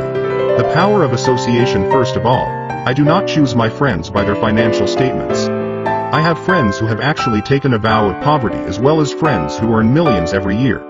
The point is that I learn from all of them. Now, I will admit that there are people I have actually sought out because they had money. But I was not after their money. I was seeking their knowledge. In some cases, these people who had money have become dear friends. I've noticed that my friends with money talk about money. They don't do it to brag. They're interested in the subject. So I learn from them, and they learn from me. My friends who are in dire financial straits do not like talking about money, business, or investing. They often think it rude or unintellectual. So I also learn from my friends who struggle financially. I find out what not to do. I have several friends who have generated over $1 billion in their short lifetimes. The 3 of them report the same phenomenon. Their friends who have no money have never come to them to ask them how they did it. But they do come asking for one of 2 things, or both, a loan, or a job. Warning. Don't listen to poor or frightened people. I have such friends, and while I love them dearly, they are the chicken littles of life. To them, when it comes to money, especially investments, it's always, the sky is falling. The sky is falling. They can always tell you why something won't work. The problem is that people listen to them. But people who blindly accept doom and gloom information are also chicken littles. As that old saying goes, birds of a feather flock together. If you watch business channels on TV, they often have a panel of so-called experts. One expert will say the market is going to crash, and the other will say it's going to boom. If you're smart, you listen to both. Keep your mind open, because both have valid points. Unfortunately, most poor people listen to Chicken Little. I have had many close friends try to talk me out of a deal or an investment. Not long ago, a friend told me he was excited because he found a 6% certificate of deposit. I told him I earned 16% from the state government. The next day he sent me an article about why my investment was dangerous. I have received 16% for years now, and he still receives 6%. I would say that one of the hardest things about wealth building is to be true to yourself and to be willing to not go along with the crowd. This is because, in the market, it is usually the crowd that shows up late that is slaughtered. If a great deal is on the front page, it's too late in most instances. Look for a new deal. As we used to say as surfers, there is always another wave. People who hurry and catch a wave late usually are the ones who wipe out. Smart investors don't time the markets. If they miss a wave, they search for the next one and get themselves in position. This is hard for most investors because buying what is not popular is frightening. Timid investors are like sheep going along with the crowd. Or their greed gets them in when wise investors have already taken their profits and moved on. Wise investors buy an investment when it's not popular. They know their profits are made when they buy, not when they sell. They wait patiently. As I said, they do not time the market. Just like a surfer, they get in position for the next big swell. It's all insider trading. There are forms of insider trading that are illegal, and there are forms of insider trading that are legal. But either way, it's insider trading. The only distinction is, how far away from the inside are you? The reason you want to have rich friends is because that is where the money is made. It's made on information. You want to hear about the next boom, get in, and get out before the next bust. I'm not saying do it illegally, but the sooner you know, the better your chances are for profits with minimal risk. That is what friends are for, and that is financial intelligence. 4. Master a formula and then learn a new one. The power of learning quickly in order to make bread. Every baker follows a recipe, even if it's only held in their head. The same is true for making money. Most of us have heard the saying, you are what you eat. I have a different slant.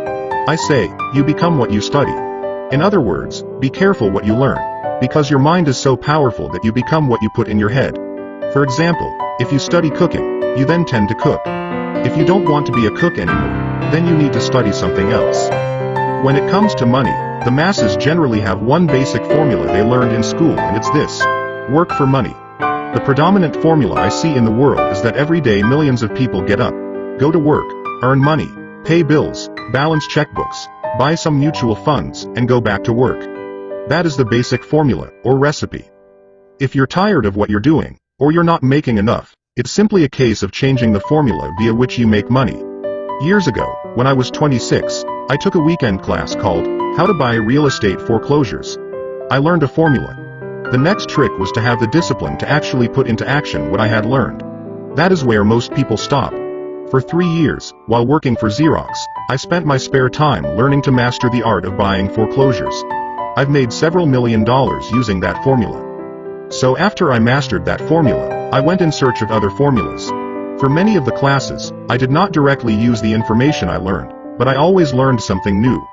I have attended classes designed for derivative traders, commodity option traders, and chaologists. I was way out of my league, being in a room full of people with doctorates in nuclear physics and space science.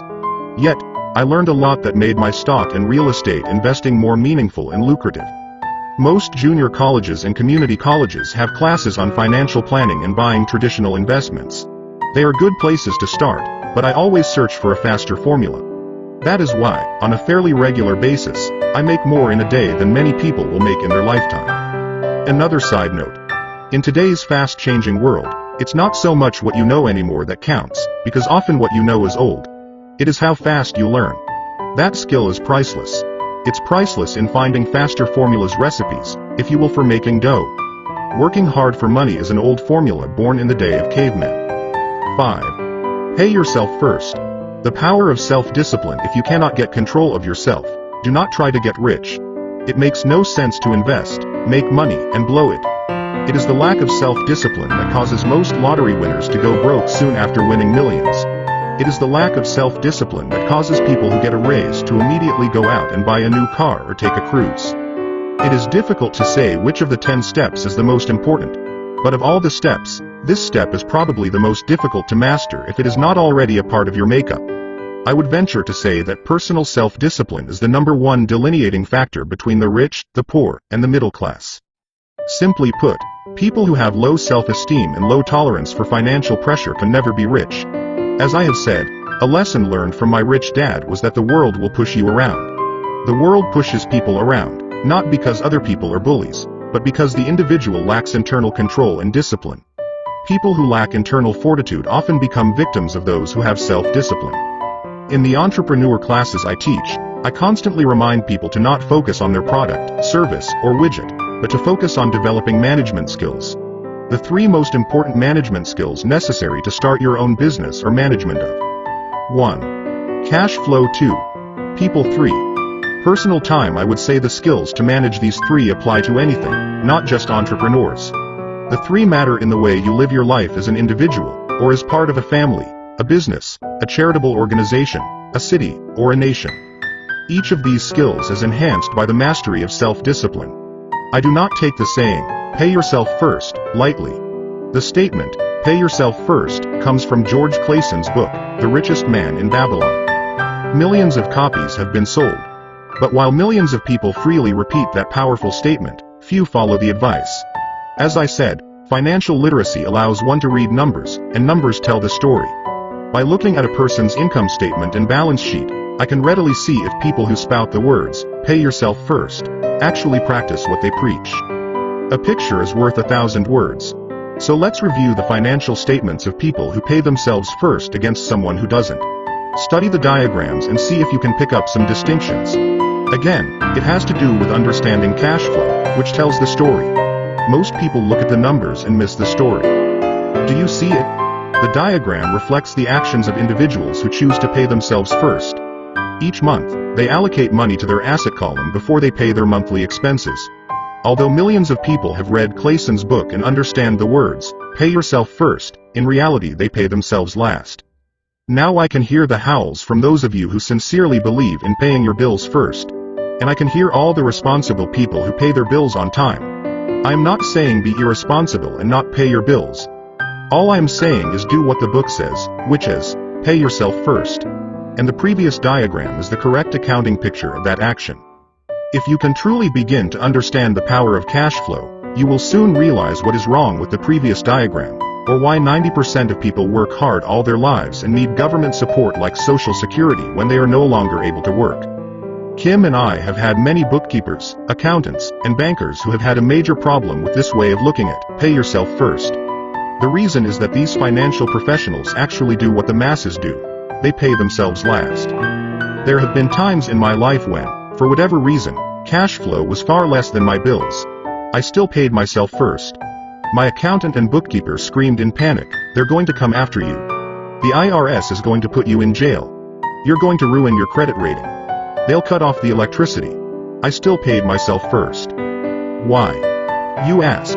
Because that's what the story, The Richest Man in Babylon, was all about. The power of self-discipline and the power of internal fortitude. As my rich dad taught me the first month I worked for him, most people allow the world to push them around. A bill collector calls and you, "Pay or else." A sales clerk says, "Oh, just put it on your charge card." Your real estate agent tells you, "Go ahead." The government allows you a tax deduction on your home. That is what the book is really about, having the guts to go against the tide and get rich. You may not be weak, but when it comes to money, many people get wimpy. I am not saying be irresponsible. The reason I don't have high credit card debt and doodad debt is because I pay myself first. The reason I minimize my income is because I don't want to pay it to the government. That is why my income comes from my asset column, through a Nevada corporation. If I work for money, the government takes it. Although I pay my bills last, I am financially astute enough to not get into a tough financial situation. I don't like consumer debt. I actually have liabilities that are higher than 99% of the population, but I don't pay for them. Other people pay for my liabilities. They're called tenants. So rule number 1 in paying yourself first is, don't get into consumer debt in the first place.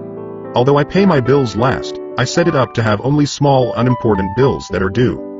When I occasionally come up short, I still pay myself first. I let the creditors and even the government scream. I like it when they get tough. Why? Because those guys do me a favor. They inspire me to go out and create more money. So I pay myself first, invest the money, and let the creditors yell. I generally pay them right away anyway. Kim and I have excellent credit. We just don't cave into pressure and spend our savings or liquidate stocks to pay for consumer debt. That is not too financially intelligent. To successfully pay yourself first, keep the following in mind. 1. Don't get into large debt positions that you have to pay for. Keep your expenses low. Build up assets first. Then buy the big house or nice car. Being stuck in the rat race is not intelligent. 2.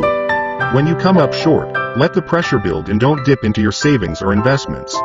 Use the pressure to inspire your financial genius to come up with new ways of making more money, and then pay your bills. You will have increased your ability to make more money as well as your financial intelligence. So many times I have gotten into financial hot water and used my brain to create more income while staunchly defending the assets in my asset column. My bookkeeper has screamed and dived for cover, but I was like a good soldier defending the fort assets. Poor people have poor habits. A common bad habit is innocently called dipping into savings. The rich know that savings are only used to create more money, not to pay bills. I know that sounds tough, but as I said, if you're not tough inside, the world will always push you around anyway. If you do not like financial pressure, then find a formula that works for you. A good one is to cut expenses, put your money in the bank, pay more than your fair share of income tax, buy safe mutual funds, and take the vow of the average. But this violates the pay yourself first rule. This rule does not encourage self-sacrifice or financial abstinence. It doesn't mean pay yourself first and starve. Life was meant to be enjoyed. If you call on your financial genius, you can have all the goodies of life, get rich, and pay bills. And that is financial intelligence. 6. Pay your brokers well. The power of good advice. Sometimes I see people posting a sign in front of their house that says, "For sale by owner." Or I see people on TV claiming to be discount brokers. My rich dad taught me to take the opposite approach. He believed in paying professionals well, and I have adopted that policy also. Today, I have expensive attorneys, accountants, real estate brokers, and stockbrokers. Why? Because if, and I do mean if, the people are professionals, their services should make you money. And the more money they make, the more money I make. We live in the information age. Information is priceless. A good broker should provide you with information, as well as take the time to educate you. I have several brokers who do that for me. Some taught me when I had little or no money, and I am still with them today. What I pay a broker is tiny in comparison with what kind of money I can make because of the information they provide.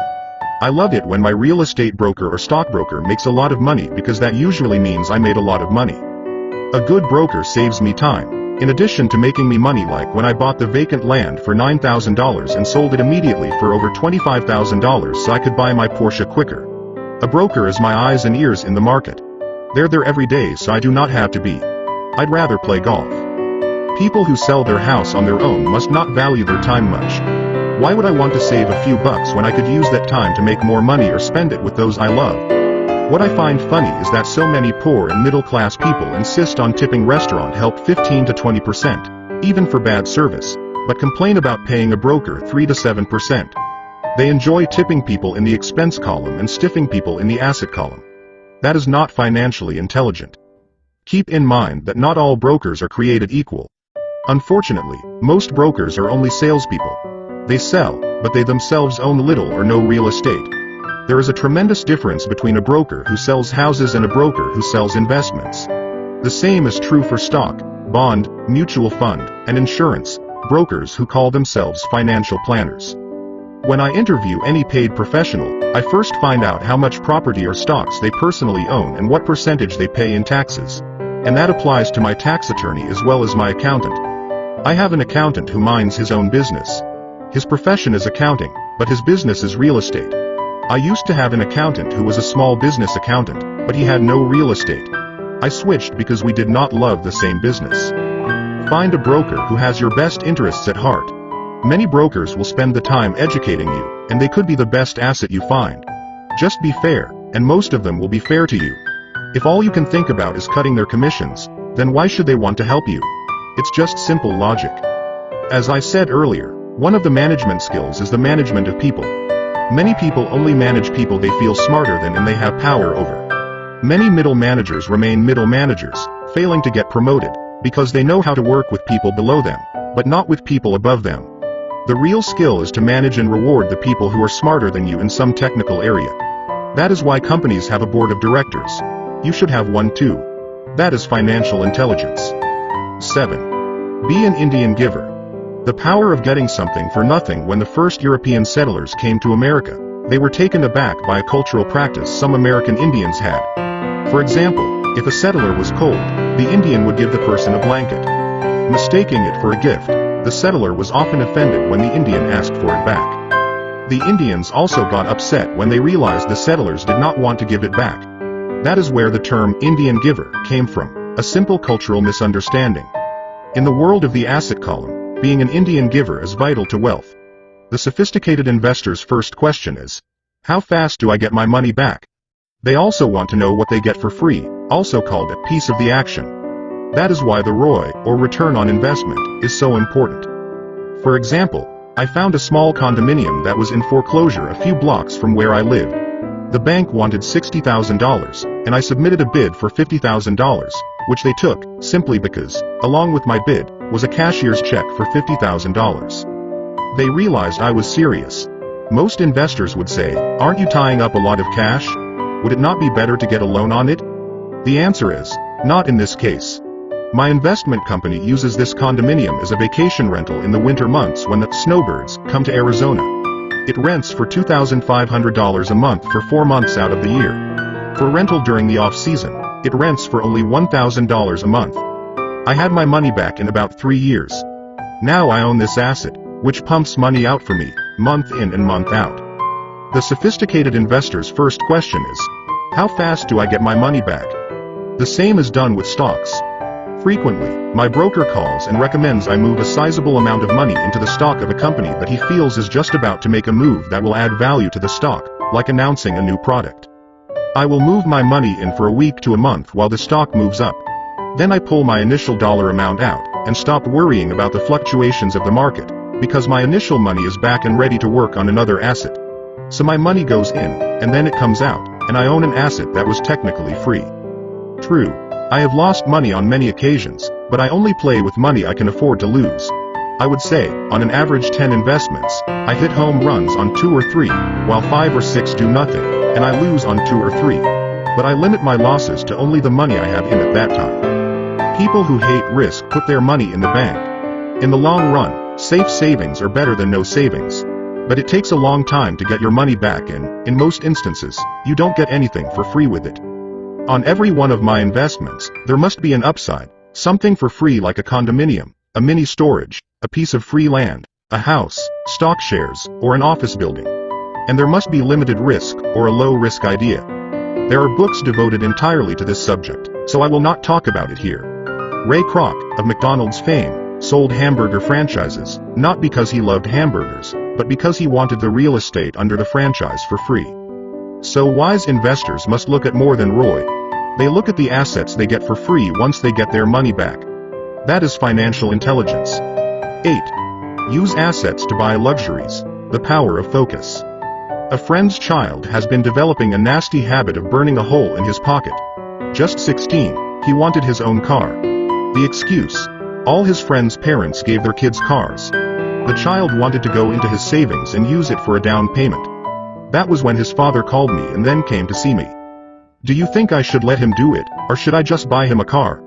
I answered, it might relieve the pressure in the short term, but what have you taught him in the long term? Can you use this desire to own a car and inspire your son to learn something? Suddenly the lights went on, and he hurried home. 2 months later I ran into my friend again.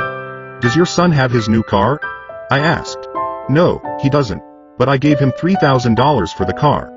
I told him to use my money instead of his college money. Well, that's generous of you, I said. Not really. The money came with a hitch. So what was the hitch? I asked. Well, First we played your cash flow game. We then had a long discussion about the wise use of money. After that, I gave him a subscription to the Wall Street Journal and a few books on the stock market. Then what? I asked. What was the catch? I told him the $3,000 was his, but he could not directly buy a car with it. He could use it to find a stockbroker and buy and sell stocks. Once he had made $6,000 with the $3,000, the money would be his for the car, and the $3,000 would go into his college fund. And what are the results? I asked. Well, he got lucky early in his trading, but lost everything a few days later. Then he really got interested. Today, I would say he is down $2,000, but his interest is up. He has read all the books I bought him, and he's gone to the library to get more. He reads the Wall Street Journal voraciously, watching for indicators. He's got only $1,000 left, but his interest and learning are sky high. He knows that if he loses that money, he walks for 2 more years. But he does not seem to care. He even seems uninterested in getting a car, because he's found a game that is more fun. What happens if he loses all the money? I asked. We'll cross that bridge when we get to it. I'd rather have him lose everything now than wait till he's our age to risk losing everything. And besides, that is the best $3,000 I've ever spent on his education. What he is learning will serve him for life, and he seems to have gained a new respect for the power of money. As I said earlier, if a person cannot master the power of self-discipline, it is best not to try to get rich. I say this because, although the process of developing cash flow from an asset column is easy in theory, what's hard is the mental fortitude to direct money to the correct use. Due to external temptations, it is much easier in today's consumer world to simply blow money out the expense column. With weak mental fortitude, that money flows into the paths of least resistance. That is the cause of poverty and financial struggle. The following example illustrates the financial intelligence needed to direct money to make more money. If we give 100 people $10,000 at the start of the year, I believe that at the end of the year, 80 would have nothing left. In fact, many would have created greater debt by making a down payment on a new car, refrigerator, electronics, or a holiday. 16 would have increased that $10,000 by 5–10%. 4 would have increased it to $20,000 or into the millions. We go to school to learn a profession so we can work for money. It is my opinion that it's just as important to learn how to have money work for you.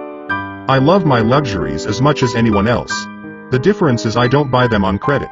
It's the keep up with the Joneses trap. When I wanted to buy a Porsche, the easy road would have been to call my banker and get a loan. Instead of choosing to focus in the liability column, I chose to focus in the asset column. As a habit, I use my desire to consume to inspire and motivate my financial genius to invest. Too often today, we focus on borrowing money to get the things we want instead of focusing on creating money. One is easier in the short term, but harder in the long term. It's a bad habit that we as individuals, and as a nation, have gotten into. Remember, the easy road often becomes hard, and the hard road often becomes easy. The earlier you can train yourself and those you love to be masters of money, the better. Money is a powerful force. Unfortunately, people use the power of money against themselves. If your financial intelligence is low, money will run all over you. It will be smarter than you. If money is smarter than you will work for it all your life. To be the master of money, you need to be smarter than it. Then money will do as it is told. It will obey you. Instead of being a slave to it, you will be the master of it. That is financial intelligence. 9. Choose heroes. The power of myth. When I was a kid, I greatly admired Willie Mays, Hank Aaron, and Yogi Berra. They were my heroes, and I wanted to be just like them. I treasured their baseball cards. I knew their stats, the RBIs, the ERAs, their batting averages, how much they got paid, and how they came up from the minor leagues. As a 9-year-old kid, when I stepped up to bat or played first base or catcher, I wasn't me. I pretended I was a famous baseball player. It's one of the most powerful ways we learn, and we often lose that as adults. We lose our heroes. Today, I watch young kids playing basketball near my home. On the court, they're not little Johnny. They're pretending to be their favorite basketball hero. Copying or emulating heroes is true power learning. I have new heroes as I grow older. I have golf heroes and I copy their swings and do my best to read everything I can about them. I also have heroes such as Donald Trump, Warren Buffett, Peter Lynch, George Soros, and Jim Rogers. I know their stats just like I knew the eras and RBIs of my childhood baseball heroes. I follow what Warren Buffett invests in, And I read anything I can about his point of view on the market and how he chooses stocks. And I read about Donald Trump, trying to find out how he negotiates and puts deals together. Just as I was not me when I was up to bat, when I'm in the market or I'm negotiating a deal, I am subconsciously acting with the bravado of Trump. Or when analyzing a trend, I look at it as though Warren Buffett were doing it. By having heroes, we tap into a tremendous source of raw genius. But heroes do more than simply inspire us. Heroes make things look easy. Making it look easy convinces us to want to be just like them. If they can do it, so can I. When it comes to investing, too many people make it sound hard. Instead, find heroes who make it look easy. 10. Teach and you shall receive. The power of giving. Both of my dads were teachers. My rich dad taught me a lesson I have carried all my life. The necessity of being charitable or giving. My educated dad gave a lot of his time and knowledge, but almost never gave away money. He usually said that he would give when he had some extra money, but of course there was rarely any extra. My rich dad gave money as well as education. He believed firmly in tithing. If you want something, you first need to give, he would always say. When he was short of money, he gave money to his church or to his favorite charity. If I could leave one single idea with you, it is that idea. Whenever you feel short or in need of something, give what you want first and it will come back in buckets. That is true for money, a smile, love, or friendship. I know it is often the last thing a person may want to do, but it has always worked for me. I trust that the principle of reciprocity is true, and I give what I want. I want money, so I give money, and it comes back in multiples. I want sales, so I help someone else sell something, and sales come to me. I want contacts, and I help someone else get contacts. Like magic, contacts come to me. I heard a saying years ago that went, God does not need to receive, but humans need to give. My rich dad would often say, poor people are more greedy than rich people. He would explain that if a person was rich, that person was providing something that other people wanted. In my life, whenever I have felt needy or short of money or short of help, I simply went out or found in my heart what I wanted, and decided to give it first. And when I gave, it always came back. It reminds me of the story of the guy sitting with firewood in his arms on a cold, freezing night. He is yelling at the pot-bellied stove, when you give me some heat, then I'll put some wood in you. And when it comes to money, love, happiness, sales, and contacts, all one needs to remember is to give first. Often just the process of thinking of what I want, and how I could give that to someone else, breaks free a torrent of bounty. Whenever I feel that people aren't smiling at me, I simply begin smiling and saying hello. Like magic, the next thing I know I'm surrounded by smiling people. It is true that your world is only a mirror of you. So that's why I say, teach, and you shall receive. I have found that the more I teach those who want to learn, the more I learn. If you want to learn about money, teach it to someone else. A torrent of new ideas and finer distinctions will come in. There are times when I have given and nothing has come back, or what I have received is not what I wanted. But upon closer inspection and soul-searching, I was often giving to receive in those instances, instead of giving for the joy that giving itself brings. My dad taught teachers, and he became a master teacher. My rich dad always taught young people his way of doing business. In retrospect, it was their generosity with what they knew that made them smarter. There are powers in this world that are much smarter than we are. You can get there on your own, but it's easier with the help of the powers that be. You only need to be generous with what you have. Chapter 9. Still want more. Here are some to-dos. Many people may not be satisfied with my 10 steps. They see them more as philosophies than actions. I think understanding the philosophy is just as important as the action. There are many people who want to do instead of think, and then there are people who think but do not do. I would say that I am both. I love new ideas, and I love action. So for those who want a to-do list on how to get started, I will share with you some of the things I do, in abbreviated form. Stop doing what you're doing. In other words, take a break and assess what is working and what is not working. The definition of insanity is doing the same thing over and over and expecting a different result. Stop doing what is not working, and look for something new. Look for new ideas. For new investing ideas, I go to bookstores and search for books on different and unique subjects. I call them formulas. I buy how-to books on formulas I know nothing about. For example, in the bookstore I found the book The 16% Solution by Joel Moskowitz. I bought the book and read it, and the next Thursday, I did exactly as the book said. Most people do not take action, or they let someone talk them out of whatever new formula they are studying. My neighbor told me why 16% would not work. I did not listen to him because he's never done it. Find someone who has done what you want to do. Take them to lunch and ask them for tips and tricks of the trade. As for 16% tax lien certificates, I went to the county tax office and found the government employee who worked in that office.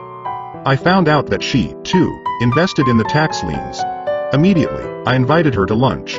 She was thrilled to tell me everything she knew and how to do it. After lunch, she spent all afternoon showing me everything. By the next day, I found 2 great properties with her help that have been accruing interest at 16% ever since. It took a day to read the book, a day to take action, an hour for lunch, and a day to acquire 2 great deals. Take classes, read, and attend seminars. I search newspapers and the internet for new and interesting classes, many of which are free or inexpensive. I also attend and pay for expensive seminars on what I want to learn. I am wealthy and free from needing a job simply because of the courses I took.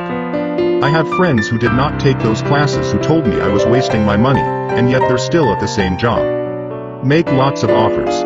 When I want a piece of real estate, I look at many properties and generally write an offer. If you don't know what the right offer is, neither do I. That is the job of the real estate agent. They make the offers. I do as little work as possible. A friend wanted me to show her how to buy apartment houses. So one Saturday she, her agent, and I went and looked at 6 apartment houses. 4 were dogs, but 2 were good. I said to write offers on all 6, offering half of what the owners asked for. She and the agent nearly had heart attacks. They thought it was rude, and would offend the sellers, but I really don't think the agent wanted to work that hard. So they did nothing and went on looking for a better deal.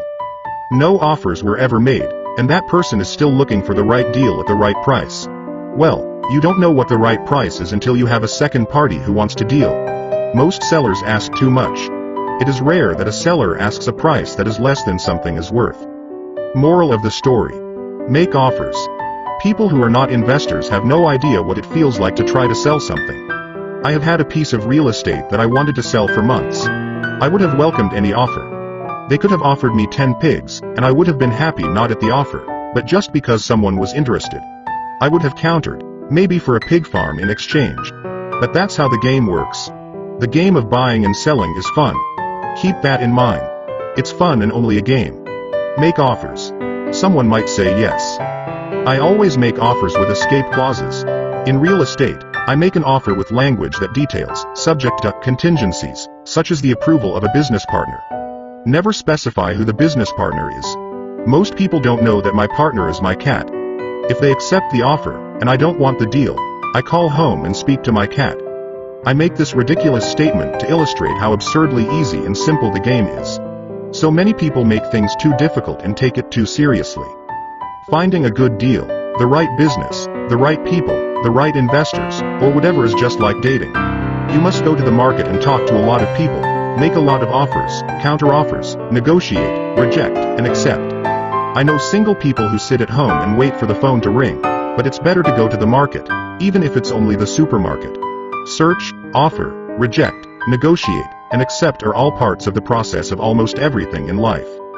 Jog, walk, or drive a certain area once a month for 10 minutes. I have found some of my best real estate investments doing this.